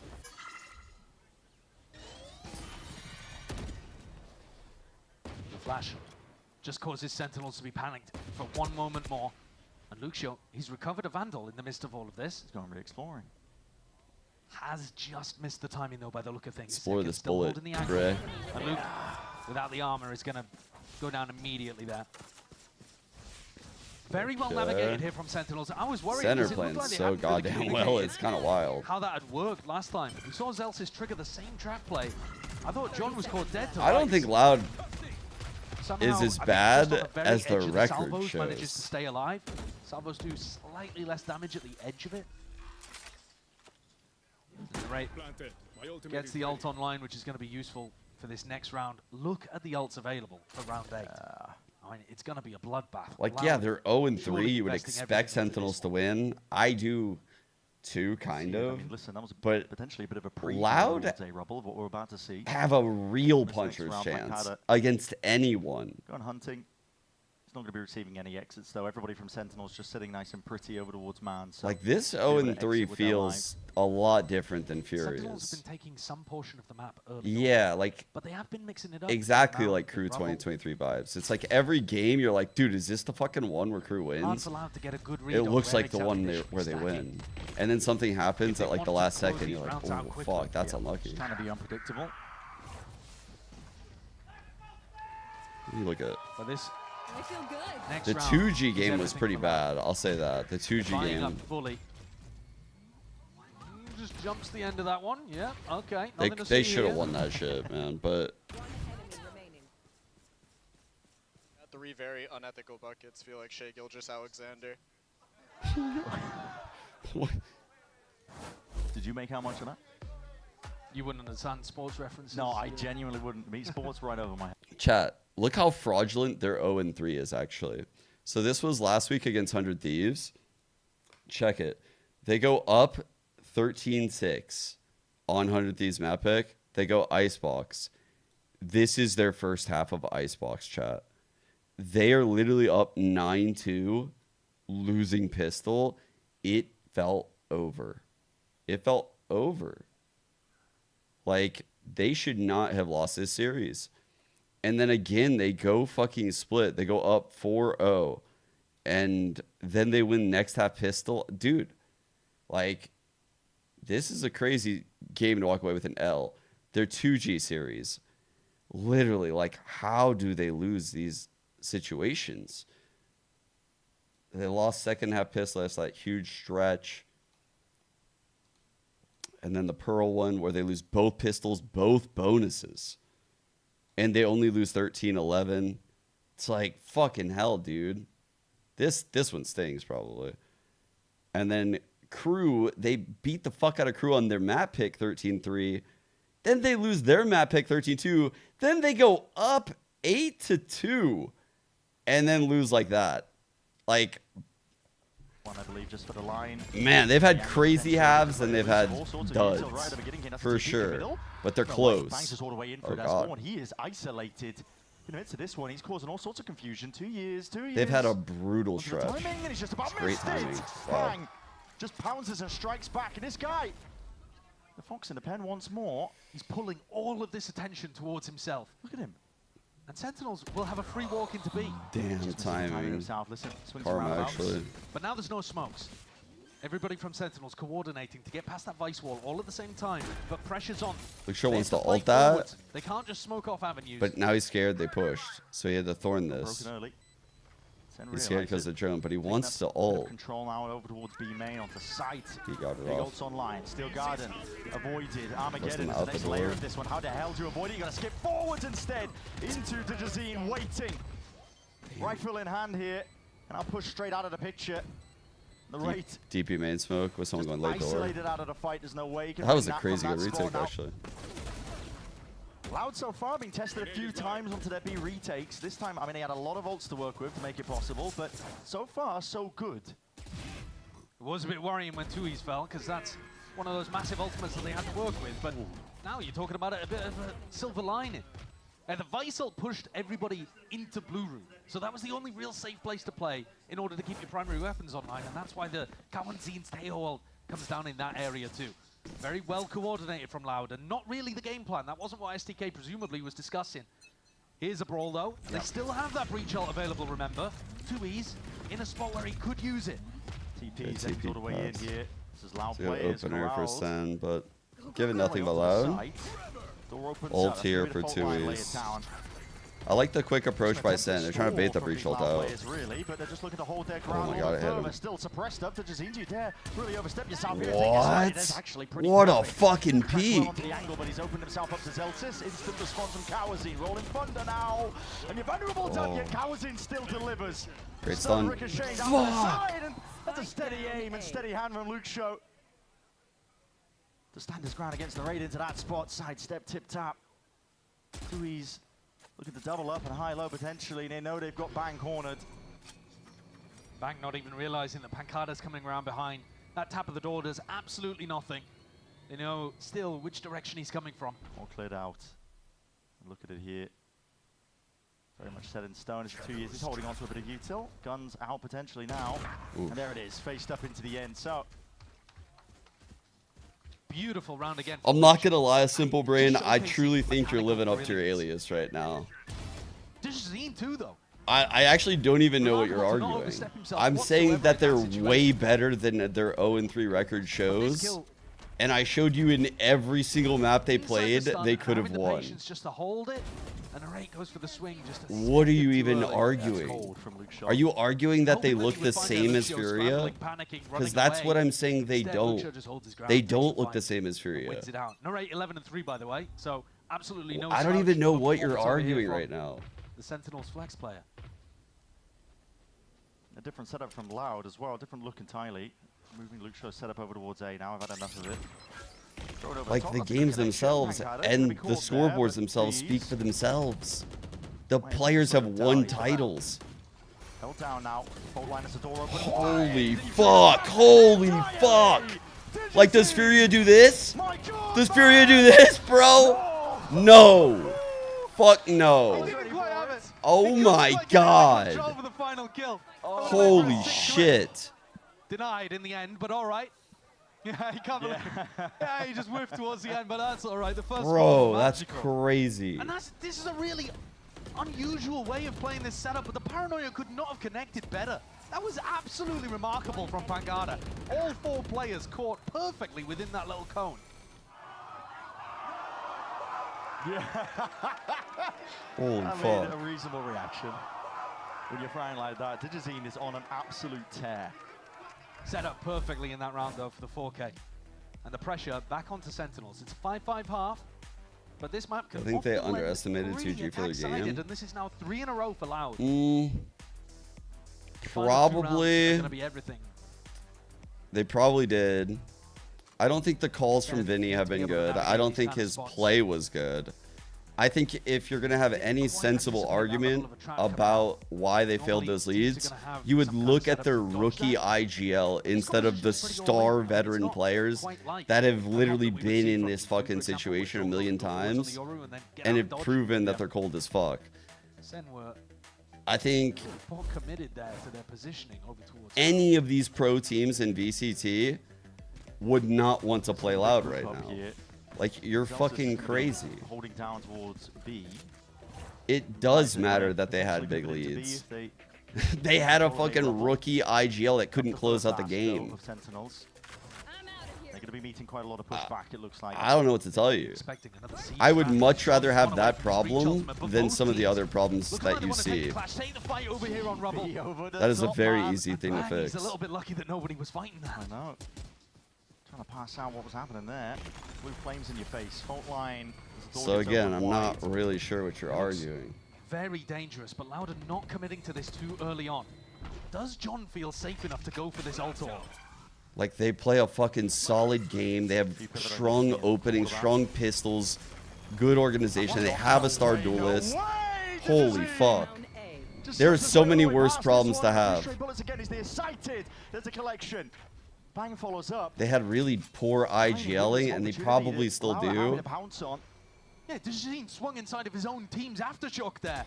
Oh. Speaking of which, completely caught. Like, Tui's has never played Initiator before, and here he And he's is. found them too to get it back into a 3v3. He'd be quick up towards Heaven as well. He's going to Fuck. get some control on through the high ground here. Loud, no choice now but to wait it 3v3. out. Take this retake together. Pretty heavy util advantage in favor of Loud. I mean, the Pancada Paranoia is one I'm looking at. Snake Bite is going to be slowing this one down ever so slightly. Still some util being held, and that's no rate taking a fight. Oh, okay. Paranoia held. Ready for the timing, and here it is. Sending it flying forwards here as the 3 players get into spot. Along with the salvos as well, wide open into the fight. Zelsis! He's done it! Wow. Oh my goodness! Dude, there's some plays being made out Getting here. away with that. Wide swinging out. He got caught by the utility. The whole point of the retake is to put players like Zelsis into awkward positions there. Pushed way out into a sightline that Loud are already controlling, and a rare whiff from Luke Shaw and Cowanzine. Not able to get the collection, and 3 in a row. Almost doubling the kills that Zelsis has got on board. Oh my god. Final round of the half here. John, he put a heavy emphasis on getting this breach ult online in the previous, and then got caught by Digizine. Another play to be made though towards C-Mount again, just where the bodies are going. Flash potentially, here it is, fault line, glide to the side as well. You have to have a steady aim and a steady No. Pancada! He's happy to just literally put an end to any sort of honey business. Sen will go Alright, 4 for and it. 3. Ults expended. Rolling thunder to no avail from Sen. Send that one flying forwards here. That might make him over with the A side Overconfident though. there from Sentinels. They were so... No. They just put all of their eggs in the basket that they would be able to collect a fault line and a neon slide. Put themselves in a really difficult spot. Looking like a 6-6 half. Bro, Pancada's so smart. He takes those shots. He's ready for counter spam or a pop. Yeah, I don't know if you saw his like X-ray. He jumped back with Paranoia in hand. He was ready for the Snake Bite as well, lane claim. Okay, there's a kill. Pancada falling. That's just the salvos. Caught Pancada out completely. He was holding Paranoia in the back of water. He didn't have main spot, smoke used the anymore. Paranoia, wasted it, died. Oh, they got their backs to all of this here. There's a timing to be taken. Loud just about misses. Sen on goated timing. Spike exchanging hands. This is Luxo going Heaven. to be a pit to play in over towards They're drawing attention for Luxo. Luxo gonna peek Heaven. Be accounting for all the way through into the side, and that is rapid from the rate. He's going Holy for it. fuck. John at his side, and Luxo now left to pick up those pieces. With the pit in his face already decayed down to single digits, and he's got an inclination, and he's found it. With the pit drop down now. Good reposition though by Nariot. Climb up the mountain, and a hell of a time and a task for Luxo. He's going to try and isolate that. What a wide swing, this motherfucker. Beautiful. Incredible peek at that. The rebound sticking. Half already. Where's the follow-up? The rate. The rate He's literally insane. He's the best. That is cold. Luxo. He's literally the best. Just remarkable. Break, man. It's a. He is so. It's a micro masterclass. It's literally a micro masterclass whenever I watch this kid. He's 18 years old, and he plays like every situation perfectly. I don't get it. Nightmare of a half, but Luxo, just miracles. This wide swing is gorgeous. What the fuck? And he saw the salvos coming from blue room, realized the Nare was going to be on the wrap. Out. That's crazy. 6-6 half here. Oh my god, what a clutch, dude. He knew exactly what he had to do. And it was just like always thinking so quickly in that. What the fuck? Academy Redux here hanging out in the Riot Games arena. It's your first time too. How you enjoying it? I'm doing good, It's nice studio. And thank you to the fans for having me here. I appreciate it. Heck yeah, very cool. You guys just had a really big win against Winthrop University. How's the team doing in Challengers? It's doing good. Still need to be way better for sure. But, you know, we're getting there slowly but surely. All right, I was looking at your Agents Played list. When am I going to say Waylay in there? Is it going to get in the mix? What are you favoring right now, though? Might see me on some Tail, some Breach. We'll see. Yeah, he's not playing duels coming anymore. after John here. John, you better watch out, boss. I like that. And as I let you go here, what are you thinking for the second half? We just saw Luxo going crazy. He's kind of spicy this series. Yeah, incredible game here from both of these teams. And Luck XO is actually, he's a monster. He's different. So shout out to him. Luck XO? Yeah, Redux, thank you so much for your time. Bro, that actually sounds cool. Luck XO. Throw back to the casters so they Luck XO goes crazy. Just a phenomenal game that we've had so far. Really just being treated, I think. The fact that we're seeing, you know, Sentinels had a few weeks underneath. This guy just exudes aura. They're looking like they're in very good form. And honestly, the same could be said for Les Jr., man. I'm telling you. The fella that was just mentioned there in the interview, Luxo, has just been dominant. He's been an absolute monster. He's been so tough for any team he's played against to get a handle on. And yet Loud still find themselves... You really call Mugs and Kisses. Still find themselves a lap down in this. And it's a 6-6 half that they've had to claw themselves back into. They've won 4 of the last 5 How rounds. dare you say we don't have prime Les still? Isn't Les like 20? It's like miraculous. Last time I checked, it made no sense. Was something you won't see very often, and yet Luxo has been pulling him out. Yeah, he's 20. He just turned 20. The Sheriff to work with here to start out on the attacking round.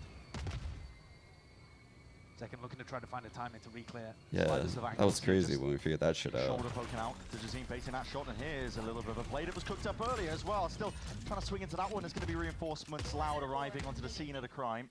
Cowanzine actually used the salvos, but I think that is true. Les doesn't really drop wide swings like that. Might have ended up working against him there. Fast pivot called, but not quick enough. Bang and John, I think you're here in time to defend this. But Luxo does shoot like Les. Like if you watch him, the little side strafes and the bursts, it looks like you're watching Les. Towards A, and Loud, with a minute on the clock, have still just got to take stock, think about where they want to go. And you see here on the pistol that Luke has bought both Thorns. So he's got crazy stall potential against Sentinels if he can get into a position and use both of these. Here's the stomping. He knows that someone's on the case. Already smoke's going to be dropped up into their face. So Thorn's broken. Not going to be slowed down here. Puts a bit of an extra threat the Sentinels could be playing for this one. As the TP up close into heaven. Trying to take these fights straight to them. Loud. Regaining control of this one as the doors open wide. No corner clearance, I should say. Bang, though. Sees one of his own. Going to start an attempt to try and float all the way back in through this one. Bang. He's quick with the trades on top of it. Still Loud. And every single option really accounted for there. Ooh. Another spot on the attack side where Loud. I'm not going to say we're going 3 yet. The rookie finds them an opening. I'd be lying if I said I wasn't worried, though. I'd be lying if I said I wasn't worried. Completely got the wrong read on what was happening there. I did say in my pred, though, I think SEN will win 2-0. I think the maps will be super fucking close. Assume that everybody on the pistol round But I trust SEN as a team to close these maps out. They were ready, they were waiting. I trust their experience as a team and how good they are. There's been a streak of rounds for Loud. The damage and the But punish. God, Loud are fucking punching right now. From Sentinels, looking to see if they can do anything at all. How the hell is he alive? Classics in hand. Luke with a ghost on the flank. He's taken down Zelsis. He's going to be pushed and pressured, at least off to the side here. A lot of bullets flying his way. He'll attempt to stay alive as well, just to buy as much time as possible. Loud just looking all the way towards the A site. And Loud, because of the purchase, they're allowed a couple of deaths in this. They don't mind too much if Luke Shaw and Pancada die. What is DG on right now? Able to recover rifles. I swear, every time we spec DG, he does some crazy ass shit. How many kills does he have? Because Tui's has 3, Pancada has 4, and Loud has 7 rounds. This kid has 16. Means DG has to have a lot too, surely.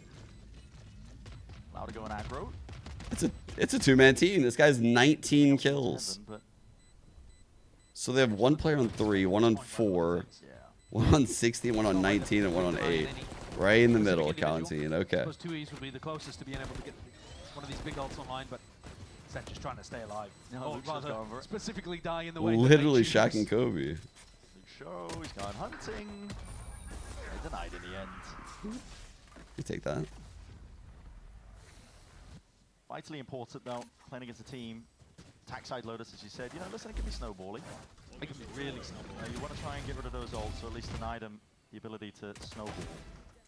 I think we're going to see this brawl on the flank a fair amount. Zelsis likes to try to get a read on what the attackers are doing, but Luke has just been so excellent. Alright, we get the mound brawl coming in, chat. For Loud. Every single map he goes to. Fairly sure Luxio's gonna hard lurk over at A. At some point, Luxio's gonna get a one-on-one against Zelsis, watch. Salvos all gonna be used. Fine approach, and okay. I'm scared about this Zelsis one-on-one against Luxio coming. That's a massive utility advantage that Loud just got out of that. Not much of the breach util drawn out, but a paranoia gone. It's coming, chat. Straight up, quick pivot all the way over towards A. Now we're getting a move on. Here to rumbling of the footsteps. Zelsis trying to lay claim to Okay, never mind. Luxio's dipping. Arriving Put his wall down. just in time, just in case it is real presence. But they pulled so much util out. He's got nothing in the back pocket to slow this one down. Fuel timing's down, just trying to dodge and juke this timing to be taken. Paranoia, though, is good, connects. For Loud themselves, are finding it difficult. Yeah, they don't have anyone front B. They can't go B. For a quick pivot through the blue room. If they do it, it's ever so risky. Damn. Man down now. No pushback. Off angle. Jump spotted around. Fuck. The stun connects. I believe onto both of the players. Yet the Jazim was slowed down himself as an aftershock out wide. Loud. Well, he did end up. Exactly what to expect. Flushing these players out wide, but not anticipating the drop down. 2-3. John still up from the top. That's a quick trade indeed by Kawazine. Very well handled in this round from Loud. Yeah. Dijazine just going for the walkout through tree. Takes the risk, finds that the site is completely open, and then beautiful clear onto pit. Yeah, what makes Luxio so good is his decision making. Like normally when you watch someone like this mechanically gifted, that's like 18, they're kind of overheating. A lot of times they like playing duelists. You know, all of this after making a lot of It's rare you're gonna see someone this good at lurking. Wow, wow, that was fucking ridiculous. Jesus, man. It's not like his util has been bad. Now 2 years. It feels like we're going map 3. I'm not gonna lie. He's been sat at the bottom of the scoreboard, of course, but it's about the setup, to be honest. Yeah, I mean, see him, he's empowering to just. Look at these two up here. Pancada had Look at this shit. 1 kill for so much of the first half. Yeah, but he was still getting really good util usage. It's like that they may be overloading their bandwidth slightly by trying to think about how to play the game as optimally as they can. So maybe some of that attention isn't able to be put onto the crosshairs. But Bro, if Luxio wasn't here, it would be another DG 32 kill game loss. Pancada and Tui's playing the best we've ever seen there. It would be another one. To have a lot of firepower. That's one of the things that Loud have. Just in buckets is firepower from this roster. Abundance of it. Where was that at? That was his crew game, right? Yeah, in a On rough Lotus. spot right now. Loud put together three No, really no. nice What am I rounds to doing? start off this attack off. That's Sen. They've immediately grasped control. Oh my god. If you're looking at the timeline, it's what is that? Where is it? Last 8 rounds, only one's been won by Sen. Yep. So that's. Where was the game that The happened? timeout taken off here. This is. I thought it was all the Crew way to that they the played, sales but who allowed. was it? Looking to take it to the finish line of 2G? bring us to Haven. Oh my god. That's even more tragic. A map where we've seen the success from Bro, there Loud. was that clutch where Tui's was top seat site and he made noise. Did you guys hear? You guys know what I'm talking about? He was against PXS. He was like right below him. Remarkably good, but it's And he like jumped up on the ledge and it wasn't a silent jump. straight in the middle of this, but I was like, to bruh. rate them or rate teams that play against them. Like the shit that has happened a lot in these games, Has a hero it's just rifle. like, And if Sen that's ever kind of needed a hero, ridiculous. it would Like, be here. just can't have that happen. The slow siege on the attack side has not been going their way. Tiptoeing around here. They want Zekken as that point of contact. Yeah. It's weird. They like play to their opponent's level. It's a bit of a trap play as well, contacting most of the way. That's been kind of Like they were actually bad that front of series. this. Celtics is really overextending any sort of advantage that they're hoping to lay claim. Memory show. He's so good at mopping up space when he knows it's Yeah, contested. bro. He takes all of the ground And so that's given to rarely gets him. punished. No, I know. He never gets punished. I watch him all the time. It's the GOAT lurker. TP up to the top. Missing the timing, but seeing the legs And I told you guys, Pankata likes playing on top of those things. I literally said it last map. He's going to be on top this motherfucking place. Actually here to take some kind of Get fight. fucked. Right, that's just blind. He knows the Pankata was up there. Didn't reposition 2 years, sticking that plan down. If Cohentin gets caught, the round has a different flavor to it. He's really got to keep his position up here. Yeah, Zekken though, he's making moves already. We're towards it with stun, blind. What's Cohentin out? No, he's there. One bullet fired towards him. Ooh. What is that? Can't quite control the rifle into his hands though, so. This guy's just walking around the map, killing everyone. Fucking Terminator. We see the gun in Zekken's Toddler hands. I think less. there's some danger towards it, but at this point now, okay, it's 10-6, Loud. And that timeout taken by Sen. This is the round that it was looking towards. Yeah, it's a beautiful shot from Zekken, but that's all it is, one shot. Yeah. Whereas you're looking at the other side, and Loud have got 2 players. Luke Shaw at 20 kills, Dejazine at 19 kills. Yeah, Both of right, them right, with Heki, double right? The next highest on the scoreboard. Can't No, see everyone's 9, saying that. 7 to his score. You remember though the dev They came out and are was like, eh. The 1-2 It's still punch pretty that accurate. is Like, you can knocking still do it. Sentinels out here on Lotus. Everyone's like, no, no, no, no, no, no. That was right. Loud forced into a bit of a slower pace, I think. Just the nature of the comp that they're playing against, so not willing to make too many mistakes off the rip. I'm scared, dude. DG on these entries. Shanzo has to get the fuck out. Okay. It's going to be tough. Just got to evacuate entirely. So not suppressed up. Loud going to be taking control of C-Mount. That's There his is play no here. help coming early. He is What's he ulting with alone Vice? right now. Triple flank occurring. I mean, it's a steel guard and it's going to be easily Sen giving up and Triple over flank towards chat. Loud. Instead, Sen opting all in very much this 3 players working their way in through the flank. There's a wall. It's going to be Dude, Louder being so proactive, they might sniff it out. And you get to see the reaction here from Loud. Do they flip it? And Kata's gonna Flank get caught, the though. scene, or do they go back and reinforce Mound? 4 players looking to Wait, fight Mound. they actually want to fight this? That's an aftershock into the corner, but the stun is good. Even better than that. Come play into the hands Holy of Celsius. fuck, This is Sen. I mean, a complete mop-up. One would say here, leave it just to Dejazine, but Wow. those boxes are not much in the way of cover. Holy fuck. Pankata tried to do a They had TP one-way over play. towards Spawn. Dejazine had full information over towards Spawn. And Loud made the decision there to go back and fight the flank. They You might be committed right about the resources to momentum. it. There were 4 It's a bodies good round there. to turn And yet they things could around, bro. not That's stop for the sure. flood of Sentinels pouring in through Mound and Door. A great 2K Holy from shit. Celsius, but also all set up with that breach utility.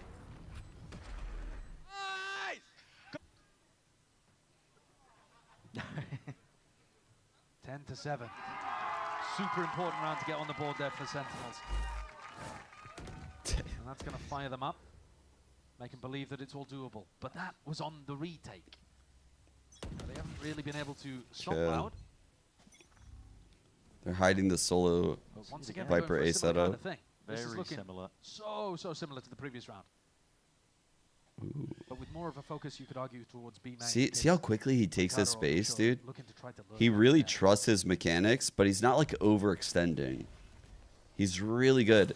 And he'll just like wait this middle ground out. He could get away with his flash. Hoping that he can hunt down the drone itself, but it tags up onto him. So that means no smoke. It's very difficult to push into He him. could potentially be throwing out. He keeps like so much util too. Look, he has his wall because they can't get flanked. There's no point in putting his wall down. We're at the minute mark now, and Luke has usually been the player to try and work his way up. Celsius is way ahead of most of this one here, but Ooh, he thought there was someone in the corner, but he did spot the hit. An immediate attempt to try and pivot over towards C once more. Bang, looking to redeem himself, but just caught into the corner. Lost There's no spawn. escaping that. Does Pancada have a smoke? No. Loud with the player advantage. But they did get caught in a situation like this before. Do they know that there's nobody on the flank? Pancada is holding that position in a really deep angle this time. And they've got to hear it right now. The stampede coming through, the flash and the peak. In through the back as well. Slowly picking Tooze away has ult. this Sentinel's retake. No smoke as well to obfuscate this And one. aftershock, rip, bro. It's a slam dunk for Loud. They have breach ultimate, they have aftershock. Salvos are going to be coming back online. It's unlosable.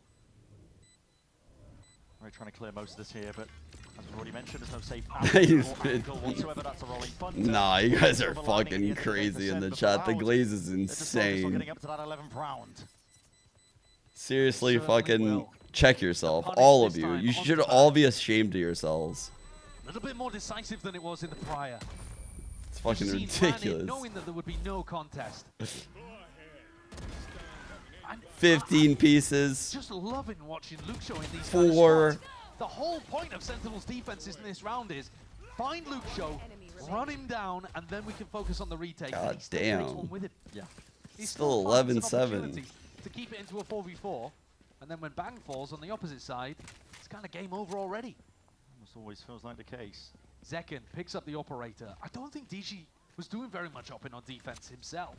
So this is one of the first times we're seeing it. Okay, they're switching it up. Some fake pressure A. Insta Omen ult C. Wait a second, it's a full commit. Second, I think he's heard it. And he potentially has with a movement. Oh my goodness! Happy feet indeed. To Paranoia to try and push them back. Caught, bitch. Pancada has been picked 2 pieces. Bang! Someone went in a bit of fire blindly into the Oh, fuck. And he follows up entirely. Dude. Pivot has scored 4, but Oh still my and God. From John QT. Finally shuts down this rookie player who's been running rampant with the lurks. That was a mad play from Zekken. Yeah, that was. He used confusion on his opponent. Super effective.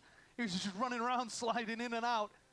Pancada didn't know what to do. He teleported away straight to his death. Yeah. And now, too, he's looking like he's going to head into this high-low setup. This was the point of having the operator over here to begin with, was to force Bang and make sure. I want to see the replay of a nasty surprise like what Pancada saw. Sentinel's Omen player. Like I want to know what his POV was like right there. Pivoting around the map too, he's just doing what he can. Seems unlikely he would even get up to another breach ultimate. I think Sideshow has been grinding Pokemon. That's what he's going for. But in a 1v5, he's not going to have too much success. No. But this one does not feel super replicable. Pancada just kind of sent himself into spawn and in some sense was unlucky not to come away with a kill. Yeah, I can kind of understand the idea by Loud. Yeah, we've seen a lot of teams do that. With a rubble fight, you're trying to force the, rotation, I suppose, from Zekken. Man. Yeah, and also, you're just looking to pinch the C players. You're supposed to put as much pressure as you can on Be unfortunate, like Loud. This game got close. He's getting caught by an Omen in spawn. Y'all might have some traumas. Can be a really effective way of executing. Y'all worked through those yet? Pancada's brain just got fried. Damn. He was like, what on earth is this weird neon player doing? and teleported away. He got scared. He teleported away straight to his death. But now that it actually becomes a bit of a challenge for Zekken to figure out what to do with this off. Because he's given away that he's played it last round on C. Okay. Yeah. Do you just go for the same thing again? I'm a fan of shoring up the C approach. Bang's been holding this one alone with just a one-way, and he's been Second playing deep. Can't quite break. It's like a bait setup right now. When it was heading towards him. Again, the idea here is that Bang is the bait, and if Dejazine takes the bait and starts to run him down, Zekken's got to cover it with the op. We put the snake out as bait. And they have been trying to stop This is crazy. from doing this the whole game. Off angle. Yes. Maray's ready for it this time. Yes. First times we've seen him punished. becoming quite predictable to a degree here. There's going to be that drone is broken in time. Fault line actually does connect onto both. Yeah, Zekin's got to make sure he doesn't get caught by that. If there was a real follow-up there, both of the SEN players could easily be caught dead to rights. What? Where you pulled that one from, Kawazine? Filthy. What the fuck? I'm literally pulling up the YouTube stream right now. Like, what the fuck? Reach predictable. So many tools got to make sure he doesn't get caught by that.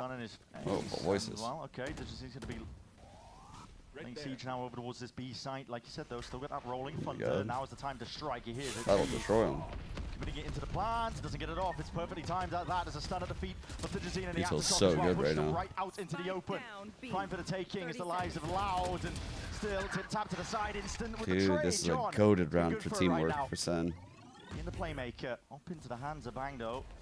Then we'll go down Slow probably. how fast he can really hope to play this one. The smoke propped 3, up 2 on into the your face, smoke. Mankada. On plan. 3, 2, 1. Paranoia forwards. Dash forwards as well. That TP off to the side as well. Away, bro. Bro got away? A little bit more confusion into the fight. Kawazine onto that high ground approach to Salvos as well, and he reveals his hand at that still. Jiggle. Heads on a swivel from the Sentinels players. A lot of angles to watch for. A lot of angles indeed, but bang! He's got it well trained. Well versed with it, and a quick attempt tapping away with a rifle from Okay, let's see Kawazine. their replay. To make the right moves, it's 11-9. But bro, look at this. Sentinels are clawing back. Bro, what? And the details are there, right? The crosshair placement was perfect. The rolling thunder was perfectly timed from John Cutie. What? Stops the plant from going down perfectly, and then Zekin swaps weaponry with Bang so that Zekin can start that retake. Dude, off the back of the aftershock. that's a crazy opener. And then Bang throws down a smoke and holds an angle. Jeez. Loud. Dude, Nate does that all the time. Second of the game. And despite the fact that they've been The scream into the... in control for the middle of this map, this will be the last timeout available to both of these coaches. Round 21, they get them back in OT. We end up over there. Yeah. And at this point, it feels like that's the kind of direction we're headed. Loser's bonus is going to be in full swing for Loud. Might be able to scrap together a bye if they end up losing this one, but there is a lot of importance on it because steadily but surely, SEN are catching up to you. I think the operator is going to start becoming a bit of an albatross around their neck. It's tough to find enough good defensive game plans with the op that don't just involve you giving up a bunch of space at the start of the round. You still do want to challenge over some spots and use the neon stuns and fight. So I don't think Zekin can start all of these rounds with the operator in his hands. You see here that John actually begins the round with the op. It's going to get a little bit awkward. Weird. Because you've got to be varying up these defensive setups. You can't Quad just be doing the A. same thing over and over. John's to open the door with op. We'll see if it's opted into. He might get a shot. John opens the door. They're going to be diagonal neon wall. Actually, DG might go for the run out shot. Could happen. Here it is. No, Barriers it's are not. dropping. We'll see it. The util's going to be laid down just in time, and indeed it is. Loud are trying to fake like they are just lurking. Just Luke Shaw was the one who threw out Okay, turn open. util. Pit to deal with as well for Loud. Now towards C. What is But their they have play? left Bang here. The breach has fault line out. And he's alone as well, so might be able to find. Well, John is coming back over, but he doesn't really have a weapon to be able to fight with. He's going to tear drone. John would be swinging to trade with an op. It's weird, it's awkward. Yeah. Phone line's going to be narrowly avoided here, but the drone still needs to be taken care of. It's cleared the way, mostly. Not Wow. quite. They didn't even break it. That's a Bro, got big 3 tag of them. onto multiple players. Dodge at a flash on top of it. Louder sticking around for this one, looking like they want to try and They're square up faking a B. posture. Potentially out with the shoulders, and that's bang. Head taken clean off. I like the pace they did Ball's gonna after be they dropping. suppressed Draw 3. onto the angle, onto this line with the operator into your hands to see what you can possibly do, but he doesn't want to re-peek into it. Oh, that's a There's an silly off death angle by for you. Pankata, I Narrate. think. Getting a bit of a read in terms of how they're playing. Maybe not the intended target, but going to be happy with a kill nevertheless. 4v4 now. Savo's out wide, and it's getting personal here, and it's getting tricky for Zekin. No gun out to really try and take that fight in time. 3v3. Holding it up. On for the high I ground. feel like... Armageddon, and Oh, slowed down. He's no. missed the timing onto it. Wanted to try and get his own ult off in time, but it's been narrowly avoided. Just dodged to the side. This is Loud in control. Digizine holding it down, just spots it. Perfect across their placement. Let's see if he can claim another. Was it ever in doubt? John really did find it so awkward in that round, roaming around with an op that he couldn't use to trade Damn. anybody else. Loud get themselves up to 12. That arena's quiet And as I think fuck. SEN They're kind of done with that experiment. What an opening from Tishazine as well. Just Yeah, ripping off DG is Bang's playing head. crazy, man. Came around the corner and slapped He's Bang. popping people. That's Loud up to 12. What's our third Still being Haven? powered by the 1-2 punch of Tishazine and Luxio. What's more? How this So one they're goes. making it look like Luxio's alone. He's gonna take. Slowly. Okay. Loud not really opting into using too much util here, but Let's this speed might up. just be sent flying forwards anyway. Rubble control. Surely they don't want to challenge that orb. Freely. And John QT's alone, isolated out towards Tree. There's going to be that stun, ricocheting. And now, John's on a bit of an island. He needs to bail out fun right now here. And it's going to be Zelsis still dropped in a moment's notice. Holy Narrate fuck, from good the rotate. top. Holy fuck, Nary, good rotate. Handled it adequately, more so than that, I would say. It's a 4v2 now for Sentinels. Wow. They did handle this chaos remarkably well. Pancada and Tui's are completely stuck. These are the two bottom fraggers for Loud today. At least in this map especially. And they've got to try to pull off a 2v4. Tough situation for them. Good timing. Damn, they have a really good timing. Ray got into that position to help out his teammates so wonderfully. Now they're going stairs. Anti-timing. Walk up towards stairs. Crossfire here between Zekan and Ray. Anti-timing. They literally are going right into the crossfire. 30 Doesn't seconds seem left. possible. No. Bang just right from behind there. Oh, yeah. Bullets flying forward. Still a lot of damage, but surely going to see the collection. Yeah, but the damage done prior. Okay. Nice adjustment of the defensive setup here. Zelsis with that orb over towards A. Has the snake bite to work with. And then he and John moving forwards around all of the different obstacles on the A side. 12-10 chat. Into positions. See here how quickly Narrate and Bang actually with his ultimate Round by round. Let's go. Feels doable but difficult. Loud have generally had some good ideas on their attack sides, and sometimes the eco rounds are the ones you've got to be most careful of. Yeah, Loud up the gut. All right, Neon ult run. Players, bit of presence being showcased. Luke Show, of course, wants to be that straggler, and here it is. Ult offloaded. We're going to see it overdrive, facing forwards into the blue room as well. And many targets. Suppressed. Wow, owned. Teo drone destroyed him. Luke Show flanking though.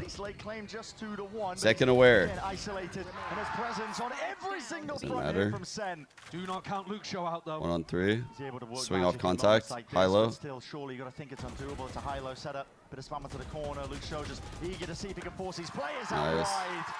Bang shuts it down. 12-11 now. Oof. One more chance here for Loud. Holy fuck, They've got a bro. Vice ultimate to be able to work with. They saved for this last This step. round was all on Dishazine, and he got shut down to the max. Multiple stuns in his face. Teho drone suppressing him. My goat, Chancel. This round could be fairly simple. Take a look at the minimap. Loud have got an open road. Straight Oh, they're through to doing a the A side. mound Sentinels push. looking to do a B B pinch. crunch, but Pancada with his teleport, with his ultimate, plenty of Ole. opportunities to get away from this. Here we go. Yeah, they're not hiding their intent. Rancada stands his ground. He was rooted to the spot, but that should be a quick reaction indeed from Loud. Loud for the taking. They might flip them out. I think they're going to look for something aggro. And John I think might DG's have going an heaven. opportunity as he roams around the map to get the ult. I think he's going to peek this He spot. got the ult over towards C. That gets him the breach ult online. A massive tool for this retake. See it preemptively. Same thing we saw to Havoc earlier. He's He's going to get a kill ahead of the retake. He has to. To decide potentially the entire series. He's waiting the Right first now, wave right out. He's going here, back. Util's going to be extended. An exchange up towards the high ground. Here's the Rolling Thunder, and here's the Steel Garden. Lay it all the way out God, forwards. dude. It's a bit of a denial of the Dude. space. It goes both ways here. Stalemate. Counting stage, DG went all the victory. Tempered. And eager to Oh, draw blood. what? Kawazine will not be denied from the perch, but finally with those trades, it's rapidly. Sentinels collapsed Fuck. upon. Loud doing all the damage in the world, and Zelsis is left to do it even more. He can't get it done. Map What? 3. We will be heading to Haven. And the game is delivering, just as it did towards kickoff. Oh, Fantastic back dude. and forth between these two teams. It felt like it was going to OT right there. As well from Dishazine and Luke Show. It seemed like Sen had the play. I loved the energy Loud brought right there to like play super aggro heaven, bait out Util really early, Because they knew if they played back, they would have gotten owned by that ult. They could not play back 5v4. Holy fuck, they played that round so well. Jeez. This round was ridiculous, dude. They should have gotten bonused.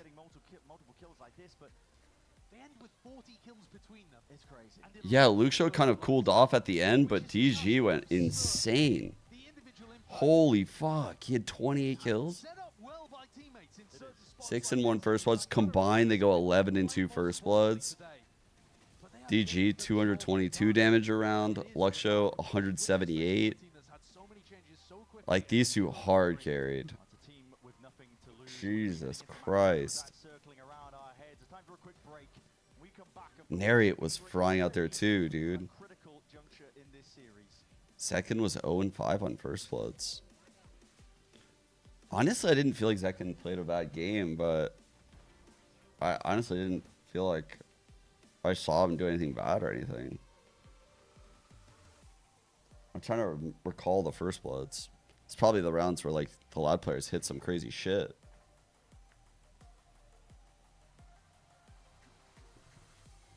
Fuck. Might be better than Ospas Corsia. Dude. When they're on, it looks ridiculous. When they're on, DG's aim, like his target selection is flawless. It is like so fast.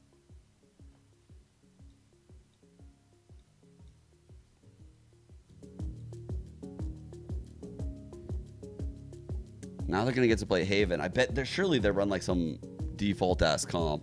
Luxo's gonna be on like Cypher again. Maybe we just see like a Breach Sova or some shit. Breach Sova. It's literally just like old school comp. Maybe they put DG on Neon. Let me see. This is what they ran last week, chat. Right here against 100 Thieves when they won. So maybe they go back to it. So they just slot Tui's into this breach. Yeah, they'll probably do that. They'll probably do that. What was the last thing we saw to SEN? I don't even remember. They played quite a bit lately, huh?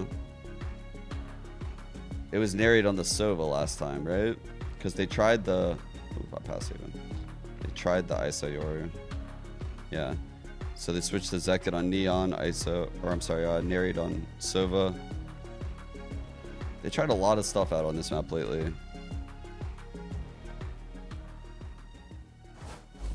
Tried this comp twice. Oh dear, this is not going to get any better. Twice comp once.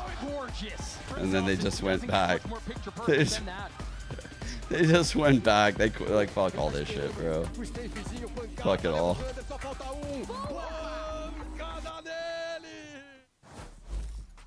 Yeah, I was surprised. I thought Nariot would be crazy good on ISO. But it just wasn't for him, I guess. I don't know. His Sova, dude, his Sova went off. According to what STK was saying in that coach's interview.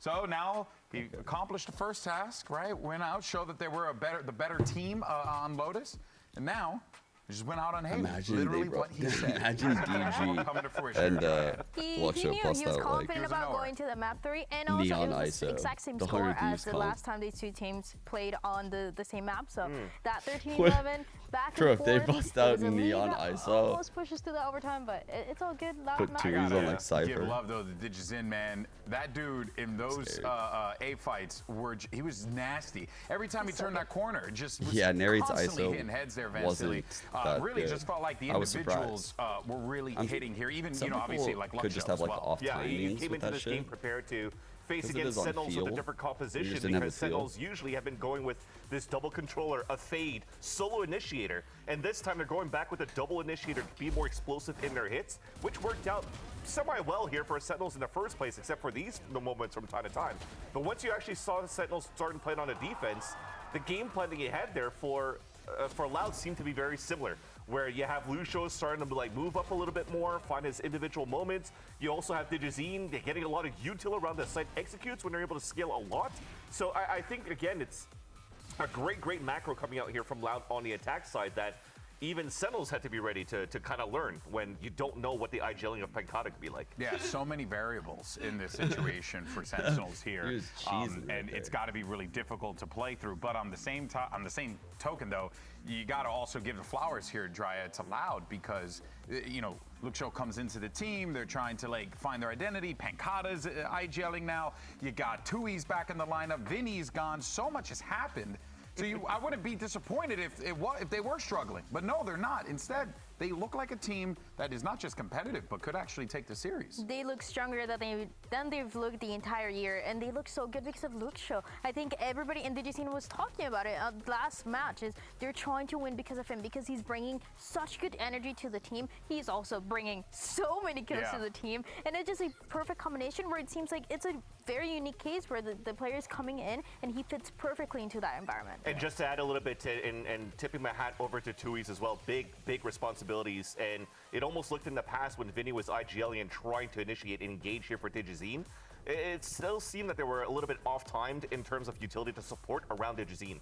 But Tui's has been doing a great job so far, and you're seeing the openers, the amount of first bloods are just entries that Digizine's able to capitalize thanks to that util that opens it up for him. Yeah, I mean, it definitely was a matter of, you know, the star players stepping up in this game, right? You had Digizine for Lau, but then on the other side too, you know, you had Zekin with some great moments, guys. And Dryad, I mean, I think it's safe to say that like both of these guys know how to put on a show because my goodness, the things that some of them were pulling off are just absolutely mind-blowing. This is a duel that we talked about right before coming into this match, because these are duelists that everybody knows and has known since the beginning of VCT Americas. And for this match specifically, Second is not playing that Raze that he was playing on that last series. He's going into the Neon instead. And we're starting to see now this change of Sentinels where first they made Second play the Neon on Haven. Now they're playing into Lotus once again. And now we're actually going back to Haven for a third map. So it's all kind of connecting for this Neon. And also what DGCN was doing on it was insane. Yeah, just real quick too for Zekin, I like that in between these rounds where Sentinels are winning and you're seeing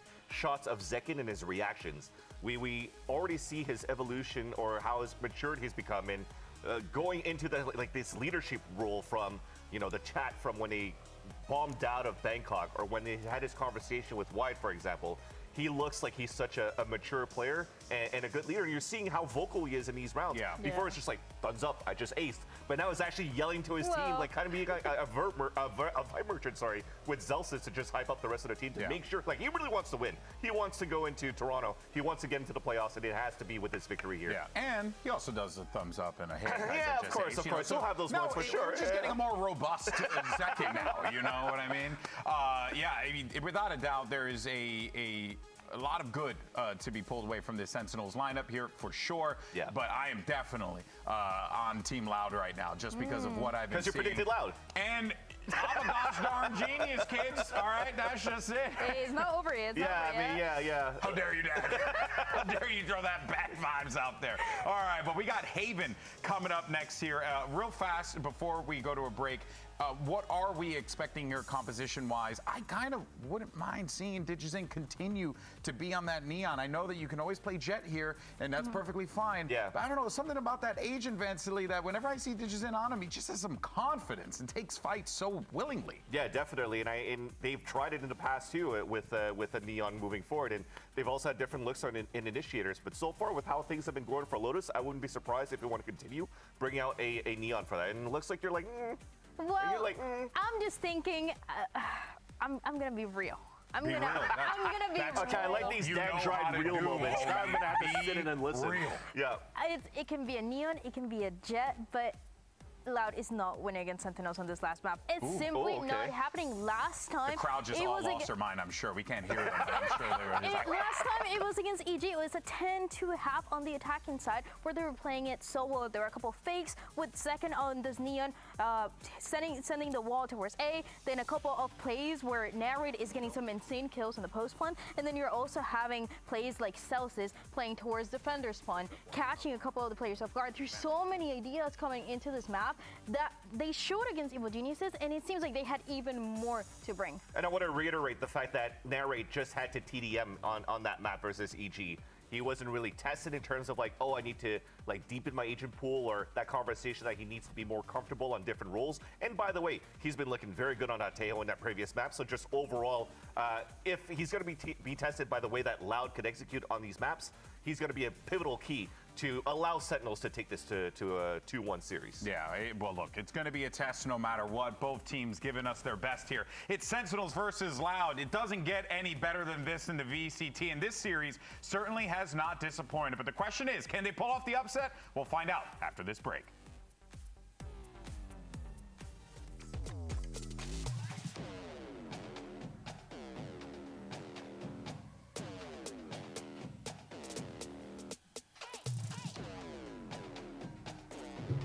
Chat, what do you guys think about that Dryad statement right there? I was literally consuming bulgogi beef at fucking record speeds. Like I was gonna come back and literally tell you guys to contact Guinness because I definitely set a world record. We're going to the final. I was fucking plotting. And then she dropped that Jinx. That was crazy. That is a sleeper agent. Like, I think it's a different case, to be honest. You've got the double that is a with this Loud team. The new addition of Luke Show. Bro literally just came in there and said, "There's no way that what y'all want to happen is going to happen today. I will step in. I will put this colossal Jinx." Dude, there's no way Sen wins. There's no way. I can't even counter Jinx her, bro. She used the broadcast to lay that one down. You saw the analyst desk breaking down the stat head-to-head of him versus Zekken. It's over. I fear most of the time in a head-to-head against almost anybody in Americas. The crowd will indeed be silent, but the winner will be loud. Putting up outrageous performances here. We saw Sentinels come out with an easy victory over EG. They just looked superb with this slight shift up of the roles. We had John QD picking up the breach, Narrate playing Sova. Hadn't seen very much of that at all. And the Zekken Neon. But they've got to now showcase that they can do it against a team full of shooters. Yep, just plug and play for Tui's. As well. Our contracted in particular are putting up Harbor, Cypher, Breeze. There's no reason to suspect. Bro, Tui's came in Loud as a duelist. They made this guy insta-lock Harbor for a full season. Different stakes. A win here will lock them into. They were like, "Yo, yeah, you can stay. Yeah, you can stay. Yeah." Yo, Penkata, you want to come in? Yo, Penkata, yo, come back, bro. Yo, what's up? Oh, fuck, Tui? Tui's. Yo, you can play Senti, right, bro? And of course, yo, Tui's, Senti. And then they pick up Luxo. And Tui's like, yo, why y'all pick up this Prodigy kid that's like 17 and plays Senti? Like, no, don't worry about that, Tui's. Don't worry about that. Like, bro, now he's on his initiator role.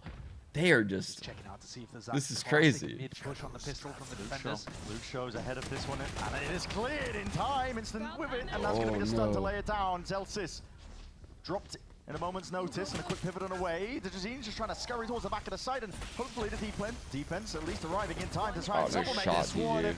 Guns in hand, and making sure to really put an end to all of this with the rate. How the hell are you going to try and pave away to victory? There's no possible way. He's got 70 health still left, alive with 4 bullets left and remaining. 2 players out wide into the open. Oh my god, this is getting messy. 1 HP. He should never have had a chance in this. 1 HP and a bloody dream with Loud. Health advantage, player advantage. Spike drop down into the middle of nowhere. So they double up here. And with that discipline, yeah. Man. Sails away into the sunset. Timing read too. Win. Good beginnings here for Loud. So confident on this pistol. Luke Show's tucked into the corner, manages to pick up one because his mechanics are amazing, and then just as he flies through the smoke over towards garage window. I mean, look at him, he's in. Off the back with the stun as well. Immediately collects Zelsis. I didn't see the spacing on anyone behind second, but did his stun stop anyone else from trading other than the... Narrate's had a hell of a game, by the way. If you want to take a look at an individual on the Sentinel side yeah, of things, did it prevent a trade? I didn't see where the third fan base was waiting for. When is this guy going to activate? We were talking about, oh, maybe he just needs one big match. Well, he's having a great game today. It's just that Dejazine and Luxio are untouchable. I'm out of here. Pretty standard game plan that's going to be occurring here from Sentinels. Grab the orb so you can get a plant down on top of it. Maybe you can lay claim to a couple of lives in. I'm not going to lie, I thought he was going to go back through it. Trying to play this one safe now. I was about to fucking pog out. Trying to play with a gun advantage. Sentinels, they have anything else up their sleeves. They're all grouped Good up call by to the DJ side. to Yeah, not that's a do big that. reveal. Spawn all sorts of them. Util is going to have to be expended here, but a shot darts, rebounding, ricocheting, and here comes the classic. Oh! And here comes the side swing of Zelsis. Straight bullets though, straight through the wall. Will be that We got answer one more back in the from Cloud. window. This is getting more than messy. This is getting downright dangerous. Drone up and over towards the top. Has to be that exit out of this one. Dart over and around. The timing to be avoiding and a bit of spam into the back. You're out of bullets. Vancada is barely alive. And in through the back. There's no surviving, surely. Vancada! No longer the world. A bullshit send round was exactly what we do needed. It again. Picking up round 2. Holy looking great fuck. with it. There are certain teams that look like they put a lot of focus and attention in making these rounds. Great shock, dude. The shock taking out DG to open it up was fucking so big, guys. Taking every opportunity. That Neon creates so much space on these retakes, just jumping around. The reflank through Holy garage fuck. and also crucial from John. He shot. Yeah! Bro fucking knew. Shock dart kill too. Oh, I like this idea. It's a really good idea on an eco. You hide from a recon dart, you get yourself in. Potentially seeing it though, that's going to be that flash, or at least the stun coming through. Held down the line. Sentinels, they've got the guns this time. Facing into the corner to Jazine, he's hoping. Oh, yeah. Got to be an indicator issue there. Maybe just stepping into the aftershock. He was hoping that they would just not look at him. Yeah, I don't think there was too much more that he could have done in that situation. He's just got to tuck and hope. Cleanly dealt with by Sen. Because that's a play we've seen from quite a lot of teams on these Haven eco rounds. I think I've yet to see it work actually in a match, but it is a nice idea. It's got to be working somewhere, probably in scrims. Yeah. Narrate gets up to his ultimate really, really quickly here. A lightning start. And he's been good, like I've said, on all 3 of the maps today. But it just hasn't made the difference necessarily. It's still been scrappy. But they have a round concocted. Louder in the right place at the right time again to try to challenge this in A lobby. A lobby fight occurring. Sending it flying forwards here as well. This is hard committal with these bodies here, but an near side is good enough for the paranoia. You can't escape your fate. God. Kind of dropped down by the former teammate, and Zekken. He's staying in sight. Oh my god. Further forwards here. Oh. To the side though. Not quite there. There's a flash into the corner, narrowly avoided. Dodge due to Kawazine. Steps up to the challenge once more. Round to the side. He's got those reinforcements arriving. Lucho. Holy shit. Stepping with the bullets. Good trades. Good trades. Good. He's him. He's making the difference here. He's been playing great all day. Never let him play ISO again, bro. No more ISO. And that gave the confidence for Zekken to run in and try to get that kill. Didn't get it though, and it took Narrate slowly working his way forwards, being cautious of all of the peaks coming out from the flooding players. Holy fuck, nice round. Take over, bro. Let's go. He took over last time they played on Haven. He demolished EG. But Silly was saying on the desk he didn't really even get tested in that game. Was hoping that Loud would test him a little further. As yet, he stepped up to the challenge. And we'll see cheeky plays in order, of course. That's a rapid shot to answer back from Luxio. Straight to the dome of bag. No, his name Marshall because he keeps it 100. Fuck, man, I wish the Marshall did exactly 100. How sick would that be? Patience play still. Cleaning them all up. Kawazine now with 20 health. There's a multitude of weaponry to pick from. Not going for it though. No, he's not going for any of it because actually the guns have been dropped pretty far away in A lobby and he just wants to try to take the timing. Wait a second. That's a shot to the head, straight through the wall. Too weak. Yeah. With only 20 health, not much that he could do in that situation. Let's take a look at the ultimate situation here. Taeho ult for the defenders, for Kao and Zine. And on the attack side, a Breach ultimate to work with. Damn. His shot, Fonzo. So an opportunity for them to crack a strategy just around John QD's ult here. I'm liking the Phantoms. Oh, it's fine. Take it. No. Ah, it's all right. I was going to fist bump. They're talking about who wants to take the plant at the end, the plant point. DJZine has picked up that operator. This was your big win condition that you highlighted, but they're going completely away from him at the start of this round. Actually, the A long control, a fake. And now walking back into this mid pressure. Wow, we've got more class for themselves. Lots of bodies here. Pancada gonna try to escape. Double TP to try and get the hell out of dodge. Yeah. Sen will quick to pounce onto that one, and here's another Caught. play being made. Zelso, he just slinks his way all the way up through C-Long. Fucking caught, Off the back of bitch. all of that mid pressure, Zelsis walks up C-Long. Somehow manages to evade the timing on the operator. Oh my god, the Louder got a lurk. call. The lurk. Horrible decision to say. Surely here. this child ain't aware. Oh my god, John right now. John actually right now in this game right now. So many opportunities. Holy. But this round, got to give credit to Zelsis for finding. It's just flank kill after flank kill after flank kill. Oh my god, he's crushing it. Loud just need to keep these guns intact.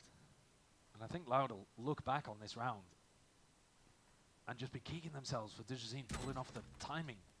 One enemy remaining. Yeah, damage done prior. We'll see if they can even keep one of these guns in check. The answer's no. Alright, Loud has some ults to work with, but they're broke. They have DG's ult. Yeah, the timing that he caught up C-Long there, though, is superb. I mean, the whole purpose of this round was that DJZine was holding C-Long with an operator. You see him still holding it during this timing. And then Zelsis walks his way up. I don't know whether DJZine made some noise, maybe heard the footsteps rotating over towards garage or something, but couldn't have been better. No. And Loud put everything into that round. Sure, there wasn't any ultimates being used. Woohoo! The hunter! It's the fake hunter and the real one.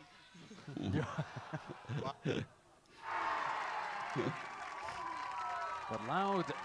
Bro's just disappointed. He just literally did the disappointed head nod, like, man, the market sick of this now they've shit. got nothing. Bro literally was so disappointed. That was crazy. You can stay with me. Yeah. It's all right. You can stay with Mimi. She's the only landowner. That's true. Landlord mentioned. 5-1 though. This is Sen. At this point, you know, I've been using the word in control, momentum, everything else, but it all applies. Live check-in with Narrate. Yeah, they're looking completely in control. I mean, it's like they've got a read on everything that's going on in the round. Not on Little ISO, pump by the fake way. over towards A-Long. Draws out that fight through mid. They're there to punish the I don't know fight why, mid. but every time And there's then a they're there to sick punish the comp that I reaction. like, It just Sen doesn't tries get it and it doesn't work for them. It's exactly Like the Deadlock how they were Cypher visualizing. comps, bro, everyone was This cooking with that. Looks like an opportunity for DJZine But to when get some Sen value out of tried the it, world. it did not work. Stunning, salvoing, running down there with Neon. Can Sentinels Sometimes, control like- the aggression once more? Oh, they're actually doing it off sound. Sen are playing this one patiently and passively enough. Trying to find the best value they can off the back of the Neon ultimate. The Deadlock Sen era was fantastic. Sen fans were literally going mental. Playing into, you got your cage propped up, gives you a bit of safety, but okay, gun in hand. He doesn't even get the chance to fucking random fan. What more are you looking for there? Yeah. Walking up though into this trip setup, Luke Show not relying onto this one, but when everybody's just steadily crawling up onto the line, a bit of raw spam there. Stinger in hand is not quite the gun for it. Still steps forwards. It's second getting tripped up twice in the making. Double TP out and away. Pancada calls for that evacuation, just trying to play his life out, and Cam's going to be spotting out all sorts of business. Yo, These players are trying to let this man cook. The straggler that is Zelsis. But as mentioned prior, this guy is the hunter right now. He is the Oh my god. Zelsis has been owning this year. Cobra. Yeah. He strikes when the money is He's low. been playing so well this year. 6-1. This round, I'm confused. Like Why whenever we're DJZine tuning into a Sen game, like I'm always He's got pointing a out his stinger in his impact. hand, but the whole purpose of this round surely is for DG to get set up with his securing rounds. I mean, maybe not. Maybe he just wants to use it in a round where he has does the a lot of the bitch rolls, so that too. At least you know, when you get overwhelmed, you can pop the Neon ultimate and have some value.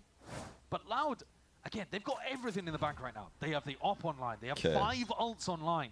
If they can't win a round like this, they're not going to win hardly any on defense.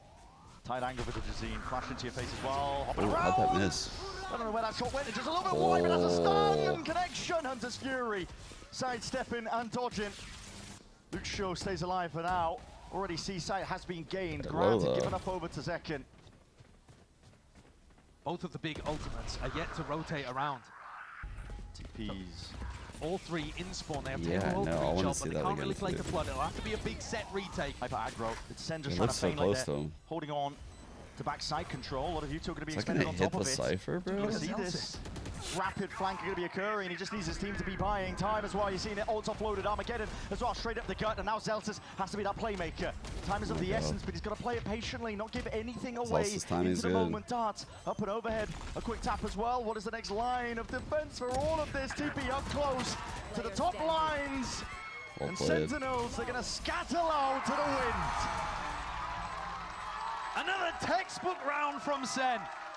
Setting Zelsis up on a deep look, and then baiting out those ultimates, making it feel like they're playing on site, forcing the ults out early, and then all playing an off-site setup. Where is that? He's got an ear piercing. Yeah. And it's like low I said, hanging if fruit, Loud chat. can't It's win low a hanging round fruit. like that, where they've used did something every around ult. one more first month that I did last map. Yeah! Oh, yeah. It's just excitement on every front from Sen. They're playing a pretty perfect game right now. And this is one of the maps that used to be towards the bottom of their pool. They were so struggling on this map when it came to kickoff. Start of the year, they were banning it. They were playing the Yoru ISO comp and they looked lost on it. But this, they've really found their groove. This is now 2 times in a row that the attack side has looked man, it's really fucking good. Like, John's calling this half has been fucking crazy. Nobody home. Luke Shaw hoping that he can... He's doing fucking circles around these teams. Zelsis has actually been more of a monster on the Cypher than Luke has so far. Seeing a wall up and over. Does he get a trip kill? No, he goes in, breaks the trip, dips away, darts the back, dart pings, so they keep going up. He's holding his smoke, knows it's possible. Little fake run. Yeah, so he was just inserted over towards A, and he gives them pivot options. Ult The online. no roll theft entry. Can be slightly dangerous for a player What to a go for dagger. a bit of an aggressive look like this, because you risk giving away a rifle, but now he's just given himself and his team the easiest, freest entry back in. Although Loud look like they're poised ready to flood. Salvo's paranoia already could still be a scrap. Man going down here, stepping forwards into the smoke. It's where it's going to be decided, essentially. Zelsis quickly deals with Luke Shaw. That's going to be the ult offloaded, but still, how the hell do you get value out of it? You don't. Man. You just don't. Straight back to the spectator seats and listen. Yo. Can't help you with that one. Oh, No. Get him out. Get him out. Get them out. Get them out, I mean, bro. in their heads, that was like the optimal play to set up John for building up towards the breach ultimate. He's locked in. Yes, do you remember when we practiced? Yes, dude. He's bunny hopping backwards up the stairs, bro. Through Ivy, he's a speed demon. And our former teammate couldn't do anything. Yeah. Holy. Crossing up Bancada. Oh my God. Cleaner, wouldn't it? That is amazing. I love to see that. Oh, fuck. Time to shine. Fault line's going to be slowing him down a tad. Heavy committal as well from the Sentinels. I love that type of shit, bro. That's so funny to me. But going to give this one up. Jazine reveals his hand This with player the operator shot, really which feel it. went Like, wide Zekin, to do that is to be taken like, now for Sentinels. man, we are fucking Pressure owning. exerted by Zeltis up through mid. It's going to be the breaking. Needs to be a response realistically from Loud as well to try and clear up some of this space. But Bancada, flash in the corner, tight to the corner. No one's cleared it out. It doesn't even matter. Luke Shaw himself. Yeah, what the fuck, Bancada? Forwards into the fight and might be able to just slip all the way behind, but NoFF is going to be revealing the job entirely. Can't quite take that timing. Just feigns like he potentially could. He waited for the ping to make it look like he was about to drop a slide right there. And then he just walked back. Use and the cam just spots it out entirely. Salvos the next level and layer to all of this. Luke Shaw is online. And it looks like he's ready to get this ace. Bang. might end up walking straight into this. 30 seconds left. Drop and exchange it again, bang. He's got plenty of money, doesn't need to be worrying too much about that one, just wants to do economical damage at this point. But he's just been highlighted, and that's an ace! Secured up, Luke Show. We're waiting for him to really show up. This round, a bit chaotic for Sentinels. You could see what they were going for, but the pivot through Garage after that B exploration didn't quite work. And a lot of players just kind of getting caught out in the open. Yeah, make sure to follow iBuyPower on socials, hashtag unlock your ace. Lots of giveaways to be happening. And Luke Show, you can tell he's happy with that one. Yeah, fist bumps out. Yeah, it's also on a hard C lurk right here. Cam bottom C though. He breaks it off barrier. Need every single round I can get here to just see with the operator again. Core part of the playbook for Loudon on their defense this map, but he doesn't really Send speed up Garage. It's a pivot that's called for. Pancata has a lot to do. Trip's going to be dealt with and deals with. Wow, that's going to help Pancata a lot. Oh! Whiff! Strike, but now he's the one being squeezed. Revealed his hand a little bit too early. But he cuts up the ankles. Oh my god. This child, bro. They become that 1-2 punch. Heavy-handed with the swings, and Digizine just comes in delayed but necessary. Third round added to the tally. Yeah, we got TikTok omen. Potentially Loud can work with. They decided to fight. They decided to brawl. I mean, they were getting overwhelmed by Sentinels in the prior rounds. And now they're just choosing the timings and choosing to scrap. Luke picks up another 3 in this round. Digizine's had some difficult shots. Alright, they're fighting back. Holy fuck. At it all. Luke Show's been there. God damn. If they can get up to 4 and win a pistol, suddenly it doesn't matter that they lost 8 rounds in a row. But that's it's literally a two-man team again, huh? Even at this point. Is the kill spread what I spotted out Digizine. Like 2 people had all the kills, right? Zelsis not willing to really has 13. Over. It's a one-way cage. It's a one-way cage. What? Bro just doesn't care. 20 seconds into the round. Yeah, literally weird timing to TikTok brain. Sure. Second one for good measure. Throws this one down here. It's going to be that drone to try and clear close. That's broken though, and it's trying to bait Kawazine in. Something is going to be smelling off here for Sentinels if they're aware. They've got all their faculties. Oh no! To the side, and Digizine, I don't even know if they're realizing that Kawazine's still there, still Sen. Don't like the look of it. Over towards A is a dangerous place, and start towards the back of B now. Still, Trip. Belly broken, a bit of punish inside. Luke Show's just laying down some heavy fire suppressive element. Aftershock as well, seeking to delay. This is Loud. Surrounding, slowly tightening the net. You have to fight over one of these connectors, and they don't. Nervous sweating. There it is, rolling thunder though. Asking you shall receive. They're going to try and push the backward away up. Who is following up? That is the question. Don't do it. Smoke. Oh my god. Luke Show just oh. off the mark with that one. Significant amount of damage. Fuck, dude. Up a flash as well to push them back. Here's a fight. Nice shot. Just strikes from the side. The critical one. Digizine in and through. Sentinels. They're just filling the streets with blood. 2 years. Dude. It's finished. Nary had some big kills though. Sentinels can be happy with it. Scrappy end to the half there from Sentinels. Having to make model looks so funny. Something out of nothing with that ult. Nobody really in position to be able to play off it. John does it himself, dives into the smoke, picks up the kill onto Luke. And then Narrate finds a nice timing onto Pancada to be able to pull that one out. Being able to find player advantages in tight spots. Nice! And those are normally the spots where Sentinels have been struggling so far this year. Playing off each other well though for a 9-3 half. And accept themselves what is that grunt, bro? Slam dunk finish here in this series. Potential chance to lock up a top 4 playoff spot. We'll see on the other side of this.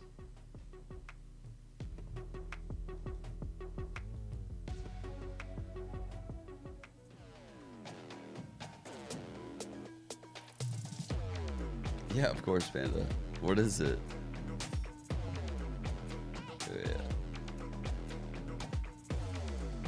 Oh. I'm sorry. You're timed out for 20 seconds. I was just gonna permit you. What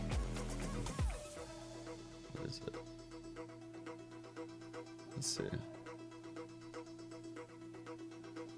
That's actually pretty cute. Damn, dude. That's pretty cool that a fan made that. That's really cool. I would be so happy if someone made that. Like when I... That's really cool.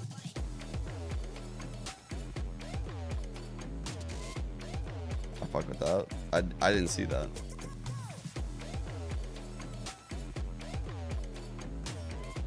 That's like a very cool style that like you don't really see very often. I like the creativity and everything of it.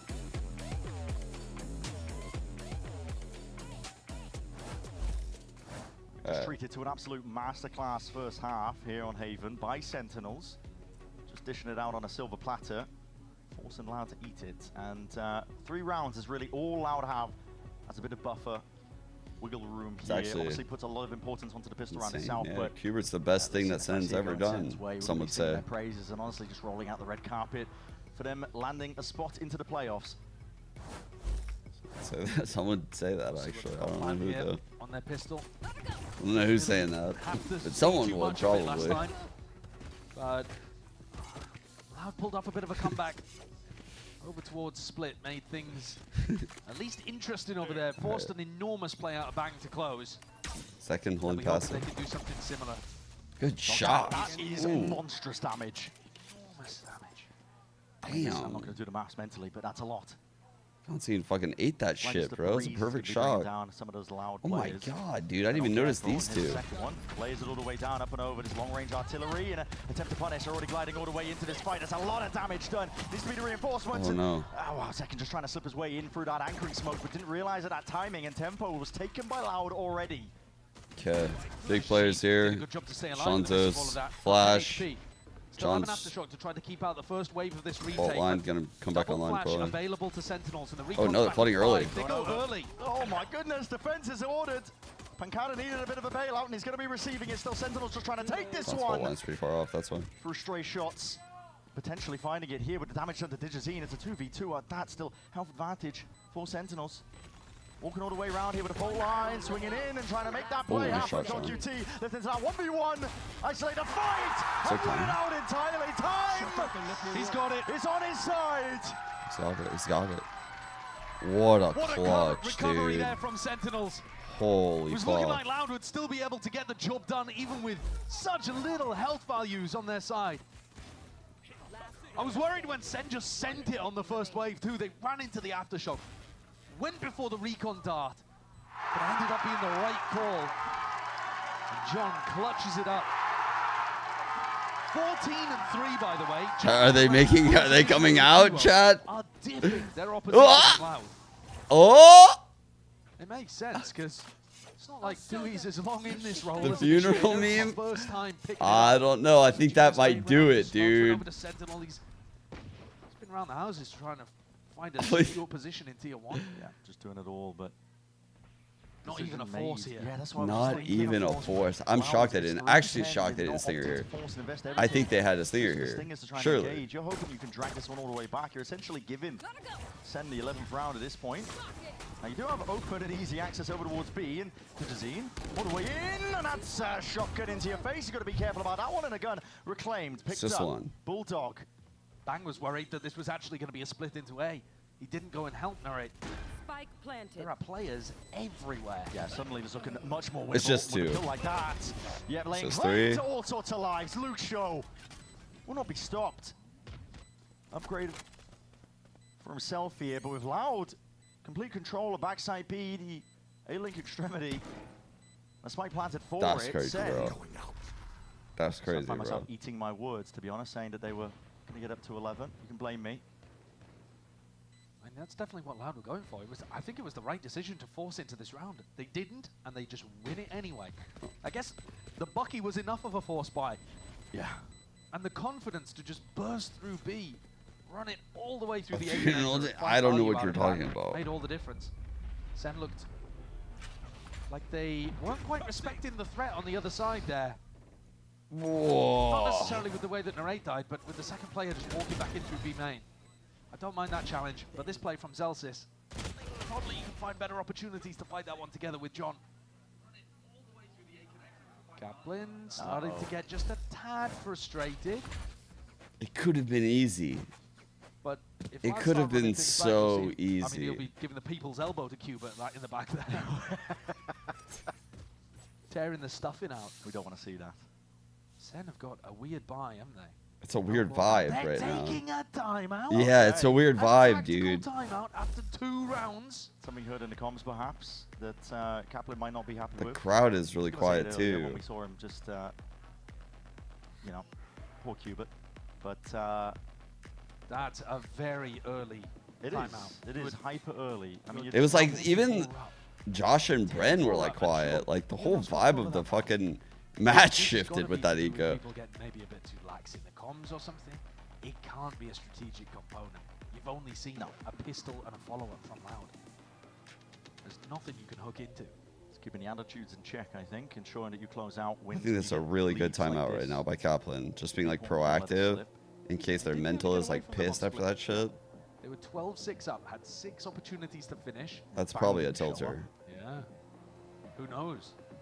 I mean, there is a slim possibility that it could have been a 2-0, but it didn't quite get that close. Loud was still just fighting to get it to OT on map 1. No, my wings are terrible. So, with the coaches getting to have some very early input in this half, still, attention drawn back over to Zekken and back. A decent amount of util now just to try and push the rate away.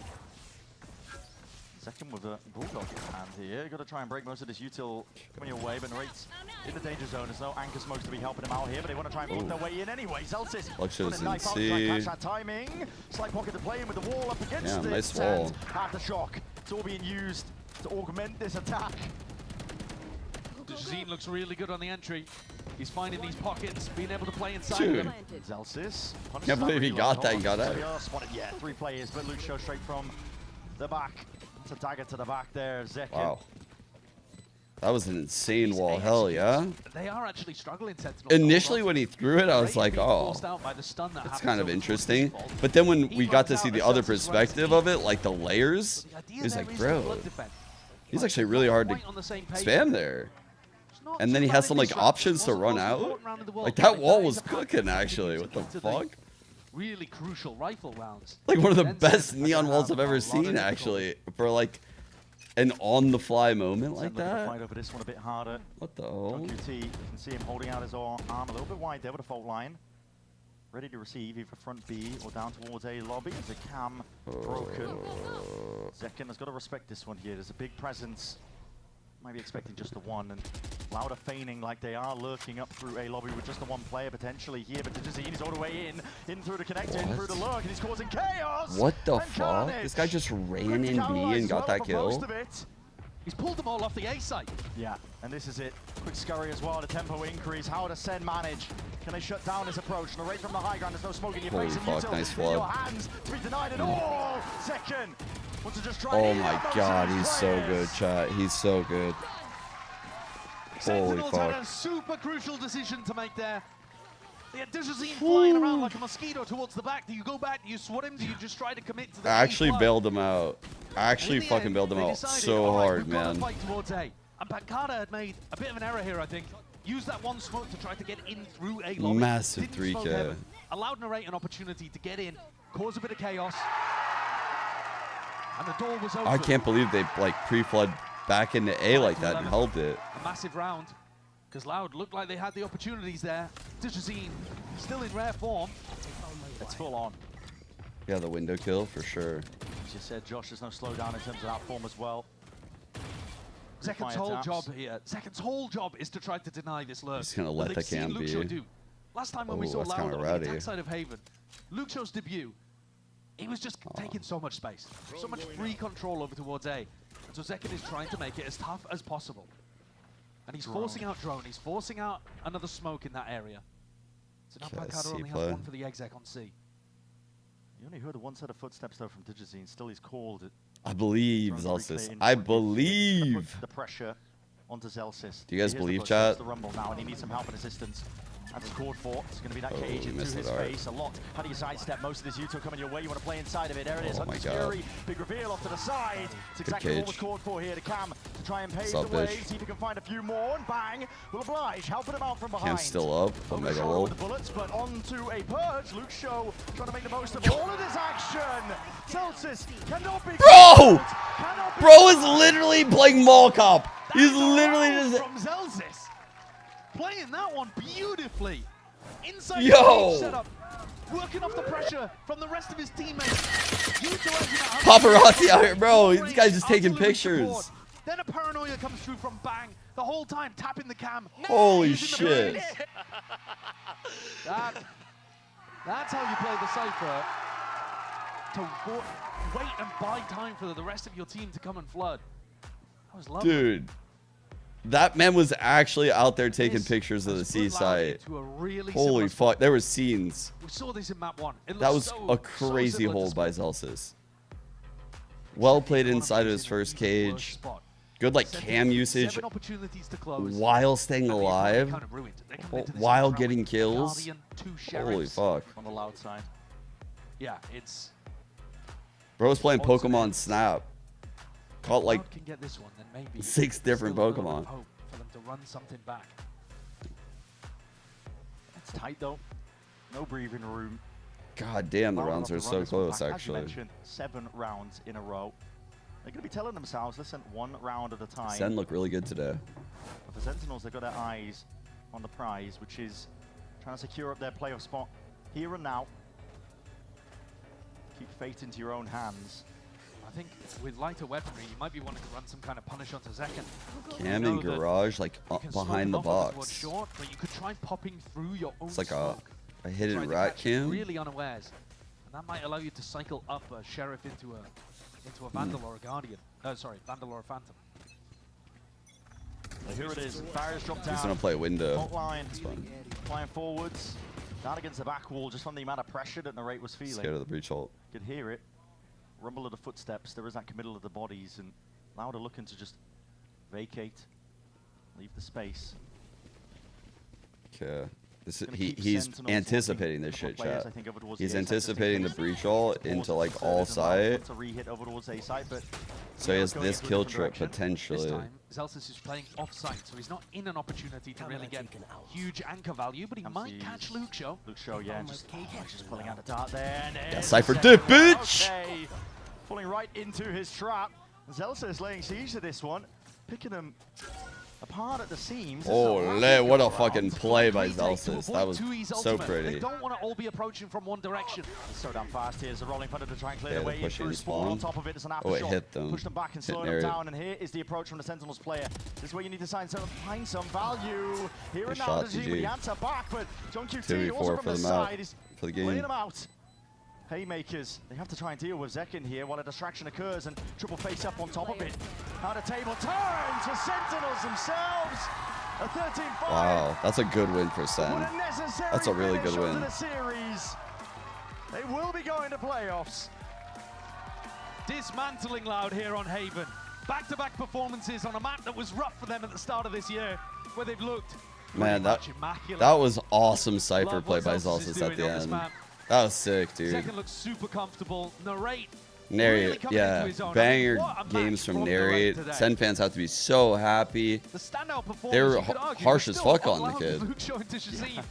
But man, this guy is stepping up. So y'all better fucking change your fucking tune when it comes to him. Everyone was so harsh on him. 2 weeks in a row. Damn, 9-3 first bloods. 183 damage round over the series. Playing initiator only. Damn, bro. Luck Show again, another banger series, dude. DG was there. Like, honestly, he had a good series too. I think the other 3 let him down a little bit. 0-8 first bloods on Kanzine, 1-5 on Tui's. That's rough, dude. That's rough. It's a bad game for Kanzine. I think certainly from what I've seen, they're normally looking he's like at least good for. in the right direction, He's always good for like playing, matching the other team's initiator. And today he got dipped pretty hard, I think. Oh, he pied. Things are looking pretty He good. ended on pie. Wow, I didn't realize that. Global event. And in terms of this rivalry, 7th time, I believe, that Loud are playing against Sentinels, and SEN now taking the lead at 4-3 with double performances, double 2-1 victories this year against Loud. What do I think the problem with Loud is? I think they don't have an IGL. Like, back and forth between them. I mean, Pancada's not an IGL. It's an era of dominance that Sentinels were. I don't know what really their plan is. from last year to this one. It's just like every week they're throwing out a different team. Obstacles ahead of them, some solves. And they're like playing to the level of their opponent. They don't clearly have enough strategically to like win in the end. But you see like very high highs out of their players. And so it's frustrating. A wild thing to be saying about a team that's I don't know. 0-4. Yeah. Because that is a brutal spot that Loud find themselves in. But the addition of Luke Shaw to the team is very promising, I think. Incredibly promising indeed for Loud. But I think you can kind of pick your poison between whether you prefer having Viddy in the lineup or Tui's in the lineup. Yeah. I think that both of them looked fairly competent, but at the end of the day, they're just not getting the wins on the board. And they're going to have to hope that they find themselves in Sentinels kind of It's not a personnel problem. Now, you know, it's definitely a maybe strap problem right now. But man, the individual performances that you're seeing from Lucio and Dejazine, and then losing. I mean, they're putting up ridiculous, like 300 ACS performances every map, and they're losing. Feeling wasted a little bit, isn't it? But listen, time is now for Loud to experiment a little bit, maybe settle on a Sadak would fucking be insane on this team. Imagine that guy playing Harbor on this team with these guys. In theory, there could be some like 1-4 weird tiebreaker scenario. They're not banking on that though. No, they're not. Absolutely they're just looking not. for the future, I think, at this point. I think it's very unlikely as well that they end up in that position. They've unfortunately put themselves in a little bit of a hole at the start here. Who have we got the interview with? I'm looking down at the stage, looking for the queue. I mean, Riv's looking at me. I'm looking at Riv. Hey, Riv. That is a wild sweater. Potentially some parents down there on the stage. So, yeah, you know, we could be seeing. I believe Narrate's mum was in the venue for the first time today. Okay. Though, I mean, it looks like back. We're currently missing a player though. So Narrate's mom showed up and he dropped this banger performance. We might need a player. Feels good. Okay, well, we'll figure that out. So we'll fill for 5 minutes. And wait, I can't make him laugh because he's getting over a cough. Yeah. So it's gonna cause me problems. Fill for 5 minutes? We can stay on camera for a few more minutes? Yeah, I think so. Okay. Do you think that Sentinels are going to be able to take the #1 seed in this? It's down to Crew. Crew beat them earlier on. Crew still have to play against 100 Thieves. If Crew have a little bit of a mess up there towards the end, I mean, they still have to play against EG, I think, as well, that it is. I think it's definitely possible for them to be the #1 seed going into Toronto. Like just #1 seed coming into playoffs gets a bye in playoffs. Right. So I think at that point you're only 1 win away from making it to Toronto. You only need one win. Crew? Crew beat them. Yeah, but Crew would have to slip up in the game against 100 Thieves. Gotcha. Okay. Just asking if you think it's scenarios. I've got no visualization for any of this. I'm left wondering, scrambling. What are talking about? They're not cooking. Thieves. Who wins it right now? That's a good question. I would say Crew. Yeah, I'm feeling like that as well. I think they'll probably take the #1 seed, even though backstabbing would have a very strong. See, guys, this is why Overwatch. They've scrambled. I think Zelsis was scrambling off. And he's trying to escape his responsibilities, is he? Yeah. I see him up there. He's got a mic in his hands. He'll have to apologize to Verizon after this. You definitely will, I think. Let's yeah, they're just treading water out there. Thank you very much, gentlemen. Great cast on the day. I am joined by Zelsis and Bang's mom, Tina, as Sentinels get the victory today. Bang's mom. But it was a great series back and forth. Zelsis, as we go back and forth, we're going to interview you here and just get some questions in. What was the vibes today? It looked great. The team looked like it wasn't just you yelling. Everybody else was yelling. Is this a new thing? Is this everybody getting vocal? I think it's just a big thing for us to be on stage with like confidence, like growing it. I think we're all like, I think everyone on this team is super talented, super individually just Zelsis and Bang's mom is like crazy too. And I think Cap does a good job of like pushing us to like scream and yell and like just kind of be obnoxious, and it kind of brings everyone out of their shell. So awesome! I like that. I like that. So Jordan, what was the highlight of this game? Highlight of this game? I mean, I don't really know if there was a highlight. Okay. I mean, the whole series was fun. I think it was exciting. Yeah, I couldn't pick a highlight right now. Sorry. There were too many. There were too many highlights. It's always tough at the end. All the adrenaline going. Looking at how the team's going towards playoffs now, who are you feeling about? Who's formidable? Who do you want to face? I would like to play G2 again, just because I mean, yeah, everyone wants us to play G2. I mean, they just look unreal. Like, everyone hyped them. They're coming off the second at Masters Bangkok, so I just want to play them and see where the matchup is at. Perfect. So I have a crazy question. What's it like working with Sean? I love Sean. I love him. He's a great kid. He's super talented. He plays a little too much Minecraft. Oh. No, I'm just kidding. I'm just kidding. No, he's a really great kid. You have a great son, and I'm glad we stole him from 100 Thieves. That means a lot. Damn. And one of the things Cap was saying in the beginning is it is a young team. Have you guys kind of moved out of that growth period? Do you feel a little bit more confidence about where you're at, or do you still feel like there's a little bit way to go before everybody's there? I still think we're a little young in the sense. I mean, me included. I'm a little young sometimes too. Sure. You know, Unk's got to stay with the kids. But I think like we're I don't want to say maturing, but I think like improving at like a rapid pace. And Awesome. I think I think we're on like the right track. Yeah. So it seems like the team is ready for Toronto. Are you, Zelsis, ready for Toronto? I've never been, so yes, I am ready for Toronto. Love it. Very good. Very good. Awesome. Tina, thank you so much for helping me interview today. Fist bump. Zelsis on the win. Congratulations as always. Congrats to SEN as you're moving on. Thanks, Mom. So can I say hi to my mom, Sean's grandma in New Jersey. She's 82 and she watches every game. There you go. Bro, it's crazy to read right to left. Zelsis, Bangs, Moms, talking. We love you, Sean. We love you, Mom. And I know that Sean's grandpa is looking down from heaven because he's super proud. Thank you to all the fans. Thank you, Sen City is definitely real, and we got even Sean's more City mom to go always to. We got shows second up. and narrate over on Match Point. Take it away, gents. Thank you so much for that. And I mean, that was just the most wholesome thing in the whole damn world. That was awesome. Thank you so much for that, Riv. Well, I am joined now by Zekin and Narrate. We're going to have some fun here because it's Match Point. It's a show that we, do random stuff. I make pro players, defuse a bomb or play a stupid game. And they have to tolerate me for like 5 minutes. It's pretty awesome. Can't wait. Yeah, it's great. Thanks, guys. You make me feel good. All right. Well, so here's how it's going to work. We're going to play a new game, and it's called Wrong Answers Only. And we did a few test runs of this, and it's pretty fun. So I'm going to ask you a series of questions, and I do not want the right answer, okay? You just got to be close, all right? But wrong. You got to be wrong, all right? And it's going to be rapid fire, remember, okay? So here we go. We're going to start with an easy one.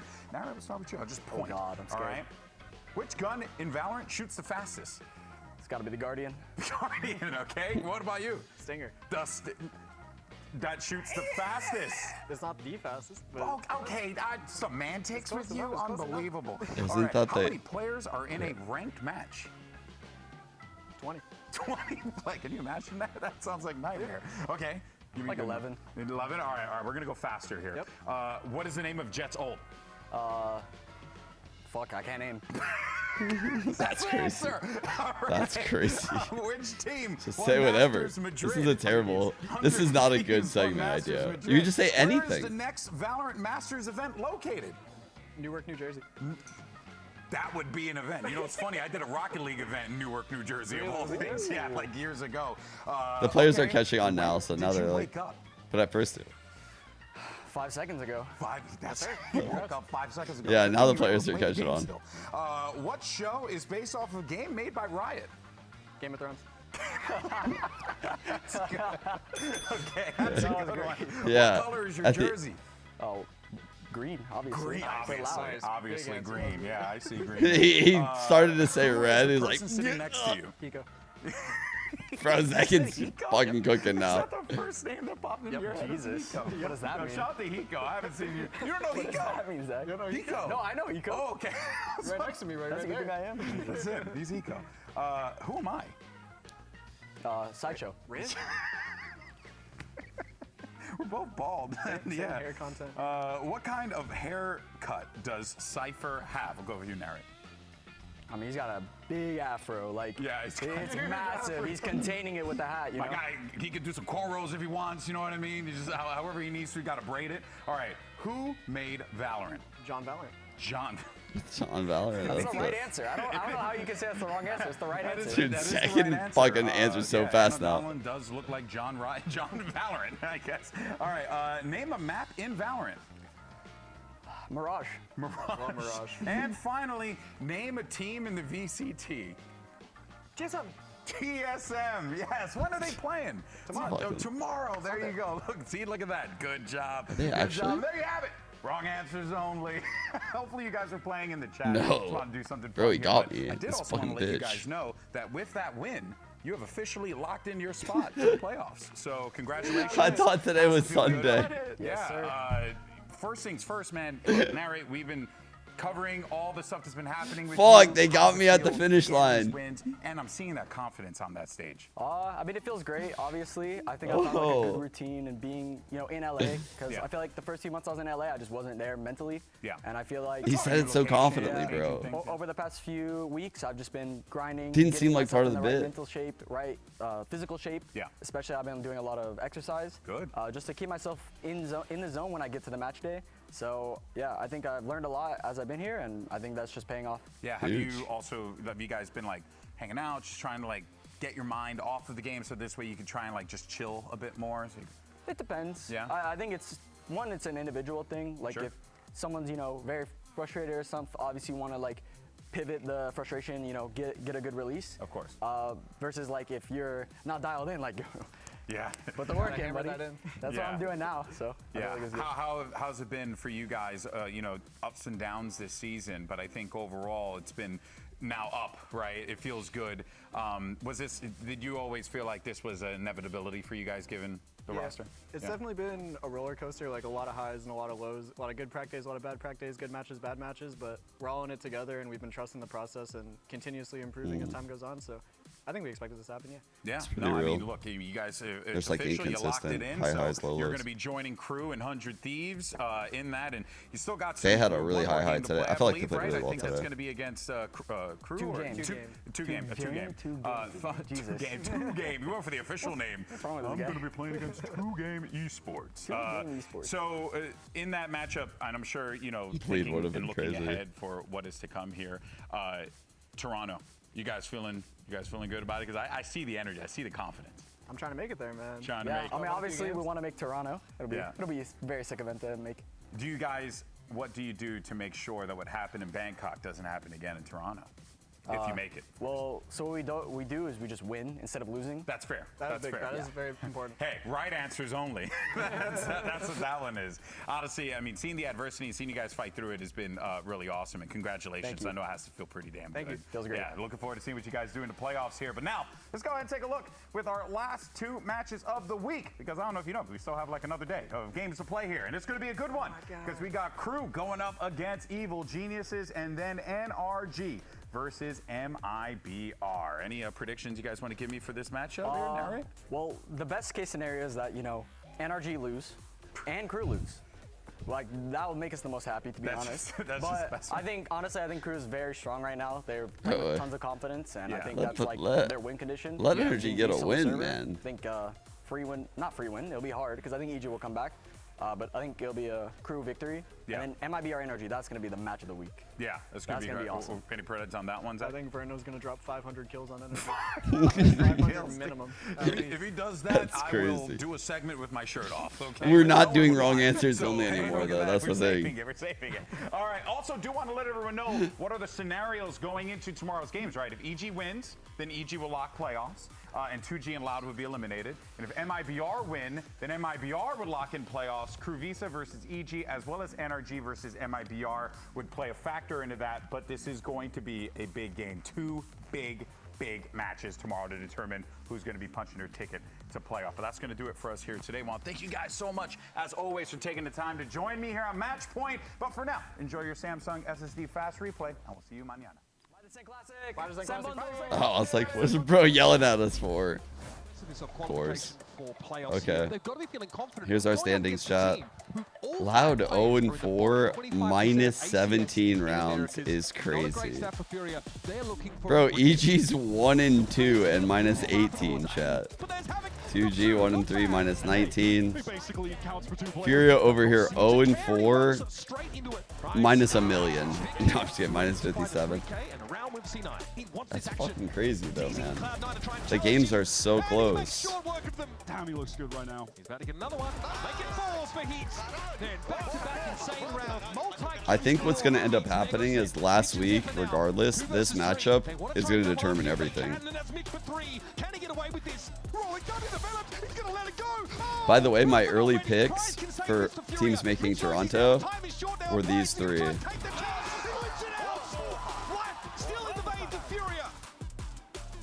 That's what I said earlier. I just said the winner of the Cloud9 Lev game would like sneak in the back door of playoffs. But Cloud9 has actually really impressed me. So sticking with that. No, wait. No, it wasn't Crew. It wasn't Crew. No. It was G2, MIBR, and C9, I think, that I chose. Yeah, I think I actually chose V3.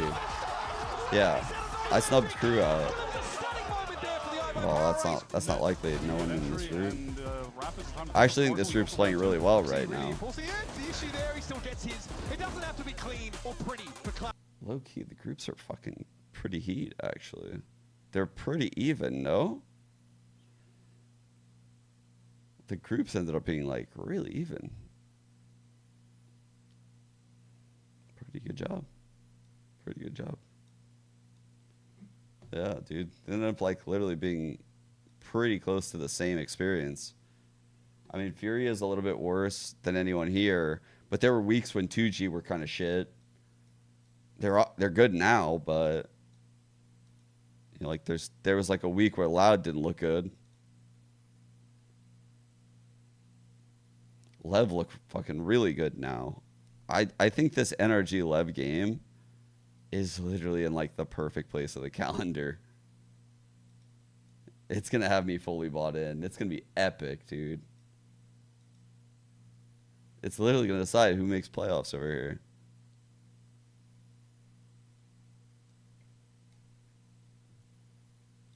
Is what pull done. Oh shit.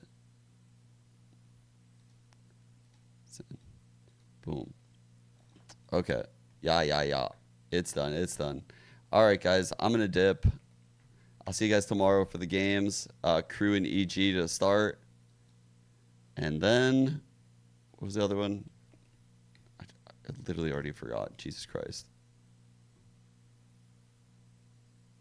Where is it? Actually can't even see it. NRG MIBR. Of course. Holy fuck, dude. I hope it's not a fucking disaster class for NRG. Low key, I want them to win. All right, it'll be a fun day. Peace.